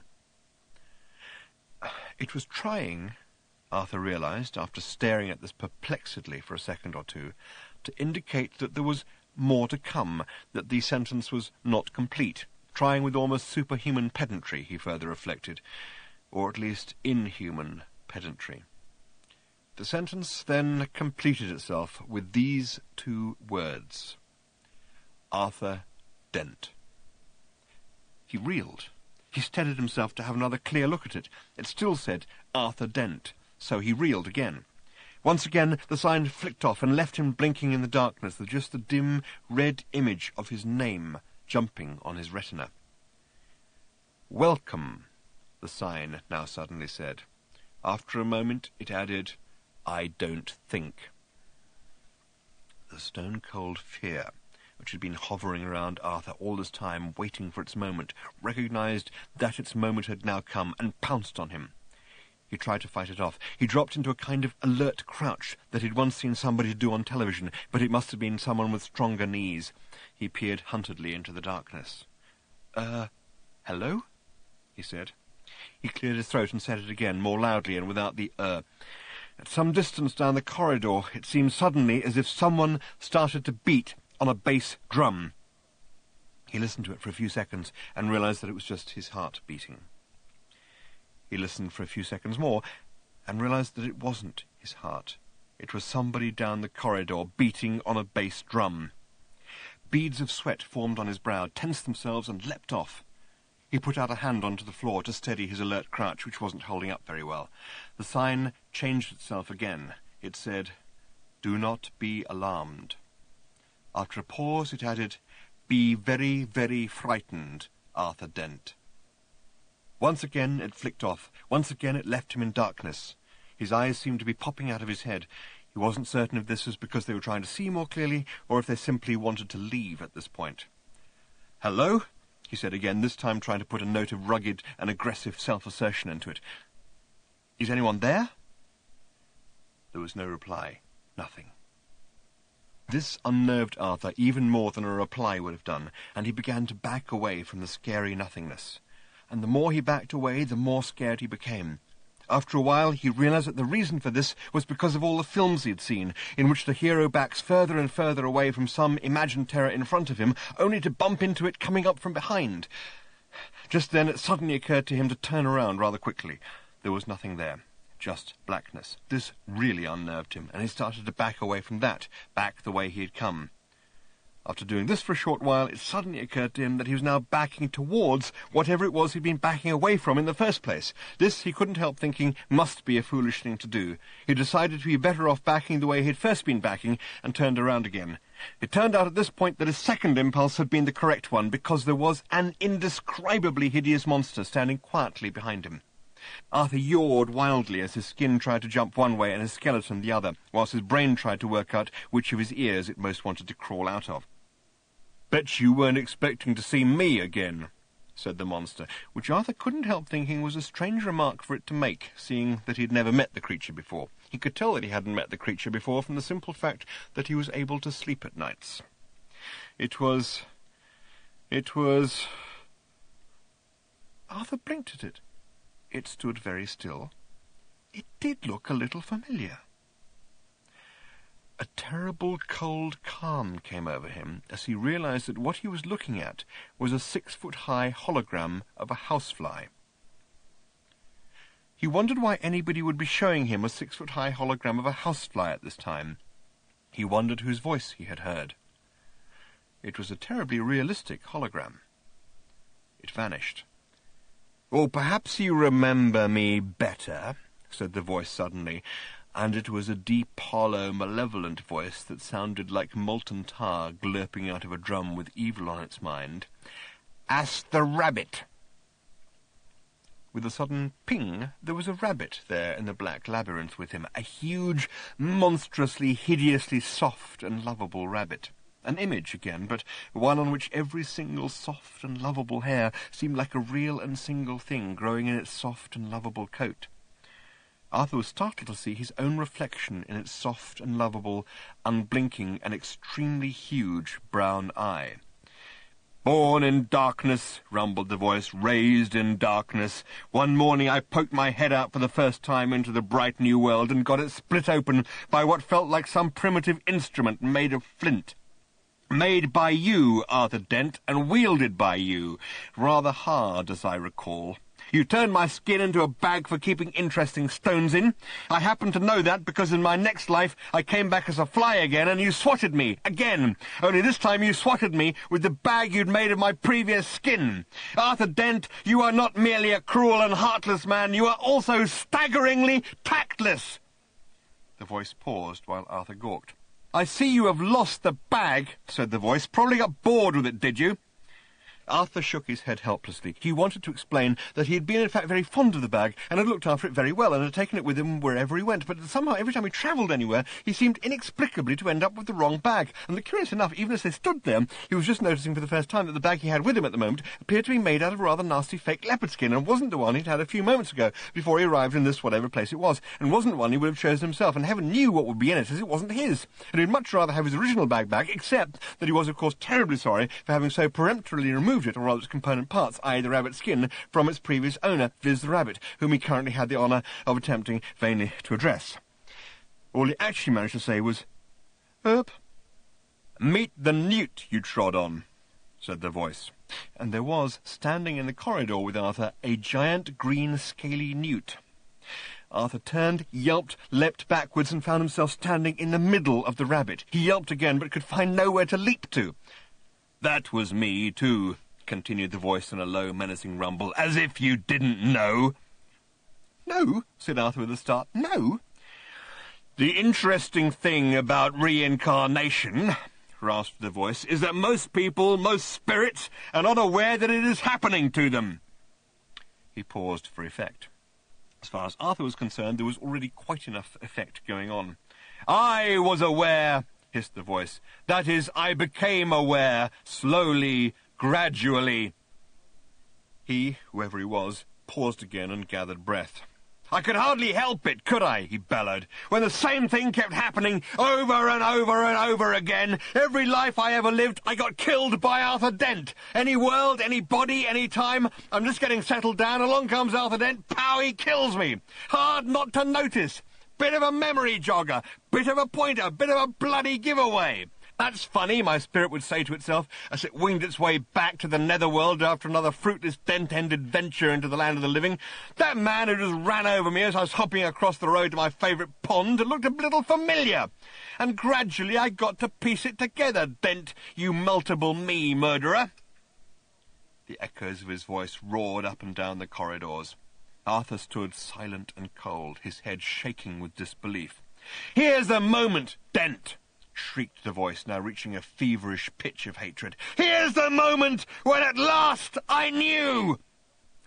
It was indescribably hideous, the thing that suddenly opened up in front of Arthur, making him gasp and gargle with horror. But here's an attempt at a description of how hideous it was. It was a huge, palpitating, wet cave with a vast, slimy, rough, whale-like creature lolling around it and sliding over monstrous white tombstones. High above the cave rose a vast promontory in which could be seen the dark recesses of two further fearful caves, which... Arthur Dent suddenly realised he was looking at his own mouth, when his attention was meant to be directed at the live oyster that was being tipped helplessly into it. He staggered back with a cry and averted his eyes. When he looked again, the appalling apparition had gone. The corridor was dark and briefly silent. He was alone with his thoughts. They were extremely unpleasant thoughts, and he would rather have had a chaperone. The next noise, when it came, was the low, heavy roll of a large section of wall trundling aside, revealing for the moment just dark blankness behind it. Arthur looked into it in much the same way that a mouse looks into a dark dog kennel. And the voice spoke to him again. "Tell me it was a coincidence, Dent," it said. "I dare you to tell me it was a coincidence." "It was a coincidence," said Arthur quickly. "It was not!" came the answering bellow. "It was," said Arthur. "It was." "If it was a coincidence, then my name," roared the voice, "is not Agrajag." "And presumably," said Arthur, "you would claim that that was your name." "Yes," hissed Agrajag, as if he had just completed a rather deft syllogism. "Well, I'm afraid it was still a coincidence," said Arthur. "Come in here and say that," howled the voice in a sudden apoplexy again. Arthur walked in and said that it was a coincidence, or at least he nearly said it was a coincidence. His tongue rather lost its footing toward the end of the last word, because the lights came up and revealed what it was he had walked into. It was a cathedral of hate. It was the product of a mind that was not merely twisted, but actually sprained. It was huge. It was horrific. It had a statue in it. We will come to the statue in a moment. The vast, incomprehensibly vast chamber looked as if it had been carved out of the inside of a mountain, and the reason for this was that that was precisely what it had been carved out of. It seemed to Arthur to spin sickeningly round his head as he stood and gaped at it. It was black. Where it wasn't black, you were inclined to wish that it was, because the colours with which some of the unspeakable details were picked out ranged horribly across the whole spectrum of eye-defying colours, from ultra-violet to infrared, taking in liver-purple, loathsome lilac, matter yellow, burnt ombre, and gangrene on the way.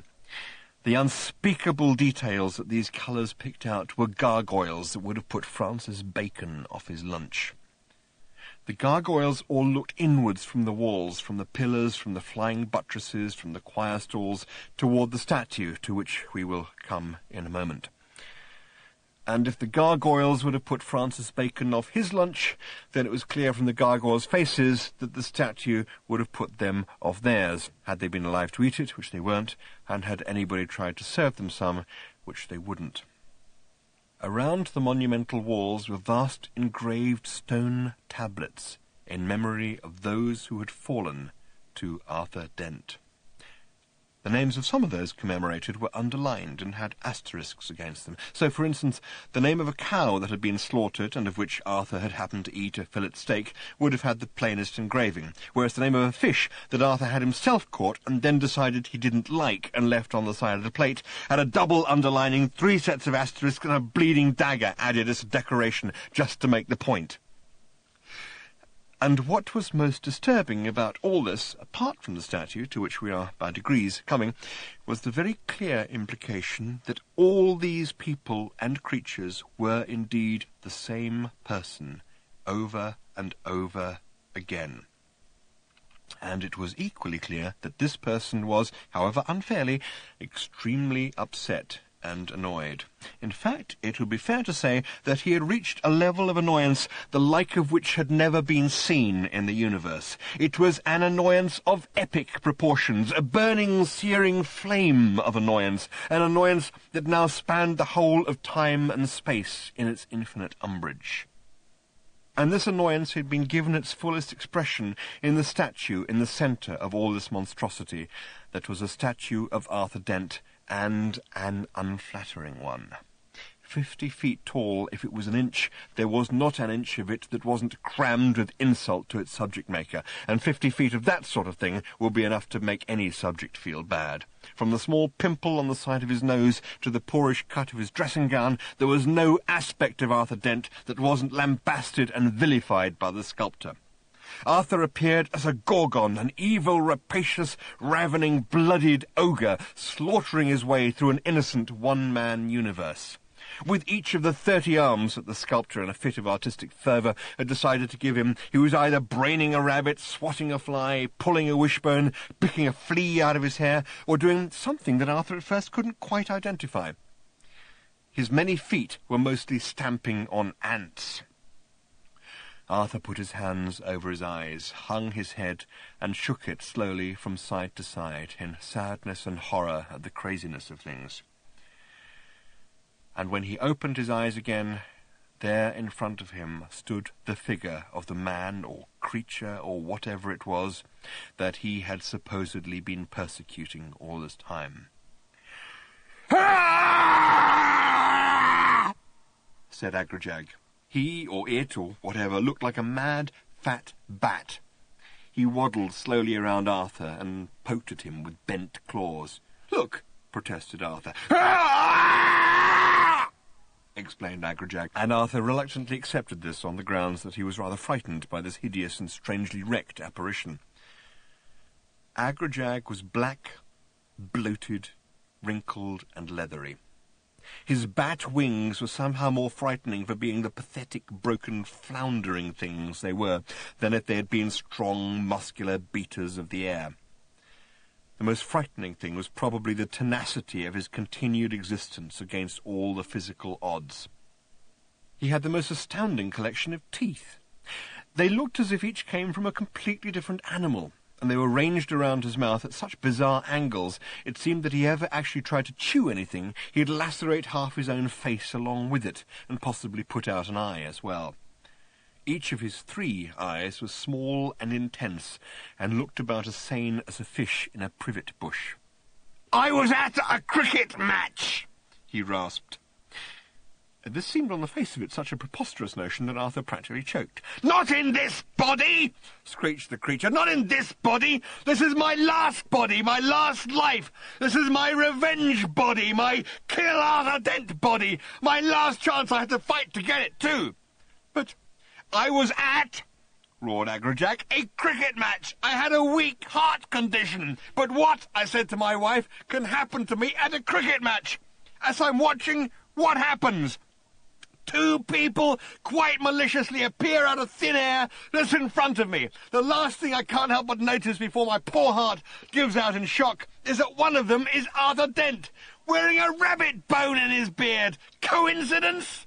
"Yes," said Arthur. "Coincidence!" screamed the creature, painfully thrashing its broken wings and opening a short gash on its right cheek with a particularly nasty tooth. On closer examination, such as he'd been hoping to avoid, Arthur noticed that much of Agrajag's face was covered with ragged strips of black band-aids. He backed away nervously, He tugged at his beard. He was appalled to discover that, in fact, he still had the rabbit bone in it. He pulled it out and threw it away. "Look," he said, "it's just fate playing silly buggers with you, with me, with us. It's a complete coincidence." "What have you got against me, Dent?" snarled the creature, advancing on him in a painful waddle. "Nothing," insisted Arthur. "Honestly, nothing." Agrajag fixed him with a beady stare. "Seems a strange way to relate to somebody you've got nothing against, killing them all the time. Very curious piece of social interaction, I would call that. I would also call it a lie." "But look," said Arthur, "I'm very sorry. There's been a terrible misunderstanding. I've got to go. I've got a clock. I'm meant to be helping save the universe." He backed away still farther. Agrajag advanced still further. "At one point," he hissed, "at one point I decided to give up. Yes, I would not come back. I would stay in the Netherworld. And what happened?" Arthur indicated with random shakes of his head that he had no idea, and didn't want to have one either. He found he had backed up against the cold dark stone that had been carved by who knew what Herculean effort into a monstrous travesty of his bedroom slippers. He glanced up at his own horrendously parodied image towering above him. He was still puzzled as to what one of his hands was meant to be doing. "I got yanked involuntarily back into the physical world," pursued Agrajag, "as a bunch of petunias, in, I might add, a bowl. This particular happy little lifetime started off with me, in my bowl, unsupported, 300 miles above the surface of a particularly grim planet. Not a naturally tenable position for a bowl of petunias, you might think, and you'd be right. That life ended a very short while later, 300 miles lower, in, I might again add, the fresh wreckage of a whale, my spirit brother." He leered at Arthur with renewed hatred. "On the way down," he snarled, "I couldn't help noticing a flashy-looking white spaceship. And looking out of a port on this flashy-looking spaceship was a smug-looking Arthur Dent. Coincidence?" "Yes," yelped Arthur. He glanced up again and realized that the arm that had puzzled him was represented as wantonly calling into existence a bowl of doomed petunias. This was not a concept that leapt easily to the eye. "I must go," insisted Arthur. "You may go," said Agrajag, "after I have killed you." No, that won't be any use," explained Arthur, beginning to climb up the hard stone incline of his carved bedroom slipper. "Because I have to save the universe, you see. I have to find a silver bale, that's the point. A tricky thing to do, dead." "Save the universe?" spat Agrajag with contempt. "You should have thought of that before you started your vendetta against me. What about the time when you were on Stavromula Beta and someone—" "I've never been there," said Arthur. "Tried to assassinate you and you ducked. Who do you think the bullet hit? What did you say?" "Never been there," repeated Arthur. "What are you talking about? I have to go." Agrajag stopped in his tracks. "You must have been there. You were responsible for my death there as everywhere else. An innocent bystander." He quivered. "I've never heard of the place," insisted Arthur. "I've certainly never had anyone try to assassinate me. Other than you. Perhaps I go there later, do you think?" Agrajag blinked slowly in a kind of frozen, logical horror. "You haven't been to Stavromula Beta yet?" he whispered. No," said Arthur. I don't know anything about the place. Certainly never been to it, and don't have any plans to go." "Oh, you go there all right," muttered Agrajag in a broken voice. "You go there all right. Oh, Zark!" He tottered and stared wildly about him at his huge cathedral of hate. "I brought you here too soon!" He started to scream and bellow. "I brought you here too zarking soon!" Suddenly he rallied and turned a baleful, hating eye on Arthur. "I'm going to kill you anyway!" he roared. "Even if it's a logical impossibility, I'm going to zarking well try! I'm going to blow this whole mountain up!" he screamed. "Let's see you get out of this one, Dent!" He rushed in a painful, waddling hobble to what appeared to be a small black sacrificial altar. He was shouting so wildly now that he was really carving his face up badly. Arthur leapt down from his vantage place on the carving of his own foot and ran to try to restrain the three-quarters crazed creature. He leapt upon him and brought the strange monstrosity crashing down on top of the altar. Agrajag screamed again, threshing wildly for a brief moment, and turned a wild eye on Arthur. "You know what you've done?" he gurgled painfully. "You've gone and killed me again! I mean, what do you want from me? Blood?" He thrashed again in a brief apoplectic fit, quivered and collapsed, smacking a large red button on the altar as he did so. Arthur started with horror and fear, first at what he appeared to have done, and then at the loud sirens and bells that suddenly shattered the air to announce some clamouring emergency. He stared wildly around him. The only exit appeared to be the way he had come in. He pelted towards it, throwing away the nasty fake leopard skin bag as he did so. He dashed randomly, haphazardly through the labyrinthine maze. He seemed to be pursued more and more fiercely by klaxons, sirens, flashing lights. Suddenly he turned a corner, and there was a light in front of him. It wasn't flashing. It was daylight. Chapter 19. Although it has been said that on Earth alone in our galaxy is cricket treated as a fit subject for a game, and that for this reason the Earth has been shunned, this only applies to our galaxy, and more specifically to our dimension. In some of the higher dimensions they feel they can more or less please themselves, and they have been playing a peculiar game called Brocchian Ultra Cricket for whatever their transdimensional equivalent of billions of years is. Let's be blunt, it's a nasty game, says the Hitchhiker's Guide to the Galaxy, but then anyone who's been to any of the higher dimensions will know that they're a pretty nasty heathen lot up there who should just be smashed and done in, and would be too if anyone could work out a way of firing missiles at right angles to reality. This is another example of the fact that the Hitchhiker's Guide to the Galaxy will employ anybody who wants to walk straight in off the street and get ripped off, especially if they happen to walk in off the street during the afternoon when very few of the regular staff members are there. There is a fundamental point here. The history of the Hitchhiker's Guide to the Galaxy is one of idealism, struggle, despair, passion, success, failure, and enormously long lunch breaks. The earliest origins of the guide are now, along with most of its financial records, lost in the mists of time. For other and more curious theories about where they are lost, see below. Most of the surviving stories, however, speak of a founding editor called Herling Fruitmig. Herling Fruitmig, it is said, founded the guide, established its fundamental principles of honesty and idealism, and went bust. There followed many years of Penurian heart-searching, during which he consulted friends, sat in darkened rooms in illegal states of mind, thought about this and that, fooled about with weights, and then, after a chance encounter with the holy lunching friars of Voondoon, who claimed that just as lunch was at the centre of a man's temporal day, and man's temporal day could be seen as an analogy for his spiritual life, so lunch should be A, seen as the centre of man's spiritual life, and B, held in jolly nice restaurants, he refounded the guide, laid down its fundamental principles of honesty and idealism and where you could stuff them both, and led the guide on to its first major commercial success. He also started to develop and explore the role of the editorial lunch break that was subsequently to play such a crucial part in the guide's history, since it meant that most of the actual work got done by any passing stranger who happened to wander into the empty offices of an afternoon and saw something worth doing.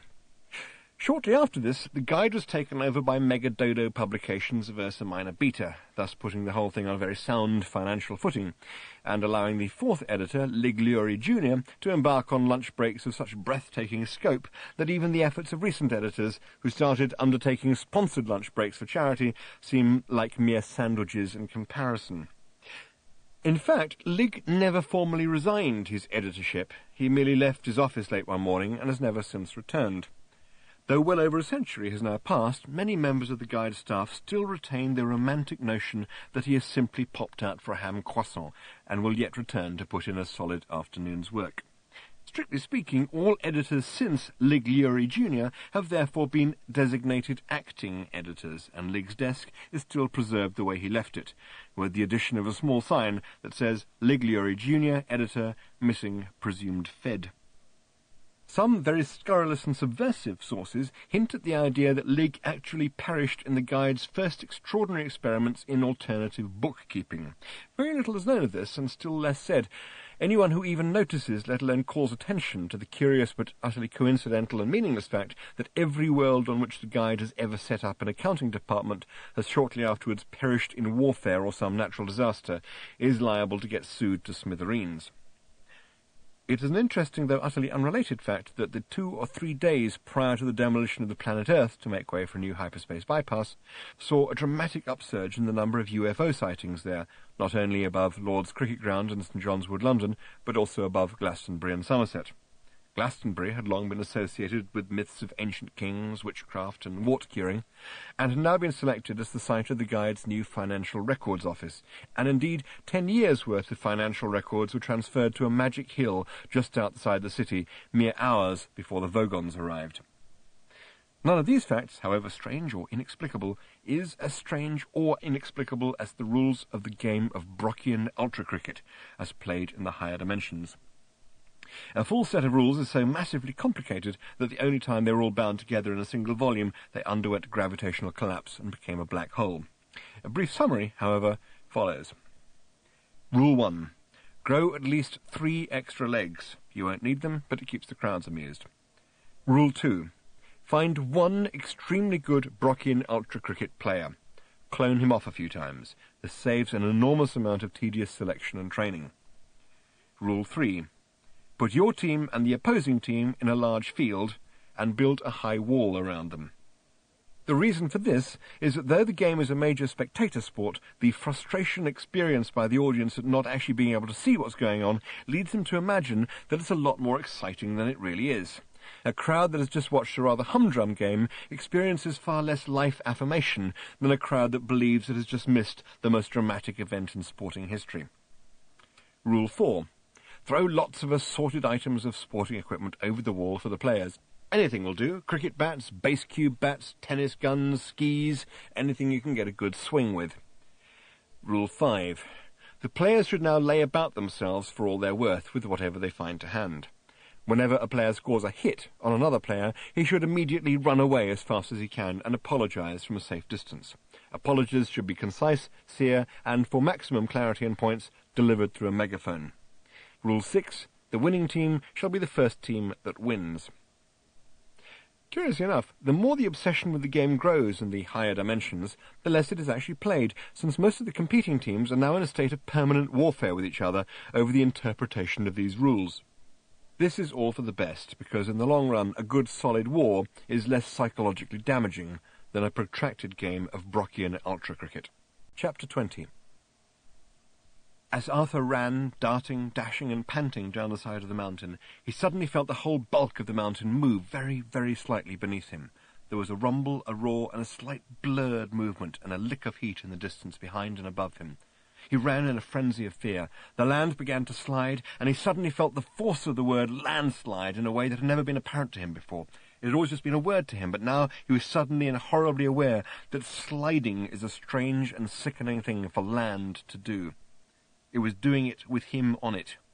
He felt ill with fear and trembling. The ground slid, the mountain slurred, he slipped, he fell, he stood, he slipped again and ran. The avalanche began. Stones, then rocks, then boulders pranced past him like clumsy puppies, only much bigger, much, much harder and heavier, and almost infinitely more likely to kill you if they fell on you. His eyes danced with them, his feet danced with the dancing ground. He ran as if running were a terrible sweating sickness. His heart pounded to the rhythm of the pounding geological frenzy around him. The logic of the situation, i.e. that he was clearly bound to survive if the next foreshadowed incident in the saga of his inadvertent persecution of Agrajag was to happen, was utterly failing to impinge itself on his mind or exercise any restraining influence on him at this time. He ran with the fear of death in him, under him, over him, and grabbing hold of his hair. And suddenly he tripped again and was hurled forward by his considerable momentum. But just at the moment he was about to hit the ground astoundingly hard, he saw lying directly in front of him a small navy blue holdall that he knew for a fact he had lost in the baggage retrieval system at Athens airport some 10 years previously in his personal timescale, and in his astonishment he missed the ground completely and bobbed off into the air with his brain singing. What he was doing was this. He was flying. He glanced around him in surprise, but there could be no doubt that that was what he was doing. No part of him was touching the ground, and no part of him was even approaching it. He was simply floating there with boulders hurtling through the air around him. He could now do something about that. Blinking with the non-effort of it, he wafted higher into the air, and now the boulders were hurtling through the air beneath him. He looked downward with intense curiosity. Between him and the shivering ground were now some 30 feet of empty air. Empty, that is, if you discounted the boulders that didn't stay in it for long, but bounded on downward in the iron grip of the law of gravity. The same law that seemed all of a sudden to have given Arthur a sabbatical. It occurred to him almost instantly, with the instinctive correctness that self-preservation instills in the mind, that he mustn't try to think about it, that if he did, the law of gravity would suddenly glance sharply in his direction and demand to know what the hell he thought he was doing up there, and all would suddenly be lost. So he thought about tulips. was difficult, but he did. He thought about the pleasing firm roundness of the bottom of tulips. He thought about the interesting variety of colours they came in, and wondered what proportion of the total number of tulips that grew or had grown on the earth would be found within a radius of 1 mile from a windmill. After a while he got dangerously bored of this train of thought, felt the air slipping away beneath him, felt that he was drifting down into the paths of the bouncing boulders that he was trying so hard not to think about. So he thought about Athens airport for a bit, and that kept him usefully annoyed for about 5 minutes, at the end of which he was startled to discover that he was now floating about 600 feet above the ground. He wondered for a moment how he was going to get back down to it, but instantly shied away from that area of speculation again and tried to look at the situation steadily. He was flying. What was he going to do about it? He looked back down at the ground.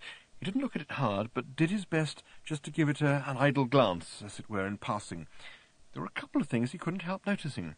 One was that the eruption of the mountain seemed now to have spent itself. There was a crater just a little way beneath the peak, presumably where the rock had caved in on top of the huge, cavernous cathedral, the statue of himself and the sadly abused figure of Agrajag. The other was his hold-all, the one he'd lost at Athens airport.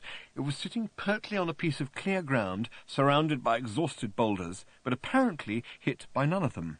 Why this should be, he could not speculate, but since this mystery was completely overshadowed by the monstrous impossibility of the bag's being there in the first place, it was not a speculation he really felt strong enough for anyway. The thing is, it was there, and the nasty fake leopard-skin bag seemed to have disappeared, which was all to the good, if not entirely to the explicable.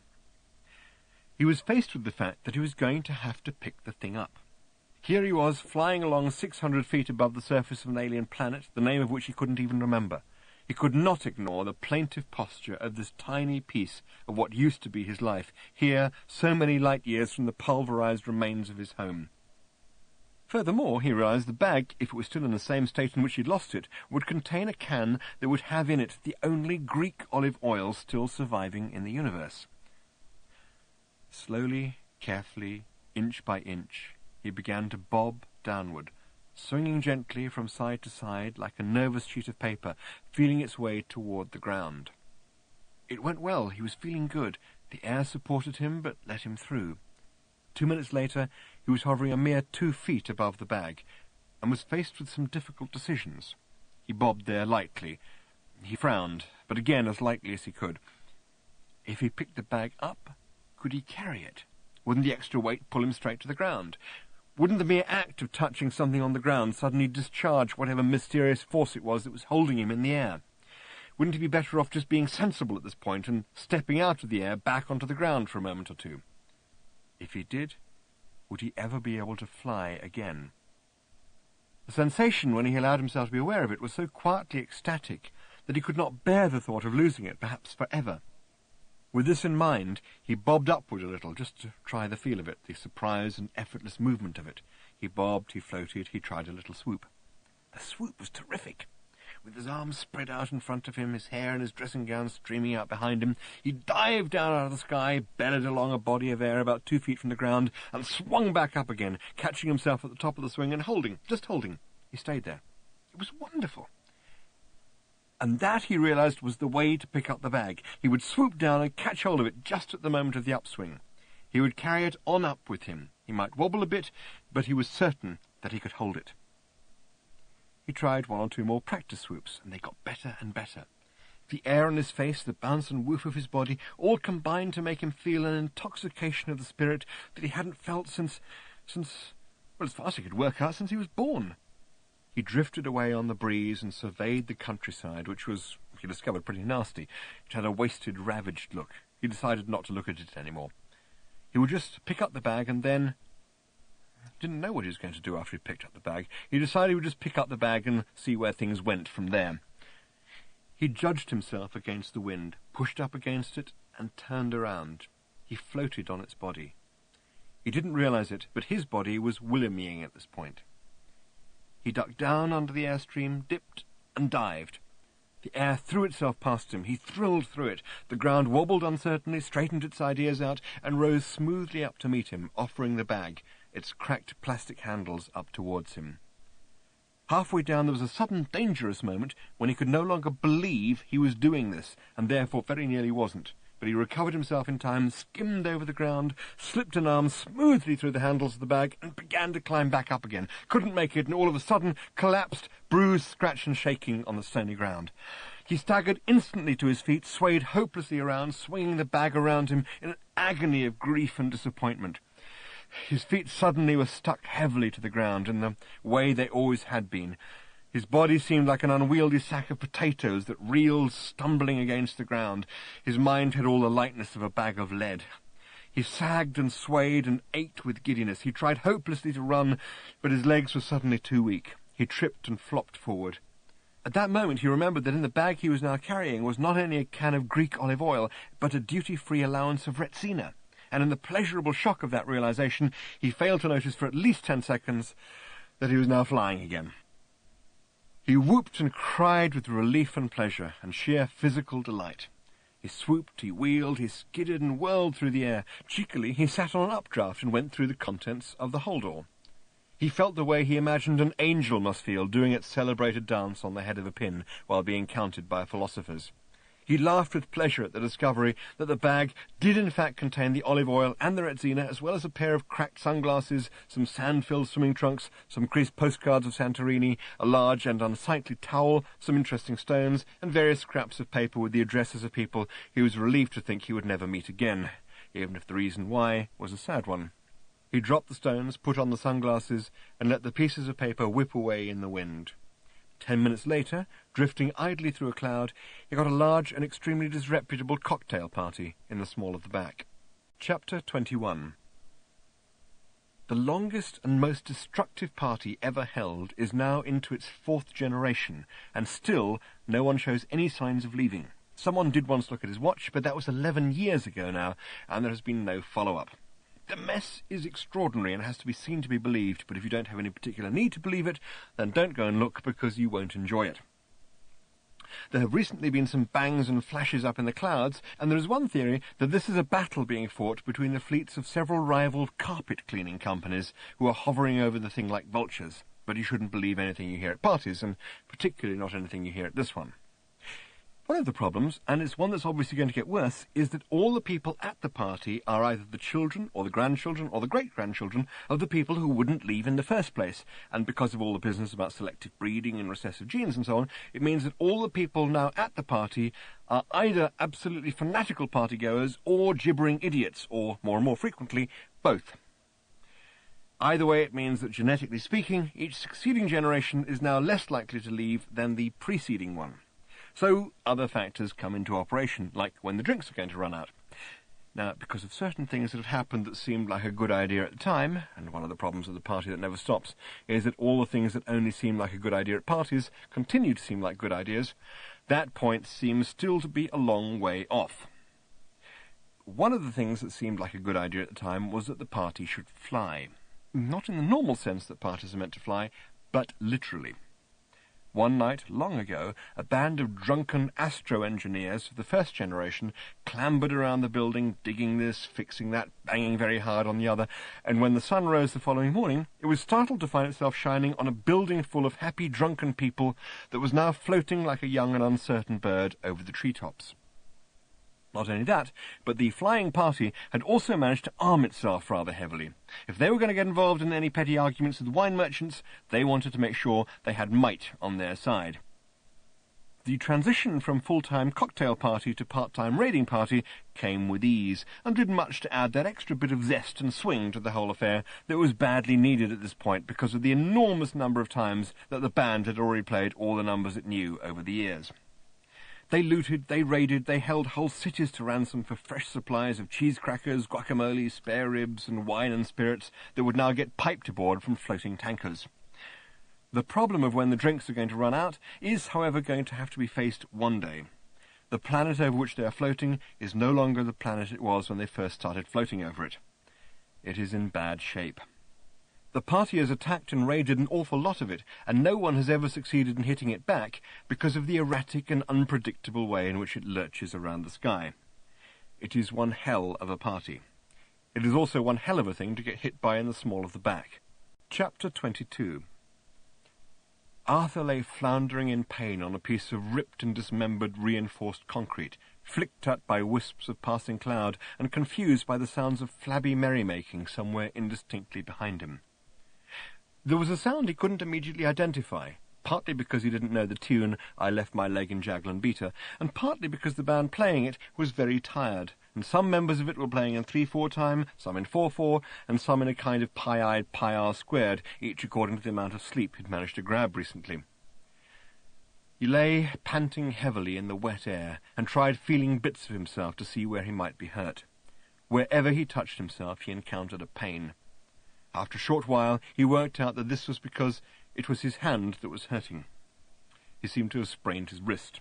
His back, too, was hurting, but he soon satisfied himself that he was not badly hurt, but just bruised and a little shaken, as who wouldn't be. He couldn't understand what a building would be doing flying through the clouds. On the other hand, he would have been a little hard-pressed to come up with any convincing explanation of his own presence, so he decided that he and the building were just going to have to accept each other. He looked up from where he was lying. A wall of pale but stained stone slabs rose up behind him, the building proper. He seemed to be stretched out on some sort of ledge or lip that extended outward for about 3 or 4 feet all the way around. It was a hunk of the ground in which the party building had had its foundations, and which it had taken along with itself to keep itself bound together at the bottom end. Nervously he stood up, and suddenly, looking out over the edge, he felt nauseous with vertigo. He pressed himself back against the wall, wet with mist and sweat. His head was swimming freestyle, but his stomach was doing the butterfly. Even though he had got up here under his own power, he could now not even bear to contemplate the hideous drop in front of him. He was not about to try his luck jumping. He was not about to move an inch closer to the edge. Clutching his hold-all, he edged along the wall, hoping to find a doorway in. The solid weight of the can of olive oil was a great reassurance to him. He was edging in the direction of the nearest corner, in the hope that the wall around the corner might offer more in the way of entrances than this one, which offered none. The unsteadiness of the building's flight made him feel sick with fear, and after a short time he took the towel from out of his bag and did something with it which once again justified its supreme position in the list of useful things to take with you when you hitchhike round the galaxy. He put it over his head so he wouldn't have to see what he was doing. His feet edged along the ground. His outstretched hand edged along the wall. Finally he came to the corner, and as his hand rounded the corner, it encountered something that gave him such a shock he nearly fell off. It was another hand. The two hands gripped each other. He desperately wanted to use his other hand to pull the towel away from his eyes, but it was holding the bag with the olive oil, the Retsina, and the postcards of Santorini, and he very much didn't want to put it down. He experienced one of those self moments, one of those moments when you suddenly turn around and look at yourself and think, "Who am I? What am I up to? What have I achieved? Am I doing well?" He whimpered very slightly. He tried to free his hand, but he couldn't. The other hand was holding his tightly. He had no recourse but to edge onward toward the corner. He leaned around it and shook his head in an attempt to dislodge the towel. This seemed to provoke a sharp cry of some unfathomable emotion from the owner of the other hand. The towel was whipped from his head, and he found his eyes peering into those of Ford Prefect.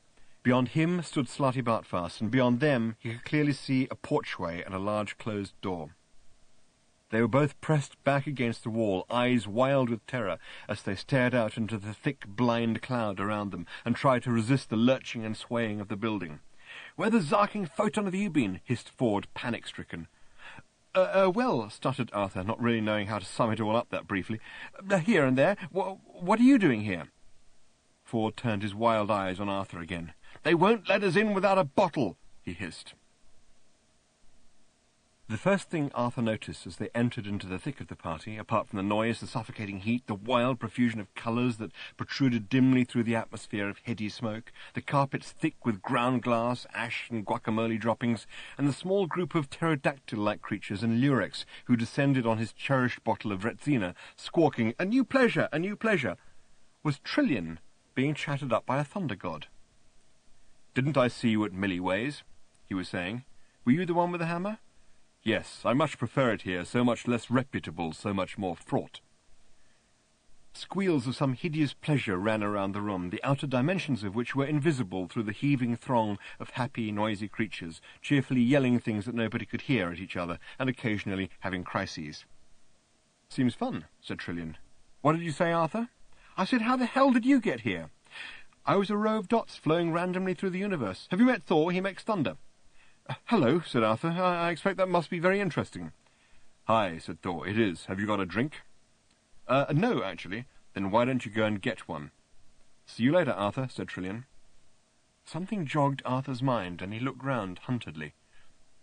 Safeward isn't here, is he? See you, said Trillian firmly, later. Thor glared at him with hard, coal-black eyes, his beard bristling. What little light there was in the place mustered its forces briefly to glint menacingly off the horns on his helmet. He took Trillian's elbow in his extremely large hand, and the muscles in his upper arm moved around each other like a couple of Volkswagens parking. He led her away. One of the interesting things about being immortal, he said, is... One of the interesting things about space... Arthur heard Slarty Bartfast saying to a large and voluminous creature who looked like someone losing a fight with a pink duvet, and was gazing raptly at the old man's deep eyes and silver beard, is how dull it is. Dull? Said the creature, and blinked her rather wrinkled and bloodshot eyes. Yes, said Slarty Bartfast, staggeringly dull, bewilderingly so. You see, there's so much of it and so little in it. Would you like me to quote you some of the statistics? Well, please, I would like to. They, too, are quite sensationally dull. I'll come back and hear them in a moment, she said, patted him on the arm, lifted up her skirts like a hovercraft, and moved off into the heaving crowd.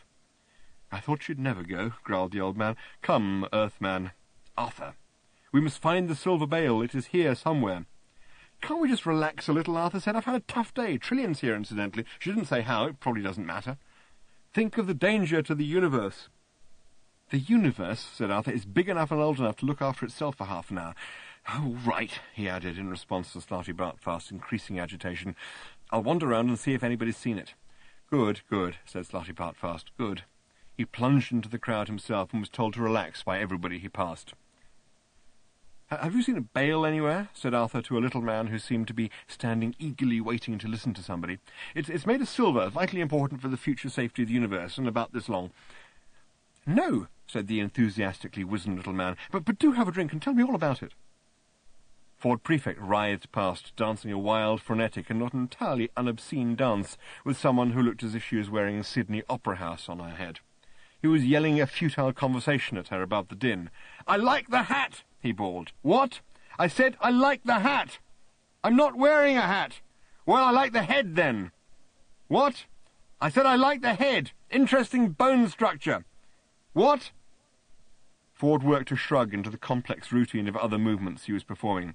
I said you dance great, he shouted. Just don't nod so much. What? It's just that every time you nod, said Ford. Ow! He added as his partner nodded forward to say what, and once again pecked him sharply on the forehead with the sharp end of her swept-forward skull. My planet was blown up one morning, said Arthur, who had found himself quite unexpectedly telling the little man his life story, or at least edited highlights of it. That's why I'm dressed like this, in my dressing gown. My planet was blown up with all my clothes in it, you see. I didn't realize I'd be coming to a party. The man nodded enthusiastically. Later I was thrown off a spaceship, still in my dressing gown, rather than the spacesuit one would normally expect.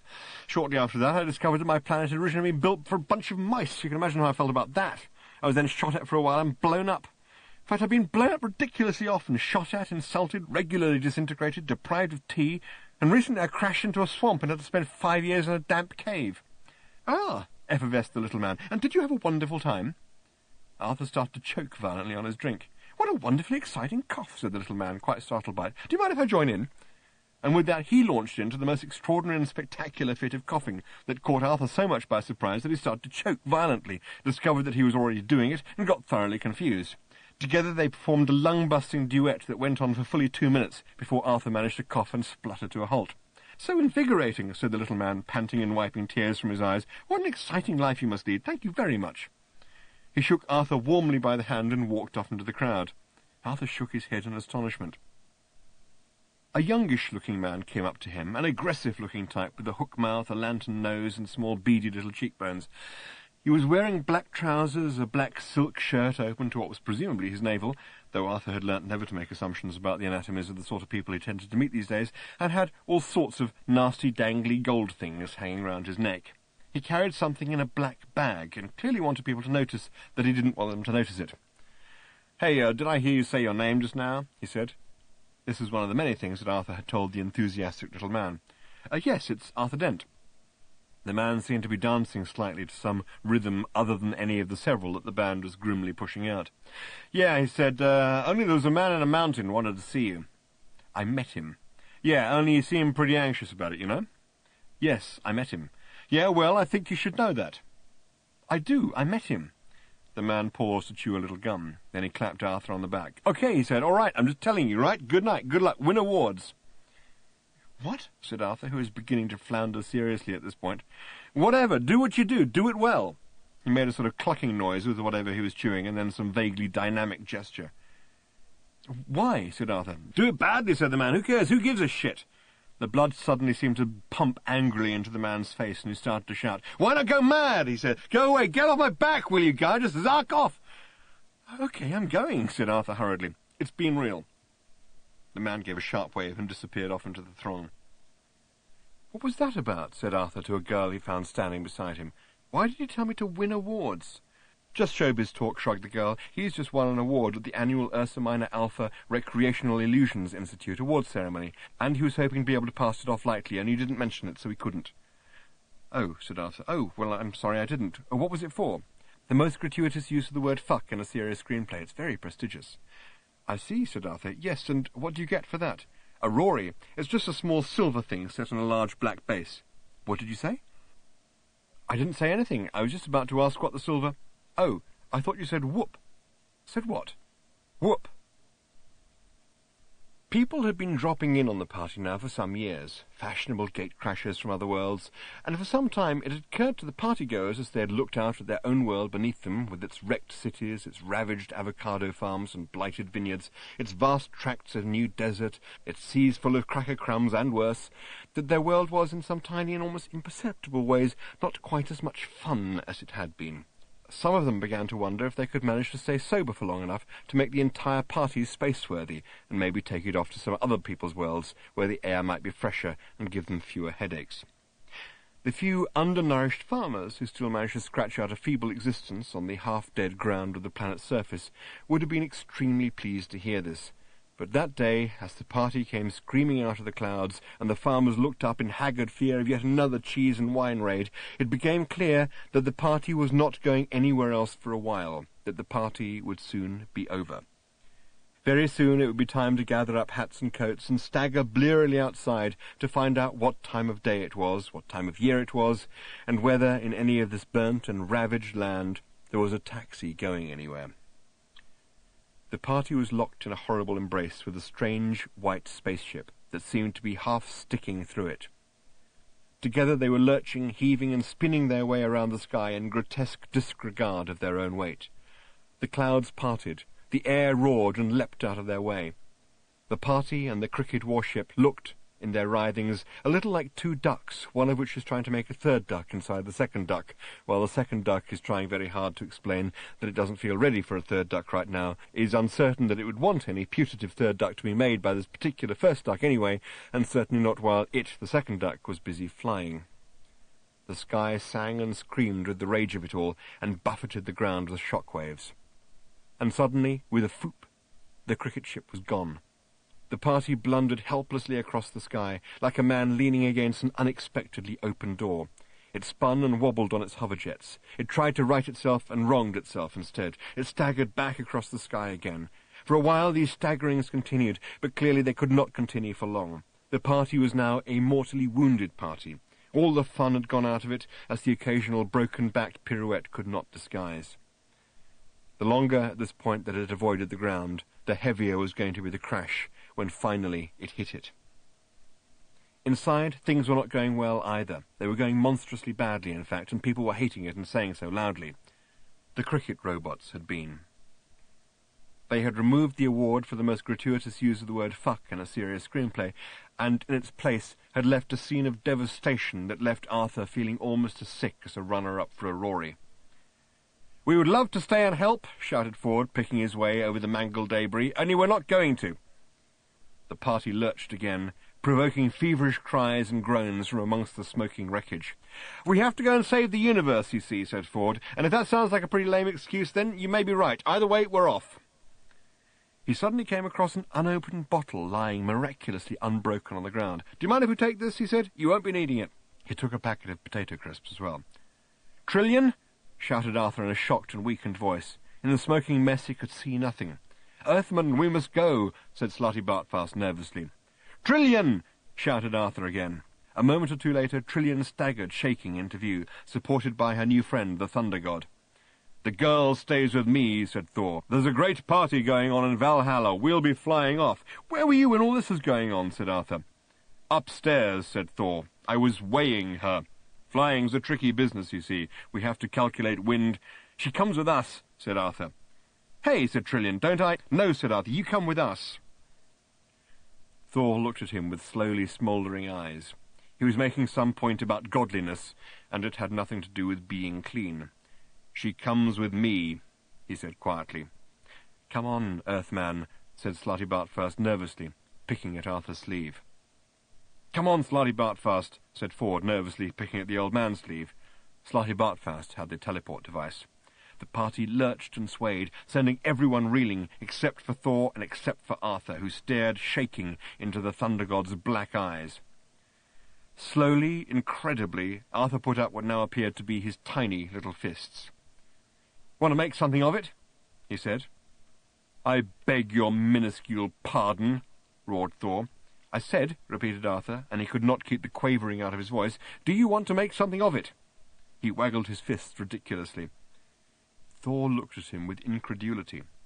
Then a little wisp of smoke curled upward from his nostrils. There was a tiny little flame in it, too. He gripped his belt. He expanded his chest to make it totally clear that here was the sort of man you only dared to cross if you had a team of Sherpas with you. He unhooked the shaft of his hammer from his belt. He held it up in his hands to reveal the massive iron head. He thus cleared up any possible misunderstanding that he might merely have been carrying a telegraph pole around with him. "Do I want," he said with a hiss like a river flowing through a steel mill, "to make something of it?" "Yes," said Arthur, his voice suddenly and extraordinarily strong and belligerent. He waggled his fists again, this time as if he meant it. "You want to step outside?" he snarled at Thor. "All right," bellowed Thor like an enraged bull, or in fact like an enraged thunder god, which is a great deal more impressive, and did so. "Good," said Arthur. "That's got rid of him. Slarty, get us out of here." Chapter 23. "All right," shouted Ford at Arthur. "So I'm a coward. The point is, I'm still alive." They were back aboard the starship Beastromath. So was Slotty Bartfast. So was Trillion. Harmony and Concord were not. "Well, so I'm alive, aren't I?" retaliated Arthur, haggard with adventure and anger. His eyebrows were leaping up and down as if they wanted to punch each other. "You damn nearly weren't," exploded Ford. Arthur turned sharply to Slotty Bartfast, who was sitting in his pilot couch on the flight deck, gazing thoughtfully into the bottom of a bottle that was telling him something he clearly couldn't fathom. He appealed to him. "Do you think he understands the first word I've been saying?" he said, quivering with emotion. "I don't know," replied Slotty Bartfast a little abstractedly. "I'm not sure," he added, glancing up very briefly, "that I do." He stared at his instruments with renewed vigour and bafflement. "You'll have to explain it to us again," he said. "Well, but later terrible things are afoot." He tapped the pseudo-glass of the bottle bottom. "We fared rather pathetically at the party, I'm afraid," he said, "and our only hope now is to try and prevent the robots from using the key in the lock. How in heaven we do that, I don't know," he muttered. "Just have to go there, I suppose. Can't say I like the idea at all. Probably end up dead." "Where is Trillion, anyway?" said Arthur with a sudden affectation of unconcern. What he had been angry about was that Ford had berated him for wasting time over all the business with the Thunder God when they could have been making a rather more rapid escape. Arthur's own opinion, and he had offered it for whatever anybody might have felt it was worth, was that he had been extraordinarily brave and resourceful. The prevailing view seemed to be that his opinion was not worth a pair of fetid dingo's kidneys. What really hurt, though, was that Trillion didn't seem to react much one way or the other, and had wandered off somewhere. "And where are my potato crisps?" said Ford. "They are both," said Slotty Bartfast, without looking up, "in the room of informational illusions. I think that your young lady friend is trying to understand some problems of galactic history. I think the potato crisps are probably helping her." Chapter 24. It is a mistake to think you can solve any major problems just with potatoes. For instance, there was once an insanely aggressive race of people called the Silastic Armor Fiends of Striterax. That was just the name of their race. The name of their army was something quite horrific. Luckily, they lived even farther back in galactic history than anything we have so far encountered, 20 billion years ago, when the galaxy was young and fresh, and every idea worth fighting for was a new one. And fighting was what the Silastic armor fiends of Strider X were good at, and being good at it, they did it a lot. They fought their enemies, i.e. everybody else, they fought each other. Their planet was a complete wreck. The surface was littered with abandoned cities that were surrounded by abandoned war machines, which were in turn surrounded by deep bunkers in which the Silastic armor fiends lived and squabbled with each other. The best way to pick a fight with the Silastic armor fiend of Strider X was just to be born. They didn't like it. They got resentful. And when an armor fiend got resentful, someone got hurt. An exhausting way of life, one might think, but they did seem to have an awful lot of energy. The best way of dealing with the Silastic armor fiend was to put him in a room on his own, because sooner or later he would simply beat himself up. Eventually they realized that this is something they were going to have to sort out, and they passed a law decreeing that anyone who had to carry a weapon as part of his normal Silastic work, policemen, security guards, primary school teachers, etc., had to spend at least 45 minutes every day punching a sack of potatoes in order to work off his or her surplus aggression. For a while this worked well, until someone thought it would be much more efficient and less time-consuming if they simply shot the potatoes instead. This led to a renewed enthusiasm for shooting all sorts of things, and they all got very excited at the prospect of their first major war for weeks. Another achievement of the Silastic armor fiends of Strider X is that they were the first race who ever managed to shock a computer. It was a gigantic spaceborne computer called Hactar, which to this day is remembered as one of the most powerful ever built. It was the first to be built like a natural brain, in that every cellular particle of it carried the pattern of the whole within it, which enabled it to think more flexibly and imaginatively, and also, it seemed, to be shocked. The Silastic armor fiends of Strider X were engaged in one of their regular wars with the strenuous Gar-fighters of Stug, and were not enjoying it as much as usual, because it involved an awful lot of trekking through the radiation swamps of Qualzenda and across the fire mountains of Frasfraga, neither of which terrains they felt at home in. So when the Strangulus Dilettans of Jajazikstak joined in the fray and forced them to fight another front in the Gamma Caves of Carfrax and the ice storms of Valanguten, they decided that enough was enough, and they ordered Hactar to design for them an ultimate weapon. "What do you mean," asked Hactar, "by ultimate?" To which the Silastic armor fiends of Strider X said, "Read a bloody dictionary," and plunged back into the fray. So Hactar designed an ultimate weapon.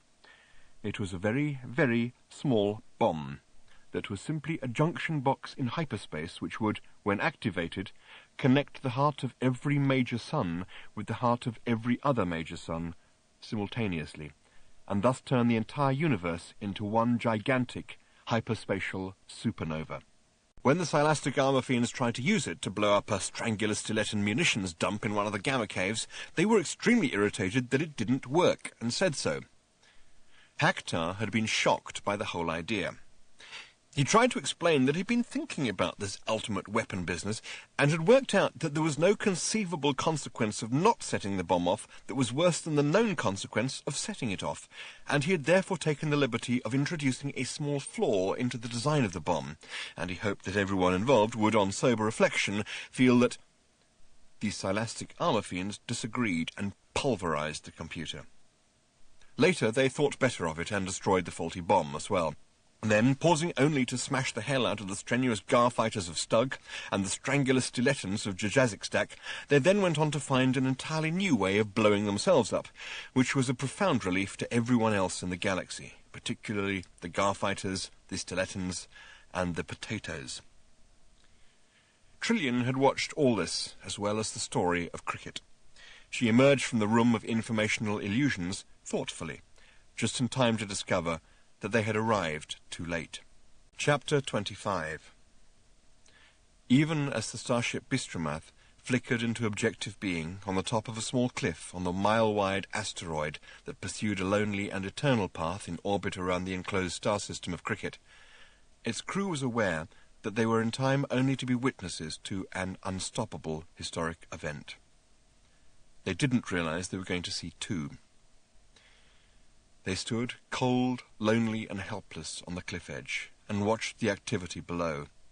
Lances of light wheeled in sinister arcs against the void, from a point only about 100 yards below and in front of them. They stared into the blinding event. An extension of the ship's field enabled them to stand there, by once again exploiting the mind's predisposition to have tricks played on it. The problems of falling up off the tiny mass of the asteroid, or of not being able to breathe, simply became somebody else's. The white Cricket warship was parked among the stark grey crags of the asteroid, alternately flaring under arc lights or disappearing in shadow. The black shadows cast by the hard rocks danced together in wild choreography as the arc lights swept around them. The 11 white robots were bearing in procession the wicket key out into the middle of a circle of swinging lights. The wicket key had been rebuilt. Its components shone and glittered. The steel pillar, or Marvin's leg, of strength and power, the golden bale, or heart of the infinite improbability drive, of prosperity, the perspex pillar, or Argobuthon sceptre of justice, of science and reason, the silver bale, or Rory Award for the most gratuitous use of the word fuck in a serious screenplay, and the now reconstituted wooden pillar, or ashes of a burnt stump signifying the death of English cricket, of nature and spirituality. "I suppose there is nothing we can do at this point?" asked Arthur nervously. "No," sighed Slartibartfast. The expression of disappointment that crossed Arthur's face was a complete failure, and since he was standing obscured by shadow, he allowed it to collapse into one of relief. "Pity," he said. "We have no weapons," said Slartibartfast, stupidly. "Damn," said Arthur very quietly. Ford said nothing. Trillian said nothing, but in a peculiarly thoughtful and distinct way. She was staring at that blankness of the space beyond the asteroid. The asteroid circled the dust cloud that surrounded the slow time envelope that enclosed the world on which lived the people of cricket, the masters of cricket and their killer robots. The helpless group had no way of knowing whether or not the cricket robots were aware of their presence. They could only assume that they must be, but they felt, quite rightly in the circumstances, that they had nothing to fear. They had an historic task to perform, and their audience could be regarded with contempt. "Terribly impotent feeling, isn't it?" said Arthur, but the others ignored him. In the centre of the area of light that the robots were approaching, a square-shaped crack appeared in the ground. The crack defined itself more and more distinctly, and soon it became clear that a block of the ground, about 6 feet square, was slowly rising. At the same time, they became aware of some other movement, but it was also subliminal, and for a moment or two it was not clear what it was that was moving. Then it became clear. The asteroid was moving. It was moving in toward the dust cloud, as if being hauled inexorably by some celestial angler in its depths. They were to make in real life the journey through the cloud that they had already made in the room of informational illusions. They stood frozen in silence. Trillian frowned. An age seemed to pass. Events seemed to pass with spinning slowness, as the leading edge of the asteroid passed into the vague and soft outer perimeter of the cloud. And soon they were engulfed in a thin and dancing obscurity. They passed on through it, on and on, dimly aware of vague shapes and walls, indistinguishable in the darkness except in the corner of the eye. The dust dimmed the shafts of brilliant light. The shafts of brilliant light twinkled on the myriad specks of dust. Trillian again regarded the passage from within her own frowning thoughts. And they were through it. Whether it had taken a minute or half an hour, they weren't sure, but they were through it and confronted with a fresh blankness, as if space were pinched out of existence in front of them. And now things moved quickly. A blinding shaft of light seemed almost to explode from out of the block that had risen 3 feet out of the ground, and out of that rose a smaller perspex block, dazzling with interior dancing colours. The block was slotted with deep grooves, 3 upright and 2 across, clearly designed to accept the wicket key. The robots approached the lock, slotted the key into its home, and stepped back again. The block twisted around of its own accord, and space began to alter. As space unpinched itself, it seemed agonizingly to twist the eyes of the watchers in their sockets.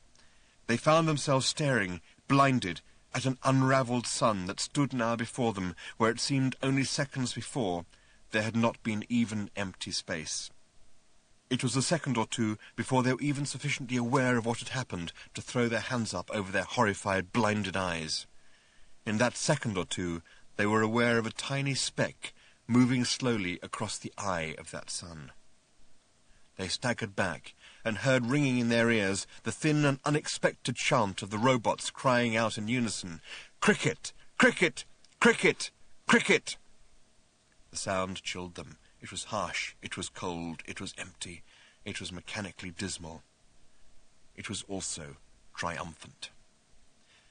They were so stunned by these two sensory shocks that they almost missed the second historic event. Zaphod Beeblebrox, the only man in history to survive a direct blast attack from the cricket robots, ran out of the cricket warship, brandishing a zap gun. "Okay," he cried, "the situation is totally under control as of this moment in time." The single robot guarding the hatchway to the ship silently swung his battle club and connected it with the back of Zaphod's left head. "Who the Zark did that?" said his left head, and lolled sickeningly forward. His right head gazed keenly into the middle distance. "Who did what?" it said. The club connected with the back of his right head. Zaphod measured his length and rather strange shape on the ground. Within a matter of seconds the whole event was over. A few blasts from the robot were sufficient to destroy the lock forever. It split and melted, and splayed its contents brokenly, and the robots marched grimly and, it almost seemed, in a slightly disheartened manner, back into their warship, which, with a foop, was gone. Trillian and Ford ran hectically around and down the steep incline to the dark, still body of Zaphod Beeblebrox. Chapter 26. "I dunno," said Zaphod, for what seemed to him like the 37th time. "They could have killed me, but they didn't. Maybe they just thought I was a kind of wonderful guy or something. I could understand that." The others silently registered their opinions of this theory. Zaphod lay on the cold floor of the flight deck. His back seemed to wrestle the floor as pain thudded through him and banged at his head. "I think," he whispered, "that there's something wrong with those anodized dudes, something fundamentally weird." "They are programmed to kill everybody," Slartibartfast pointed out. "That," wheezed Zaphod between the whacking thuds, "could be it." He didn't seem altogether convinced. "Hey, baby," he said to Trillian, hoping this would make up for his previous behaviour. "You all right?" she said gently. "Yeah," he said, "I'm fine." "Good," she said, and walked away to think. She stared at the huge visi-screen over the flight couches, and twisting a switch, she flipped local images over it. One image was the blankness of the dust cloud, one was the sun of cricket, one was cricket itself. She flipped between them fiercely. "Well, that's goodbye galaxy, then," said Arthur, slapping his knees and standing up. "No," said Slartibartfast gravely, "our course is clear." He furrowed his brow until you could grow some of the smaller root vegetables in it. He stood up, he paced around. When he spoke again, what he said frightened him so much he had to sit down again. "We must go down to cricket," he said. A deep sigh shook his old frame, and his eyes seemed almost to rattle in their sockets. "Once again," he said, "we have failed pathetically, quite pathetically." "That," said Ford quietly, "is because we don't care enough, I told you." He swung his feet up onto the instrument panel and picked fitfully at something on one of his fingernails. "But unless we determine to take action," said the old man querulously, as if struggling against something deeply insouciant in his nature, "then we shall all be destroyed, we shall all die. Surely we care about that." "Yeah, not enough to want to get killed over it," said Ford. He put on a sort of hollow smile and flipped it around the room at anyone who wanted to see it. Slartibartfast clearly found this point of view extremely seductive, and he fought against it. He turned again to Zaphod, who was gritting his teeth and sweating with the pain. "You surely must have some idea," he said, "of why they spared your life. It seems most strange and unusual." I kind of think they didn't know, shrugged Zaphod. I told you, they hit me with the most feeble blast, just knocked me out, right? They lugged me into their ship, dumped me in a corner and ignored me, like they were embarrassed about me being there. If I said anything, they knocked me out again. We had some great conversations. Hey, hi there, I wonder, kept me amused for hours, you know. He winced again. He was toying with something in his fingers. He held it up.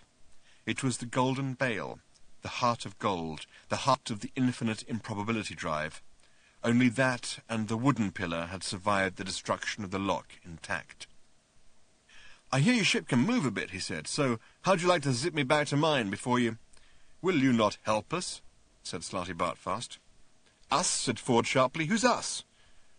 I'd love to stay and help you save the galaxy, insisted Zaphod, raising himself up onto his shoulders. But I have the mother and father of a pair of headaches, and I feel a lot of little headaches coming on. But next time we need saving, I'm your guy. Hey, Trillian baby. She looked around briefly. Yes? You want to come, heart of gold? Excitement and adventure and really wild things? I'm going down to cricket, she said. Chapter 27. It was the same hill, and yet not the same. This time it was not an informational illusion. This was cricket itself, and they were standing on it. Near them, behind the trees, stood the strange Italian restaurant that had brought these, their real bodies, to this, the real, present world of cricket. The strong grass under their feet was real, the rich soil real, too. The heady fragrances from the tree, too, were real. The night was real night. Cricket. Possibly the most dangerous place in the galaxy for anyone who isn't a cricketer to stand. The place that could not countenance the existence of any other place, whose charming, delightful, intelligent inhabitants would howl with fear, savagery, and murderous hate when confronted with anyone not their own. Arthur shuddered. Slartibartfast shuddered. Ford, surprisingly, shuddered. It was not surprising that he shuddered, it was surprising that he was there at all. But when they had returned Zaphod to his ship, Ford had felt unexpectedly shamed into not running away. Wrong, he thought to himself. Wrong, wrong, wrong. He hugged to himself one of the zap guns with which they had armed themselves out of Zaphod's armory.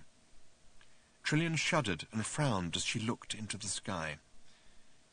This, too, was not the same. It was no longer blank and empty.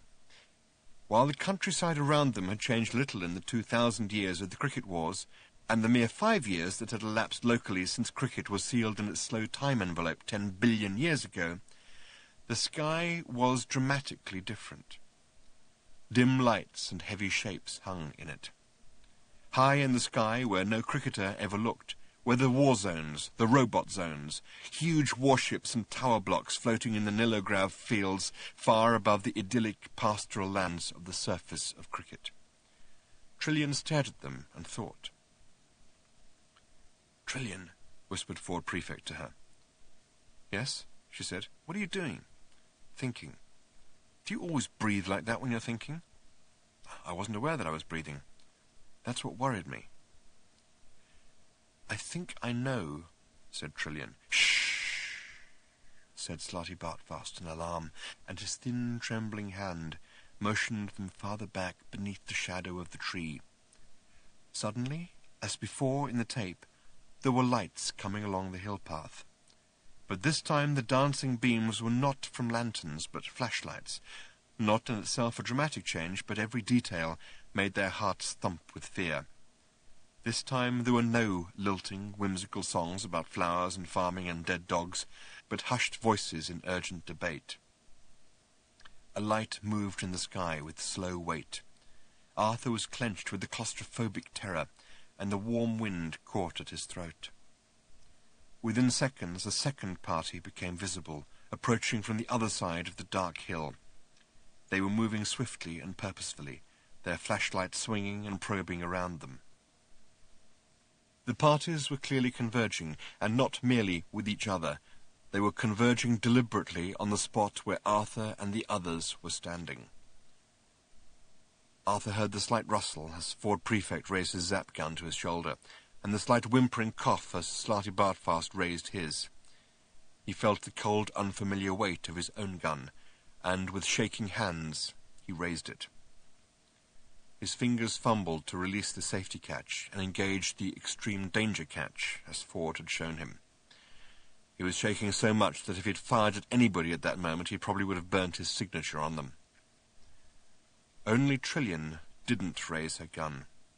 She raised her eyebrows, lowered them again, and bit her lip in thought. "Has it occurred to you," she began, but nobody wanted to discuss anything much at the moment. A light stabbed through the darkness from behind them, and they spun round to find a third party of cricketers behind them, searching them out with their flashlights. Ford Prefect's gun crackled viciously, but fire spat back at it and it crashed from his hands. There was a moment of pure fear, a frozen second before anyone fired again, and at the end of the second, nobody fired. They were surrounded by pale-faced cricketers and bathed in bobbing torchlight. The captives stared at their captors. The captors stared at their captives. "Hello," said one of the captors. "Excuse me, but are you aliens?" Chapter 28. Meanwhile, more millions of miles away than the mind can comfortably encompass, Zaphod Beeblebrox was feeling bored. He'd repaired his ship, that is, he'd watched with alert interest while a service robot had repaired it for him. It was now once again one of the most powerful and extraordinary ships in existence. He could go anywhere, do anything. He fiddled with the book and then tossed it away. It was the one he'd read before. He walked over to the communications bank and opened an all-frequencies emergency channel. "Anyone want a drink?" he asked. "This an emergency, fella?" crackled a voice from halfway across the galaxy. "Got any mixers?" said Zaphod. "Go take a ride on a comet." Okay, said Zaphod, and flipped the channel shut again. He sighed and sat down. He got up again and wandered over to a computer screen. He pushed a few buttons. Little blobs started to rush around the screen, eating each other. "Pow!" said Zaphod. "For you! Pop, pop, pop!" "Hi there," said the computer briefly after a minute of this. "You have scored 3 points. Previous best score, 7,797,200. Okay, said Zaphod, and flipped the screen blank again. He sat down again. He played with the pencil. This, too, began slowly to lose its fascination. Okay, he said, and fed his score and the previous best one into the computer. His ship made a blur of the universe. Chapter 29. "Tell us," said the thin, pale-faced cricketer who had stepped forward from the ranks of the others and stood uncertainly in the circle of light, handling his gun as if he was just holding it for someone else who'd just popped off somewhere but will be back in a minute. "Do you know anything about something called the balance of nature?" There was no reply from their captives, or at least nothing more articulate than a few confused mumbles and grunts. The flashlight continued to play over them. High in the sky above them, dark activity continued in the robot zones. "It's just," continued the cricketer uneasily, "something we heard about. Probably nothing important. Well, I suppose we'd better kill you, then." He looked down at his gun as if he were trying to find which bit to press. That is," he said, looking up again, "unless there's anything you want to chat about?" Slow, numb astonishment crept up the bodies of Slarty Bartfast, Ford, and Arthur. Very soon it would reach their brains, which were at the moment solely occupied with moving their jawbones up and down. Trillian was shaking her head, as if trying to finish a jigsaw puzzle by shaking the box. "We're worried, you see," said another man from the crowd, "about this plan of universal destruction." "Yes," added another, "and the balance of nature. It just seemed to us that if the whole of the rest of the universe is destroyed, it'll somehow upset the balance. We're quite keen on ecology, you see." His voice trailed away unhappily. "And sport," said another loudly. This got a cheer of approval from the others. "Yes," agreed the first, and sport." He looked back at his fellows uneasily and scratched fitfully at his cheek. He seemed to be wrestling with some deep inner confusion, as if everything he wanted to say and everything he thought were entirely different things between which he could see no possible connection. "You see," he mumbled, "some of us—" and he looked around again as if for confirmation. The others made encouraging noises. "Some of us," he continued, are quite keen to have sporting links with the rest of the galaxy, and though I can see the argument about keeping sport out of politics, I think that if we want to have sporting links with the rest of the galaxy, which we do, then it's probably a mistake to destroy it, and indeed the rest of the universe. His voice trailed away again, which is what seems to be the idea now. What? Said Slarty Bartfast. What? Huh? Said Arthur. Drih, said Ford Prefect. OK, said Trillian. Let's talk about it. She walked forward and took the poor confused cricketer by the arm. He looked about 25, which meant, because of the peculiar manglings of time that had been going on in this area, that he would have been just 20 when the cricket wars were finished 10 billion years ago. Trillian led him for a short walk through the light before she said anything more. He stumbled uncertainly after her. The encircling flashlight beams were drooping slightly now, as if they were abdicating to the strange, quiet girl who, alone in this universe of dark confusion, seemed to know what she was doing. She turned and faced him, and lightly held both his arms. He was a picture of bewildered misery. "Tell me," she said. He said nothing for a moment, while his gaze darted from one of her eyes to the other. He said, we have to be alone, I think. He screwed up his face and then dropped his head forward, shaking it like someone trying to shake a coin out of a money box. He looked up again. We have this bomb now, you see, he said. It's just a little one. I know, she said. He goggled at her as if she'd said something very strange about beetroots. Honestly, he said, it's very, very little. I know, she said again. But they say, his voice trailed on, they say it can destroy everything that exists, and we have to do that, you see, I think. Will that make us alone? I don't know. It seems to be our function, though, he said, and dropped his head again. Whatever that means, said a hollow voice from the crowd.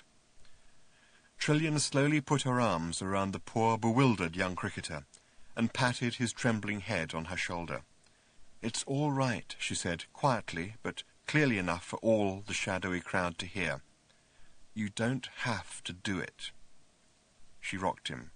You don't have to do it, she said again.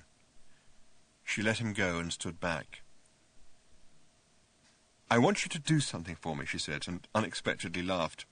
I want, she said, and laughed again. She put her hand over her mouth and then said with a straight face, I want you to take me to your leader.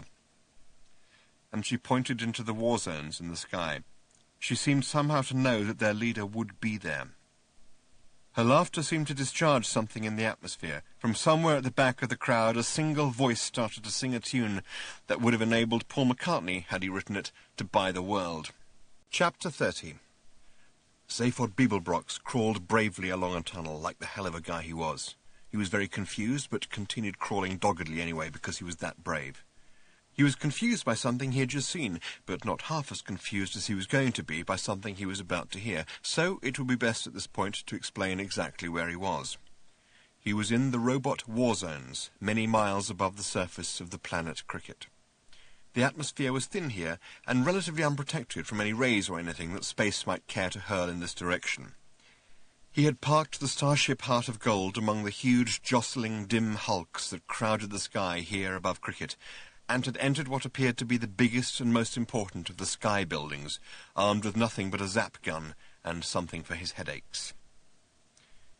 He had found himself in a long, wide and badly lit corridor, in which he was able to hide until he worked out what he was going to do next. He hid because every now and then one of the cricket robots would walk along it, and although he had so far led some kind of charmed life at their hands, it had nevertheless been an extremely painful one, and he had no desire to stretch what he was only half inclined to call his good fortune. He had ducked at one point into a room leading off the corridor, and had discovered it to be a huge and again dimly lit chamber. In fact, it was a museum with just one exhibit, the wreckage of a spacecraft. It was terribly burnt and mangled, and now that he'd caught up with some of the galactic history he'd missed through his failed attempts to have sex with the girl in the cyber cubicle next to him at school, he was able to put in an intelligent guess that this was the wrecked spaceship that had drifted through the dust cloud all those billions of years ago and started this whole business off. But, and this is where he had become confused, there was something not at all right about it. It was genuinely wrecked, it was genuinely burnt, but a fairly brief inspection by an experienced eye revealed that it was not a genuine spacecraft. It was as if it were a full-scale model of one, a solid blueprint. In other words, it was a very useful thing to have around if you suddenly decided to build a spaceship yourself and didn't know how to do it. It was not, however, anything that would ever fly anywhere itself. He was still puzzling over this, in fact he'd only just started to puzzle over it, when he became aware that a door had slid open in another part of the chamber, and another couple of cricket robots had entered, looking a little glum. Zaphod did not want to tangle with them, and deciding that just as discretion was the better part of valour, so was cowardice the better part of discretion, he valiantly hid himself in a cupboard. The cupboard, in fact, turned out to be the top part of a shaft that led down through an inspection hatch into a wide ventilation tunnel. He let himself down into it and started to crawl along it. He didn't like it. It was cold, dark, and profoundly uncomfortable, and it frightened him.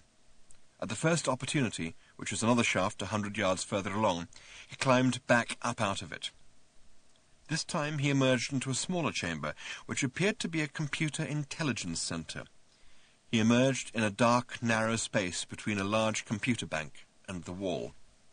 He quickly learned that he was not alone in the chamber, and started to leave again when he began to listen with interest to what the other occupants were saying.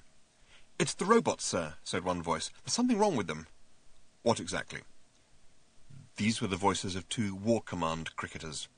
All the war commanders lived up in the sky in the robot war zones, and were largely immune to the whimsical doubts and uncertainties that were afflicting their fellows down on the surface of the planet. "Well, sir, I think it's just as well that they're being phased out of the war effort, and that we are now going to detonate the supernova bomb. In the very short time since we were released from the envelope, get to the point. The robots aren't enjoying it, sir." "What?" "The war, sir. It seems to be getting them down. There's a certain world weariness about them, or perhaps I should say universe weariness." "Well, that's all right. They're meant to be helping to destroy it." "Oh, yes, well, they're finding it difficult, sir. They're afflicted with a certain lassitude. They're just finding it hard to get behind the job. They lack oomph." "What are you trying to say?" "Well, I think they're very depressed about something, sir." "What on cricket are you talking about?" "Well, in the few skirmishes they've had recently, it seems that they go into battle, raise their weapons to fire, and suddenly think, why bother? What, cosmically speaking, is it all about? And they just seem to get a little tired and a little grim." "And then what do? Quadratic equations, mostly, sir. Fiendishly difficult ones, by all accounts. And then they sulk." "Sulk?" "Yes, sir." "Who ever heard of a robot sulking?" "I don't know, sir." "What was that noise?" It was the noise of Zaphod leaving, with his heads spinning. Chapter 31. In a deep well of darkness, a crippled robot sat. It had been silent in its metallic darkness for some time. It was cold and damp, but being a robot it was supposed not to be able to notice these things. With an enormous effort of will, however, it did manage to notice them.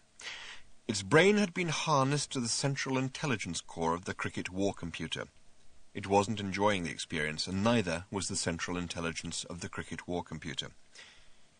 The cricket robots, who had salvaged this pathetic metal creature from the swamps of Squanchula Zeta, had done so because they had recognized almost immediately its gigantic intelligence, and the use this could be to them. They hadn't reckoned with the attendant personality disorders, which the coldness, the darkness, the dampness, the crampedness, and the loneliness were doing nothing to decrease. It was not happy with its task. Apart from anything else, the mere coordination of an entire planet's military strategy was only taking up a tiny part of its formidable mind, and the rest of it had become extremely bored. Having solved all the major mathematical, physical, chemical, biological, sociological, philosophical, etymological, meteorological, and psychological problems of the universe, except his own, 3 times over, he was severely stuck for something to do, and had taken up composing short, dolorous ditties of no tone, or indeed tune. The latest one was a lullaby. Marvin droned. Now the world has gone to bed. Darkness won't engulf my head. I can see by infrared. How I hate the night. He paused to gather the artistic and emotional strength to tackle the next verse. Now I lay me down to sleep, try to count electric sheep. Sweet dream wishes you can keep. How I hate the night. Marvin, hissed a voice. His head snapped up, almost dislodging the intricate network of electrodes that connected him to the central cricket war computer. An inspection hatch had opened, and one of a pair of unruly heads was peering through while the other kept on jogging it by continually darting to look this way and that, extremely nervously. "Oh, it's you," muttered the robot. "I might have known." "Hey, kid," said Zaphod in astonishment. "Was that you singing just then?" "I am," Marvin acknowledged bitterly, "in particularly scintillating form at the moment." Zaphod poked his head into the hatchway and looked around. "Are you alone?" he said. "Yes," said Marvin. "Wearily I sit here, pain and misery my only companions, and vast intelligence, of course, and infinite sorrow, and—" "Yeah," said Zaphod. "Yeah, what's your connection with all this?" "This," said Marvin, indicating with his less damaged arm all the electrodes that connected him with the cricket computer. "Then," said Zaphod awkwardly, "I guess you must have saved my life. Twice." "3 times," said Marvin. Zaphod's head snapped round. His other one was looking hawkishly in entirely the wrong direction, just in time to see the lethal killer robot directly behind him seize up and start to smoke. It staggered backward and slumped against a wall. It slid down. It slipped sideways, threw its head back, and started to sob inconsolably. Zaphod looked back at Marvin. "You must have a terrific outlook on life," he said. "Just don't even ask," said Marvin. "I won't," said Zaphod, and didn't. "Hey, look," he added, "you're doing a terrific job."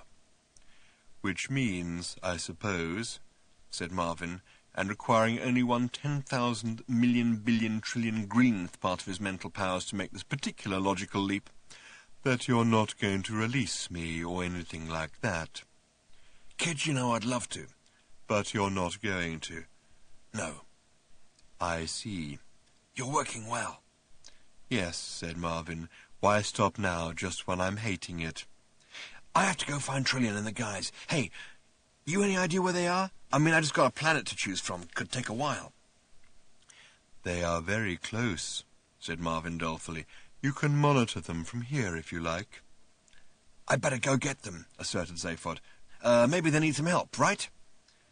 "Maybe," said Marvin, with unexpected authority in his lugubrious voice, "it would be better if you monitored them from here.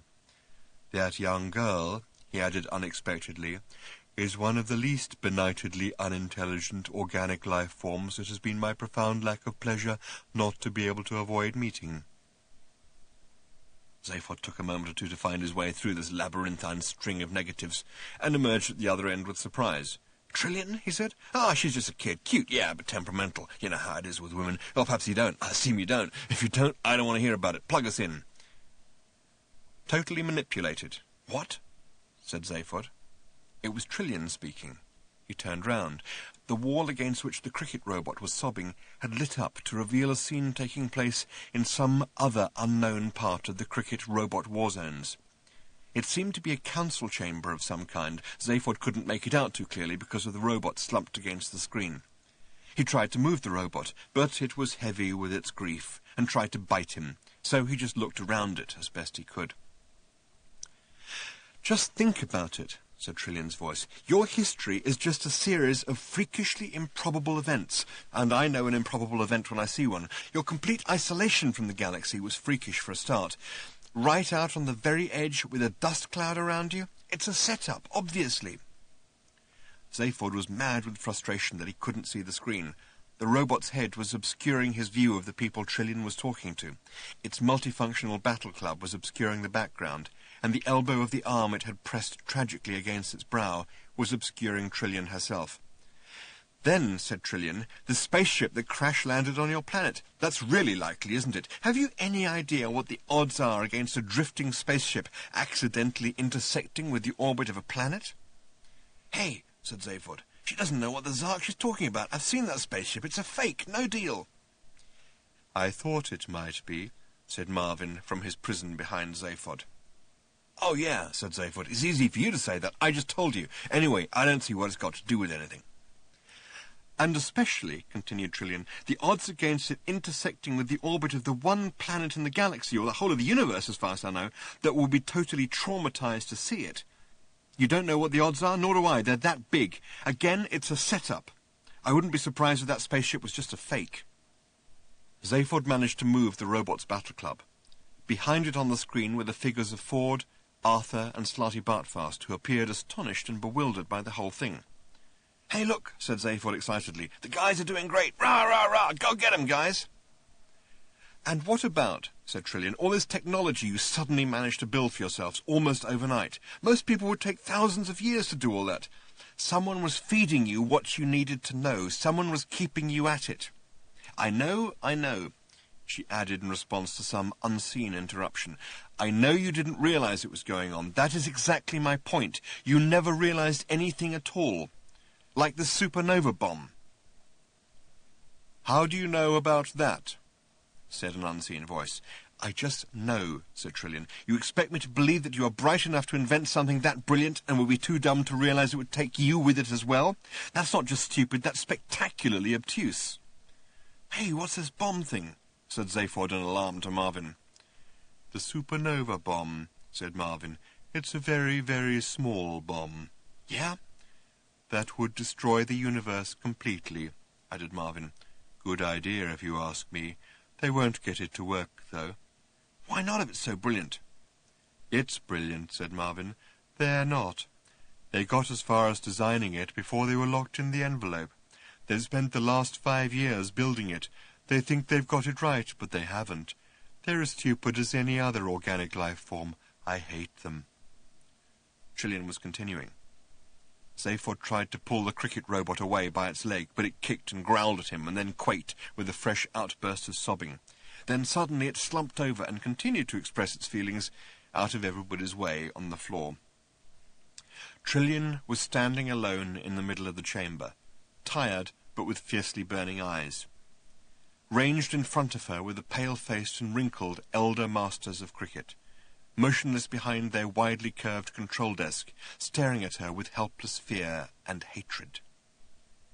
In front of them, equidistant between their control desk and the middle of the chamber where Trillian stood, as if on trial, was a slim white pillar about 4 feet tall. On top of it stood a small white globe, about 3, maybe 4 inches in diameter. Beside it stood a cricket robot with its multifunctional battle club. In fact, explained Trillian, you are so dumb stupid. She was sweating. Zaphod felt this was an unattractive thing for her to be doing at this point. You're all so dumb stupid that I very much doubt if you've been able to build the bomb properly, without any help from Hactar for the last 5 years. Who's this guy Hactar? Said Zaphod, squaring his shoulders. If Marvin replied, Zaphod didn't hear him. All his attention was concentrated on the screen. One of the elders of cricket made a small motion with his hand toward the cricket robot. The robot raised its club. There's nothing I can do, said Marvin. It's on an independent circuit from the others. Wait, said Trillian. The elder made a small motion. The robot halted. Trillian suddenly seemed very doubtful of her own judgment. How do you know all this? Said Zaphod to Marvin at this point. Computer records, said Marvin. I have access. You're very different, aren't you? Said Trillian to the elder masters, from your fellow worldlings down on the ground. You've spent all your lives up here, unprotected by the atmosphere. You've been vulnerable. The rest of your race is very frightened, you know. They don't want you to do this. You're out of touch. Why don't you check up? The cricket elder grew impatient. He made a gesture to the robot that was precisely the opposite of the gesture he had last made to it. The robot swung its battle club. It hit the small white globe. The the small white globe, was the supernova bomb. It was a very, very small bomb that was designed to bring the entire universe to an end. The supernova bomb flew through the air. It hit the back wall of the council chamber and dented it very badly. "So how does she know all this?" said Zaphod. Marvin kept a sullen silence. Probably just bluffing," said Zaphod. "Poor kid, I should never have left her alone." Chapter 32. "Haktar," called Trillian. "What are you up to?" There was no reply from the enclosing darkness. Trillian waited nervously. She was sure that she couldn't be wrong. She peered into the gloom from which she had been expecting some kind of response, but there was only cold silence. "Haktar," she called again, "I would like you to meet my friend Arthur Dent. I wanted to go off with the Thunder God, but he wouldn't let me, and I appreciate that. He made me realize where my affections really lay. Unfortunately, Zaphod is too frightened by all this, so I brought Arthur instead. I'm not sure why I'm telling you all this." "Hello?" she said again. "Haktar!" And then it came. It was thin and feeble, like a voice carried on the wind from a great distance, half heard, a memory or a dream of a voice. "Won't you both come out?" said this voice. "I promise that you will be perfectly safe." They glanced at each other, and then stepped out, improbably, along the shaft of light that streamed out of the open hatchway of the Heart of Gold into the dim, granular darkness of the dust cloud. Arthur tried to hold her hand to steady and reassure her, but she wouldn't let him. He held on to his hold-all, with its tin of Greek olive oil, its towel, its crumpled postcards of Santorini, and its other odds and ends. He steadied and reassured that instead. They were standing on and in nothing. Murky, dusty nothing.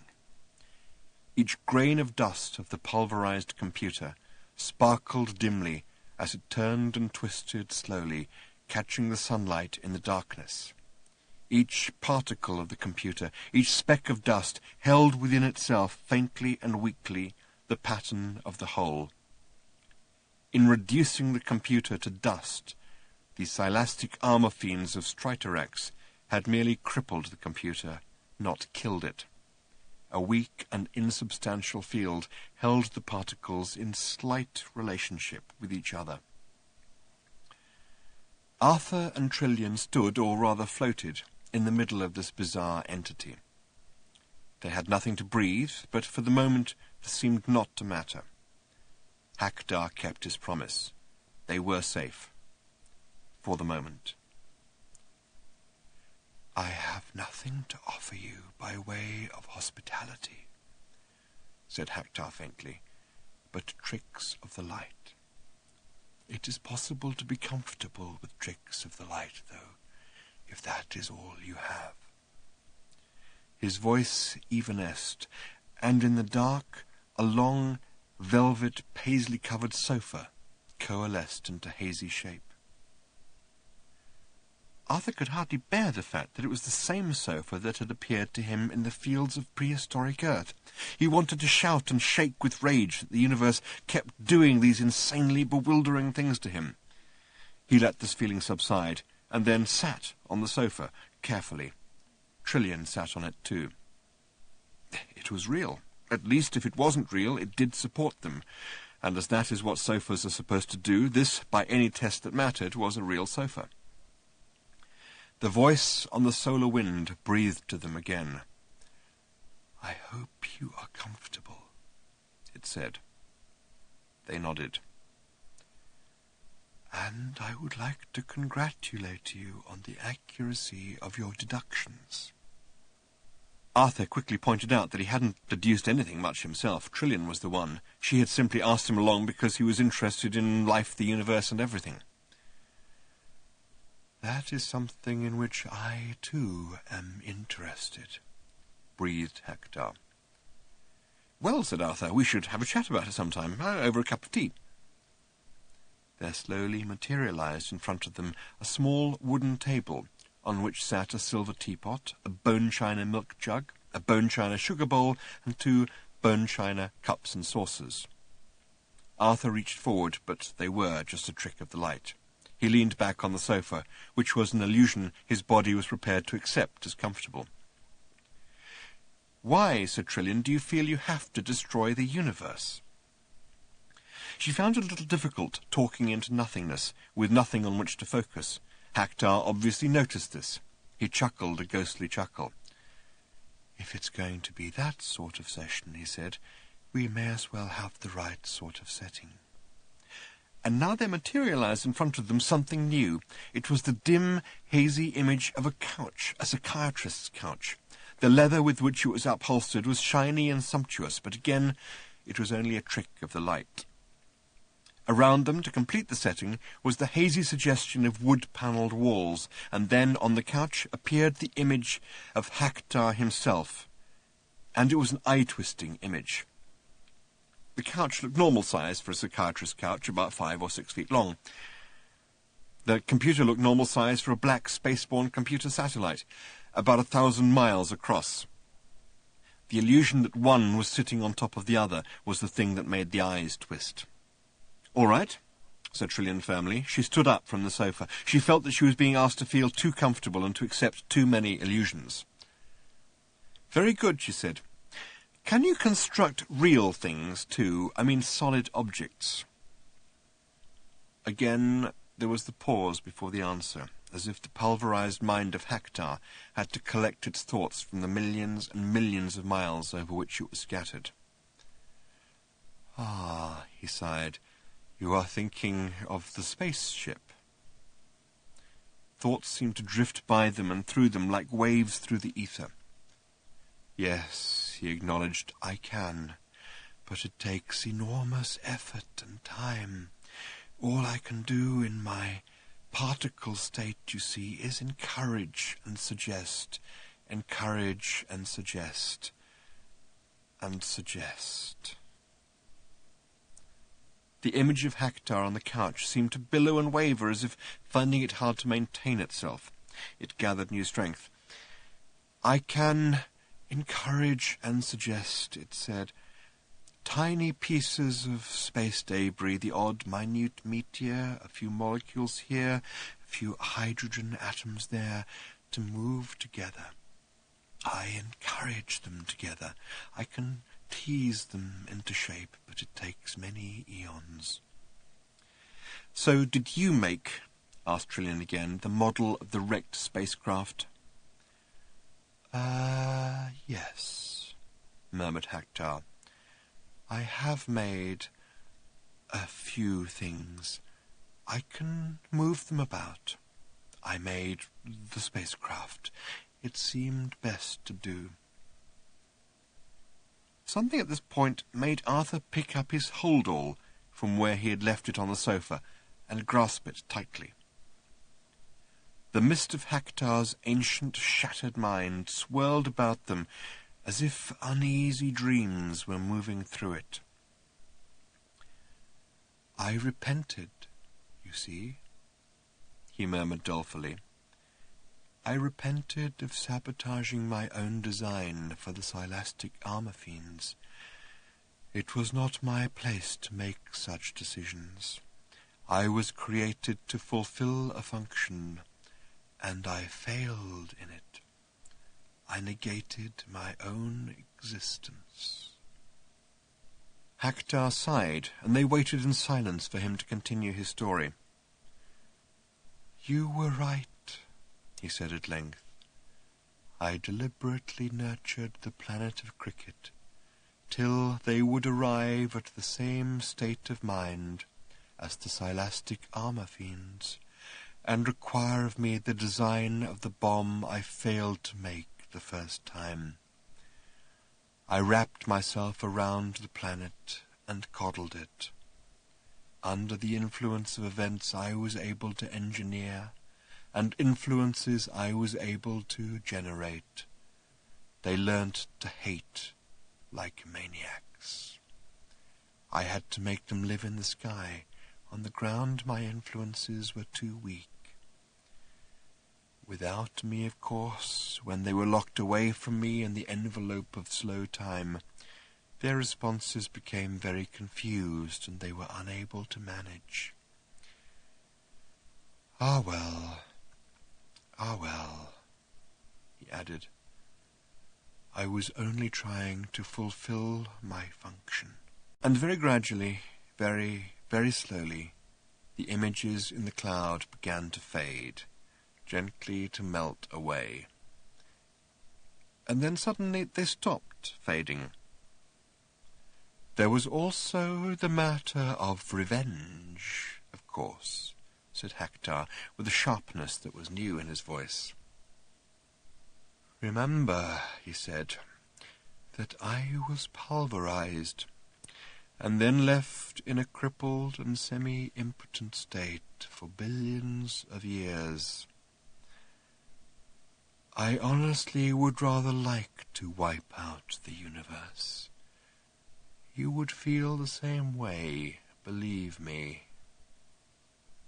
He paused as eddies swept through the dust.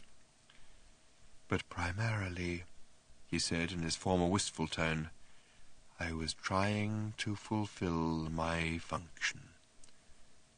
Ah, well. Trillian said, Does it worry you that you have failed? Have I failed? Whispered Hector. The image of the computer on the psychiatrist's couch began slowly to fade again. Ah, well. Ah, well. The fading voice intoned again. No, failure doesn't bother me now. You know what we have to do, said Trillian, her voice cold and businesslike. Yes, said Hector. You're going to disperse me. You are going to destroy my consciousness. Please be my guest. After all these eons, oblivion is all I crave. If I haven't already fulfilled my function, then it's too late now. Thank you, and good night. The sofa vanished. The tea table vanished. The couch and the computer vanished. The walls were gone. Arthur and Trillian made their curious way back into the Heart of Gold. Well, that, said Arthur, would appear to be that. The flames danced higher in front of him and then subsided. A few last licks and they were gone, leaving him with just a pile of ashes, where a few minutes previously there had been the wooden pillar of nature and spirituality. He scooped them off the hob of the Heart of Gold's Gamma barbecue, put them in a paper bag, and walked back onto the bridge. I think we should take them back, he said. I feel that very strongly. He had already had an argument with Snarty Bartfast on this matter, and eventually the old man had got annoyed and left. He had returned to his own ship, the Beastromath, had a furious row with the waiter, and disappeared off into an entirely subjective idea of what space was. The argument had arisen because Arthur's idea of returning the ashes to Lord's cricket ground at the same moment they were originally taken would involve travelling back in time a day or so, and this was precisely the sort of gratuitous and irresponsible mucking about that the campaign for real time was trying to put a stop to. Yes, Arthur had said, but you try and explain that to the MCC, and would hear no more against the idea. I think, he said, and stopped. The reason he started to say it again was that no one had listened to him the first time, and the reason he stopped was that it looked fairly clear that no one was going to listen to him this time either. Ford, Zaphod, and Trillian were watching the visi-screen intently. Hector was dispersing under pressure from a vibration field which the Heart of Gold was pumping into it. What did it say? Asked Ford. I thought I heard it say, said Trillian in a puzzled voice, what's done is done. I have fulfilled my function. I think we should take these back, said Arthur, holding up the bag containing the ashes. I feel that very strongly. Chapter 33. The sun was shining calmly on a scene of complete havoc. Smoke was still billowing across the burnt grass in the wake of the theft of the ashes by the cricket robots. Through the smoke, people were running, panic-stricken, colliding with each other, tripping over stretchers, being arrested. One policeman was attempting to arrest Wildbagger the Infinitely Prolonged for insulting behaviour, but was unable to prevent the tall grey-green alien from returning to his ship and arrogantly flying away, thus causing even more panic and pandemonium. In the middle of this suddenly materialised for the second time that afternoon the figures of Arthur Dent and Ford Prefect, who had teleported down out of the Heart of Gold, which was now in parking orbit around the planet. "I can explain," shouted Arthur. "I have the ashes. They're in this bag." "I don't think you have their attention," said Ford. "I have also helped save the universe," called Arthur to anyone who was prepared to listen, in other words, no one. "That should have been a crowd stopper," said Arthur to Ford. "It wasn't," said Ford. Arthur accosted a policeman who was running past. "Excuse me," he said, "the ashes, I've got them. They were stolen by those white robots a moment ago. I've got them in this bag. They were part of the key to slow time envelope, you see, and, well, anyway, you can guess the rest. The point is, I've got them, and what shall I do with them?" The policeman told him, but Arthur could only assume he was speaking metaphorically. He wandered about disconsolately. "Is no one interested?" he shouted. A man rushed past him and jogged his elbow. He dropped the paper bag, and it spilt its contents all over the ground. Arthur stared down at it with a tight-set mouth. Ford looked at him. "Want to go now?" he said. Arthur heaved a heavy sigh. He looked around at the planet Earth for what he was now certain would be the last time. "Okay," he said. At that moment he caught sight, through the clearing smoke, of one of the wickets, still standing in spite of everything. "Hold on a moment," he said to Ford. "When I was a boy—" "Can you tell me later?" said Ford. "I had a passion for cricket, you know, but I wasn't very good at it. Or not at all, if you prefer. And I always dreamed, rather stupidly, that one day I would bowl at Lord's." He looked around him at the panic-stricken throng.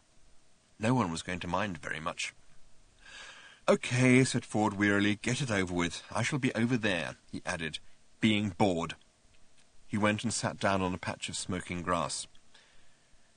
Arthur remembered that on their first visit there that afternoon, the cricket ball had actually landed in his bag, and he looked through the bag.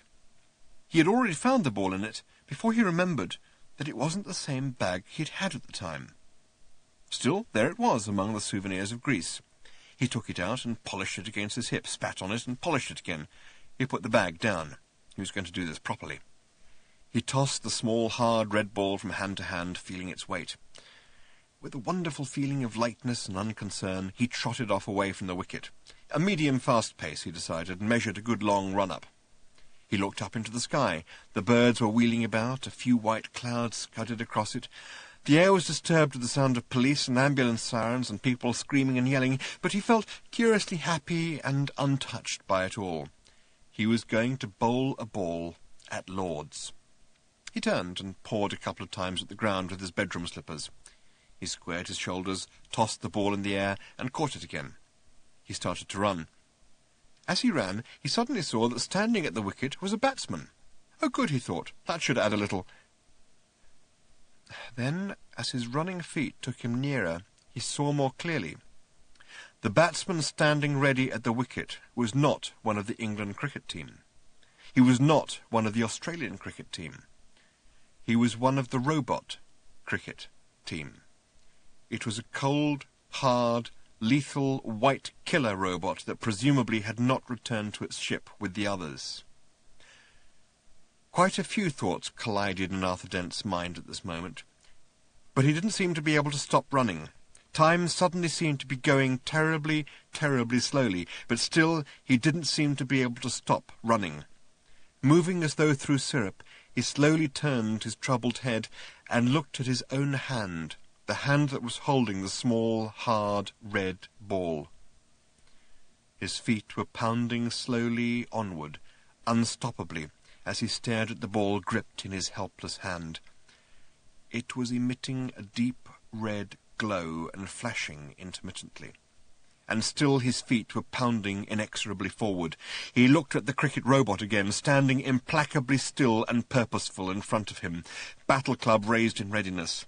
Its eyes were burning with a deep, cold, fascinating light, and Arthur could not move his own eyes from them.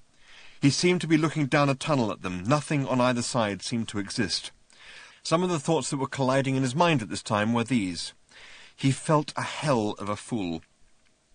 He felt that he should have listened rather more carefully to a number of things he had heard said, phrases that now pounded round his mind as his feet pounded onward to the point where he would inevitably release the ball to the cricket robot, who would inevitably strike it.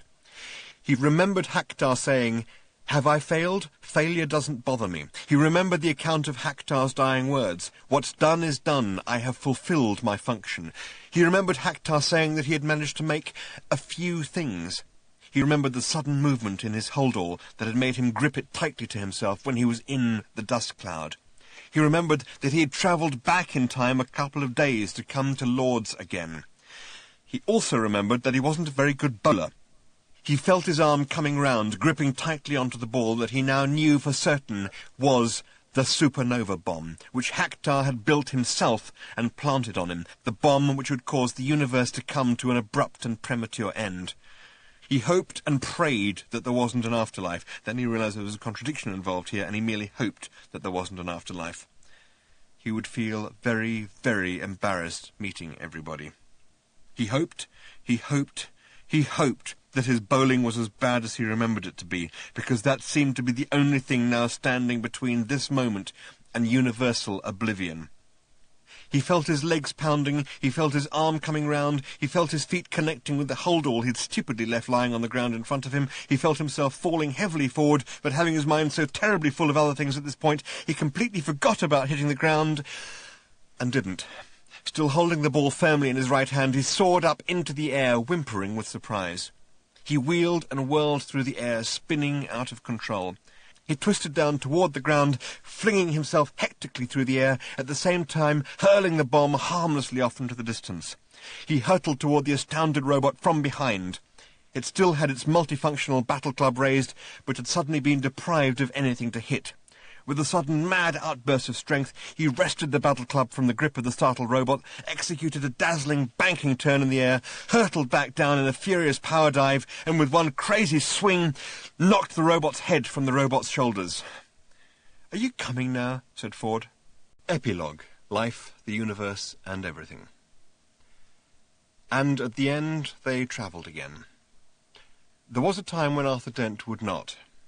He said that the Bistromathic drive had revealed to him that time and distance were one, that mind and universe were one, that perception and reality were one, and that the more one travelled, the more one stayed in one place, and that what with one thing and another he would rather just stay put for a while and sort it all out in his mind, which was now at one with the universe, so it shouldn't take too long, and he could get a good rest afterward, put in a little flying practice, and learn to cook, which he'd always meant to do. The can of Greek olive oil was now his most prized possession, and he said that the way it had unexpectedly turned up in his life had again given him a certain sense of the oneness of things, which made him feel that... He yawned and fell asleep. In the morning, as they prepared to take him to some quiet and idyllic planet, where they wouldn't mind his talking like that, they suddenly picked up a computer-driven distress call and diverted to investigate. A small but apparently undamaged spacecraft of the Merida class seemed to be dancing a strange little jig through the void. A brief computer scan revealed that the ship was fine, its computer was fine, but that its pilot was mad. Half mad, the man insisted as they carried him raving aboard. He was a journalist with the Sidereal Daily Mentioner. They sedated him and sent Marvin in to keep him company until he promised to try and talk sense. "I was covering a trial," he said at last, "on Argabuthon." He pushed himself up onto his thin and wasted shoulders. His eyes stared wildly. His white hair seemed to be waving at someone it knew in the next room. "Easy, easy," said Ford. Trillian put a soothing hand on his shoulder. The man sank back down again and stared at the ceiling of the ship's sick bay. "The case," he said, "is now immaterial, but there was a witness, a man called... Prack, a strange and difficult man. They were eventually forced to administer a drug to make him tell the truth. A truth drug." His eyes rolled helplessly in his head. "They gave him too much," he said in a tiny whimper. "They gave him much too much." He started to cry. I think the robots must have jogged the surgeon's arm." "Robots?" asked Seyfried sharply. "What robots?" "Some white robots," whispered the man hoarsely. Broke into the courtroom and stole the judge's sceptre, the Argibuthon Sceptre of Justice, nasty plastic thing. I don't know why they wanted it. He began to cry again. And I think they jogged the surgeon's arm. He shook his head loosely from side to side, helplessly, sadly, his eyes screwed up in pain. And when the trial continued, he said in a weeping whisper, they asked Prack a most unfortunate thing. They asked him, he paused and shivered, to tell the truth, the whole truth, and nothing but the truth. Only, don't you see? He suddenly hoisted himself up onto his elbows again and shouted at them. They'd given him too much of the drug! He collapsed again, moaning quietly, much too much, too much, too much, too much. The group gathered around his bedside glanced at one another. There were goosebumps on backs. What happened? Said Zaphod at last. Oh, he told it all right, said the man savagely. For all I know, he's still telling it now. Strange, terrible things. Terrible, terrible, he screamed. They tried to calm him, but he struggled to his elbows again. Terrible things, incomprehensible things, he shouted. Things that would drive a man mad. He stared wildly at them. Or in my case, he said, half mad. I'm a journalist. You mean, said Arthur quietly, that you're used to confronting the truth? No, said the man with a puzzled frown. I mean that I made an excuse and left early. He collapsed into a coma from which he recovered only once and briefly. On that one occasion they discovered from him the following. When it became clear what was happening, and as it became clear that Prack could not be stopped, that here was truth in its absolute and final form, the court was cleared. Not only cleared, it was sealed up with Prack still in it. Steel walls were erected around it, and just to be on the safe side, barbed wire, electric fences, crocodile swamps, and 3 major armies were installed, so that no one would ever have to hear Prack speak. Oh, that's a pity, said Arthur. I'd quite like to hear what he has to say. Presumably he would know what the answer to the ultimate question is. It's always bothered me that we never found out. Think of a number, said the computer. Any number. Arthur told the computer the telephone number of King's Cross Railway Station passenger inquiries, on the grounds that it must have some function, and this might turn out to be it. The computer injected the number into the ship's reconstituted improbability drive. In relativity, matter tells space how to curve, and space tells matter how to move. The heart of gold told space to get knotted, and perch itself neatly within the inner steel perimeter of the Argibuthon Chamber of Law. The courtroom was an austere place, a large, dark chamber, clearly designed for justice rather than for instance pleasure. You wouldn't hold a dinner party there, at least not a successful one. The decor would get your guests down. The ceilings were high, vaulted, and very dark. Shadows lurked there with grim determination. The panelling for the walls and benches, the cladding of the heavy pillars, all were carved from the darkest and most severe trees in the fearsome forest of Argylbard. The massive black podium of justice, which dominated the centre of the chamber, was a monster of gravity. If a sunbeam had ever managed to slink this far into the justice complex of Argibuthon, it would have turned around and slunk straight back out again. Arthur and Trilian were the first in, while Ford and Zaphod bravely kept a watch on their rear. At first it seemed totally dark and deserted. Their footsteps echoed hollowly round the chamber. This seemed curious. All the defences were still in position and operative around the outside of the building. They had run scan checks. Therefore, they had assumed the truth-telling must still be going on. But there was nothing. Then, as their eyes became accustomed to the darkness, they spotted a dull red glow in a corner, and behind the glow a live shadow. They swung a flashlight round onto it. Prack was sitting on a bench, smoking a listless cigarette. Hi, he said, with a little half-wave. His voice echoed through the chamber. He was a little man with scraggy hair. He sat with his shoulders hunched forward, and his head and knees kept jiggling. He took a drag of his cigarette. They stared at him. "What's going on?" said Trilian. "No, nothing," said the man, and jiggled his shoulders. Arthur shone his flashlight full on Prack's face.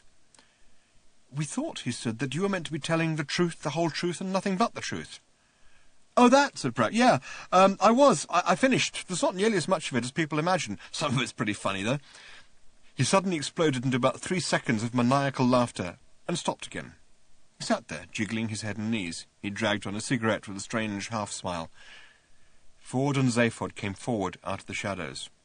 "Tell us about it," said Ford. "Oh, I can't remember any of it now," said Prack. "I thought of writing some of it down, but at first I couldn't find a pencil, and then I thought, oh, why bother?" There was a long silence, during which they thought they could feel the universe age a little. Prack stared into the light. "None of it," said Arthur at last. "You can remember none of it?" "No, except most of the good bits were about frogs. I remember that." Suddenly he was hooting with laughter again and stamping his feet on the ground. You would not believe some of the things about frogs," he gasped. "Come on, let's go and find ourselves a frog. Boy, will I ever see them in a new light." He leapt to his feet and did a tiny little dance. Then he stopped and took a long drag at his cigarette. "Let's find a frog I can laugh at," he said simply. Anyway, who are you guys?" "We came to find you," said Trillian, deliberately not keeping the disappointment out of her voice. "My name is Trillian." Prack jiggled his head. "Ford Prefect?" said Ford Prefect with a shrug. Prack jiggled his head. "And I," said Zaphod, when he judged that the silence was once again deep enough to allow an announcement of such gravity to be tossed in lightly, "am Zaphod Beeblebrox." Prack jiggled his head.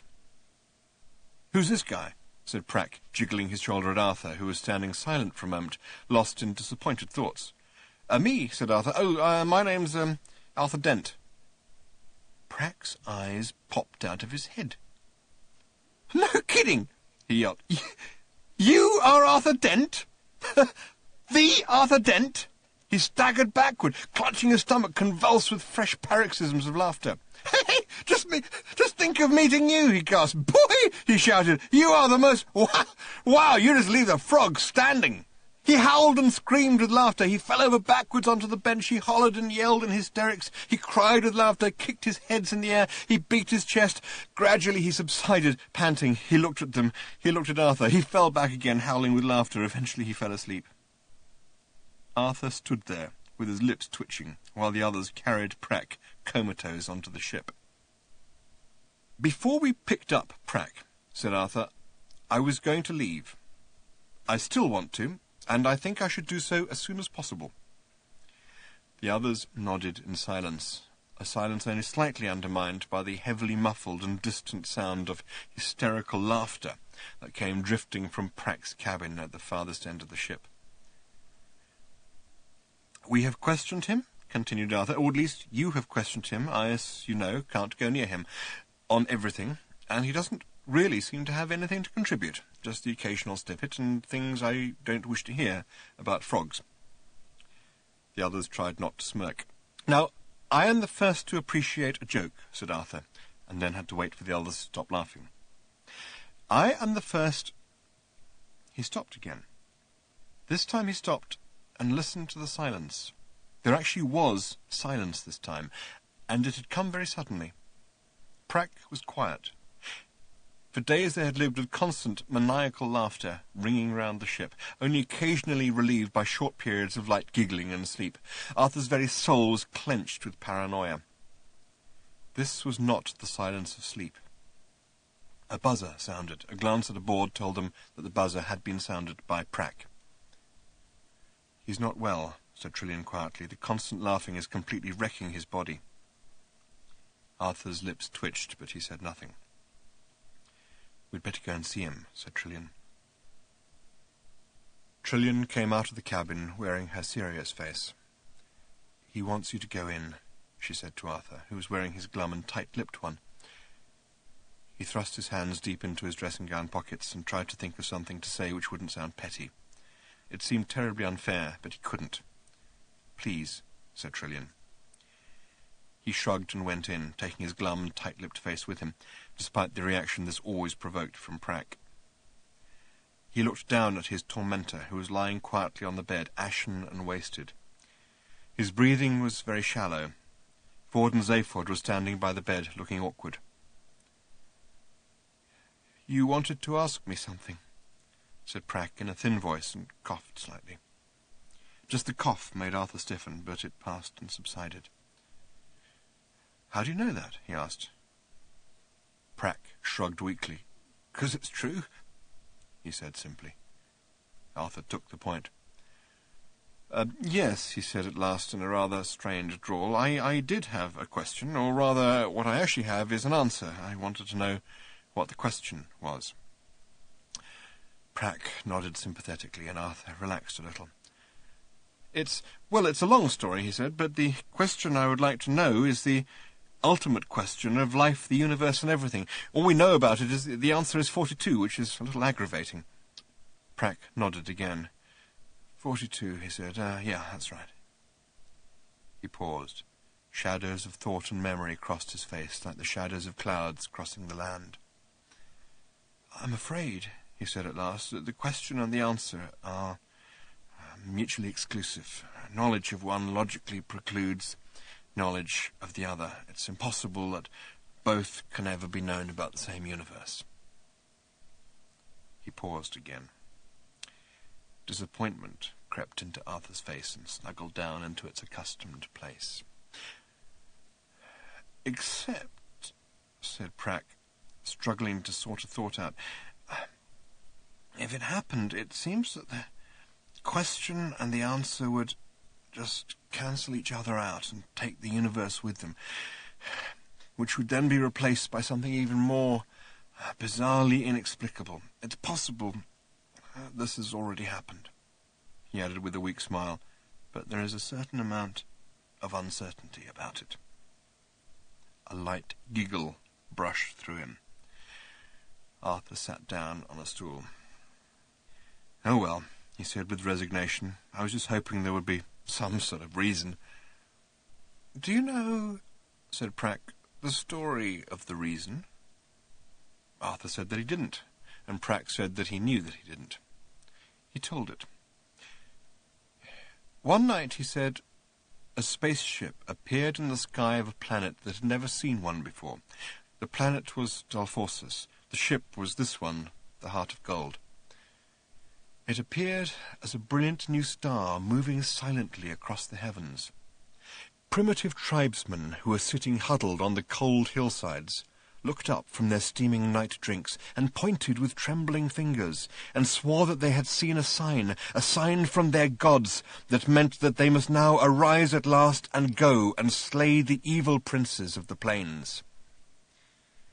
In the high turrets of their palaces, the princes of the plains looked up and saw the shining star, and received it unmistakably as a sign from their gods that they must go and attack the accursed tribesmen of the cold hillsides. And between them, the dwellers in the forest looked up into the sky, and saw the sign of the new star, and saw it with fear and apprehension. Although they had never seen anything like it before, they too knew precisely what it foreshadowed, and they bowed their heads in despair. They knew that when the rains came, it was a sign. When the rains departed, it was a sign. When the winds rose, it was a sign. When the winds fell, it was a sign. When in the land there was born at the midnight of a full moon a goat with 3 heads, that was a sign. When in the land there was born at some time in the afternoon a perfectly normal cat or pig with no birth complications, or even just a child with a retroussé nose, that too would often be taken as a sign. So there was no doubt at all that a new star in the sky was a sign of a particularly spectacular order.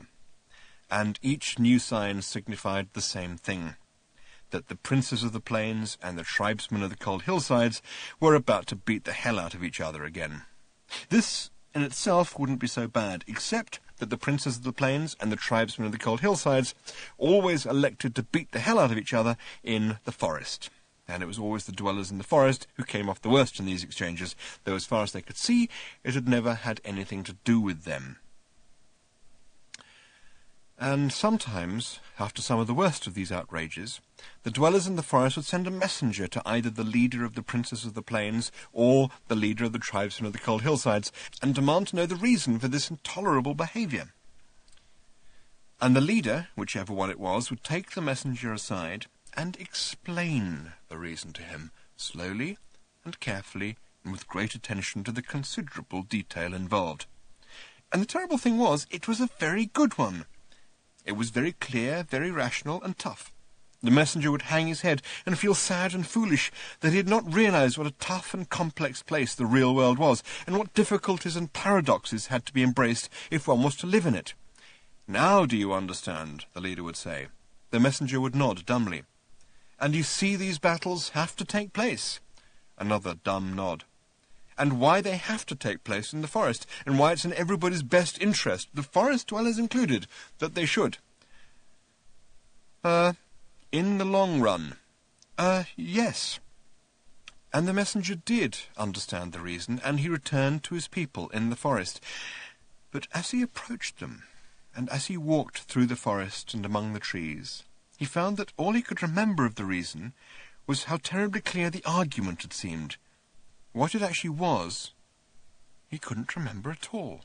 And this, of course, was a great comfort when next the tribesmen and the princes came hacking and burning their way through the forest, killing every forest dweller in their way. Prak paused in his story and coughed pathetically. "I was the messenger," he said, "after the battles precipitated by the appearance of your ship, which were particularly savage. Many of our people died.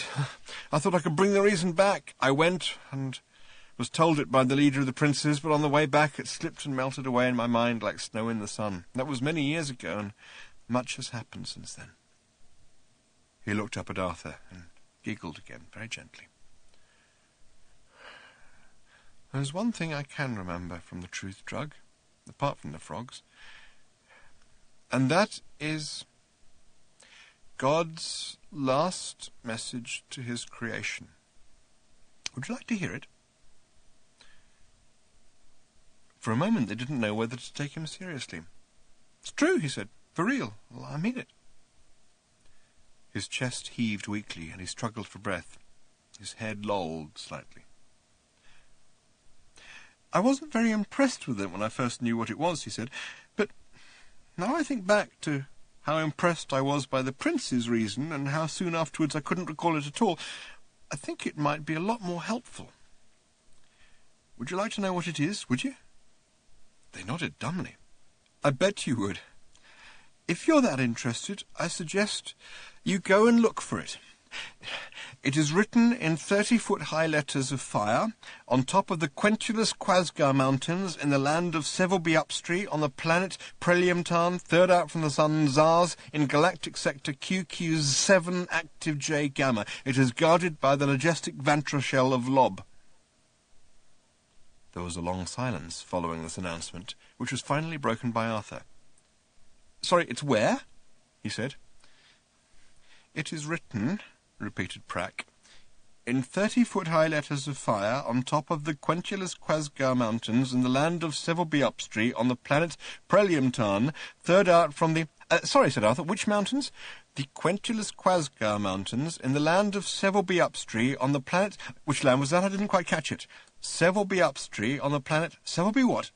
"Oh, for heaven's sake," said Prak, and died testily.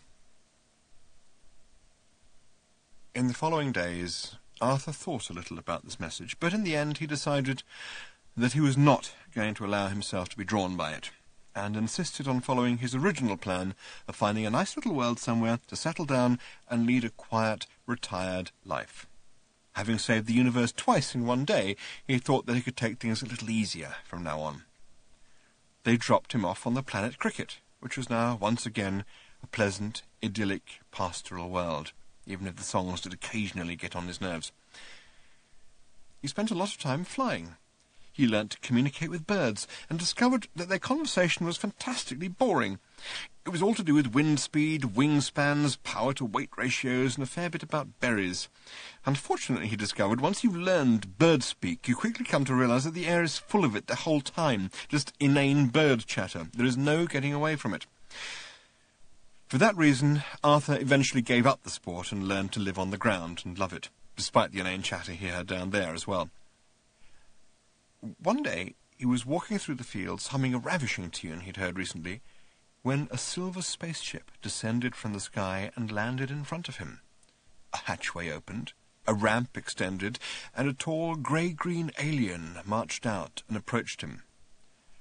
"Arthur Phillip," it said, then glanced sharply at him and down at his clipboard. It frowned. It looked up at him again. "I've done you before, haven't I?" it said.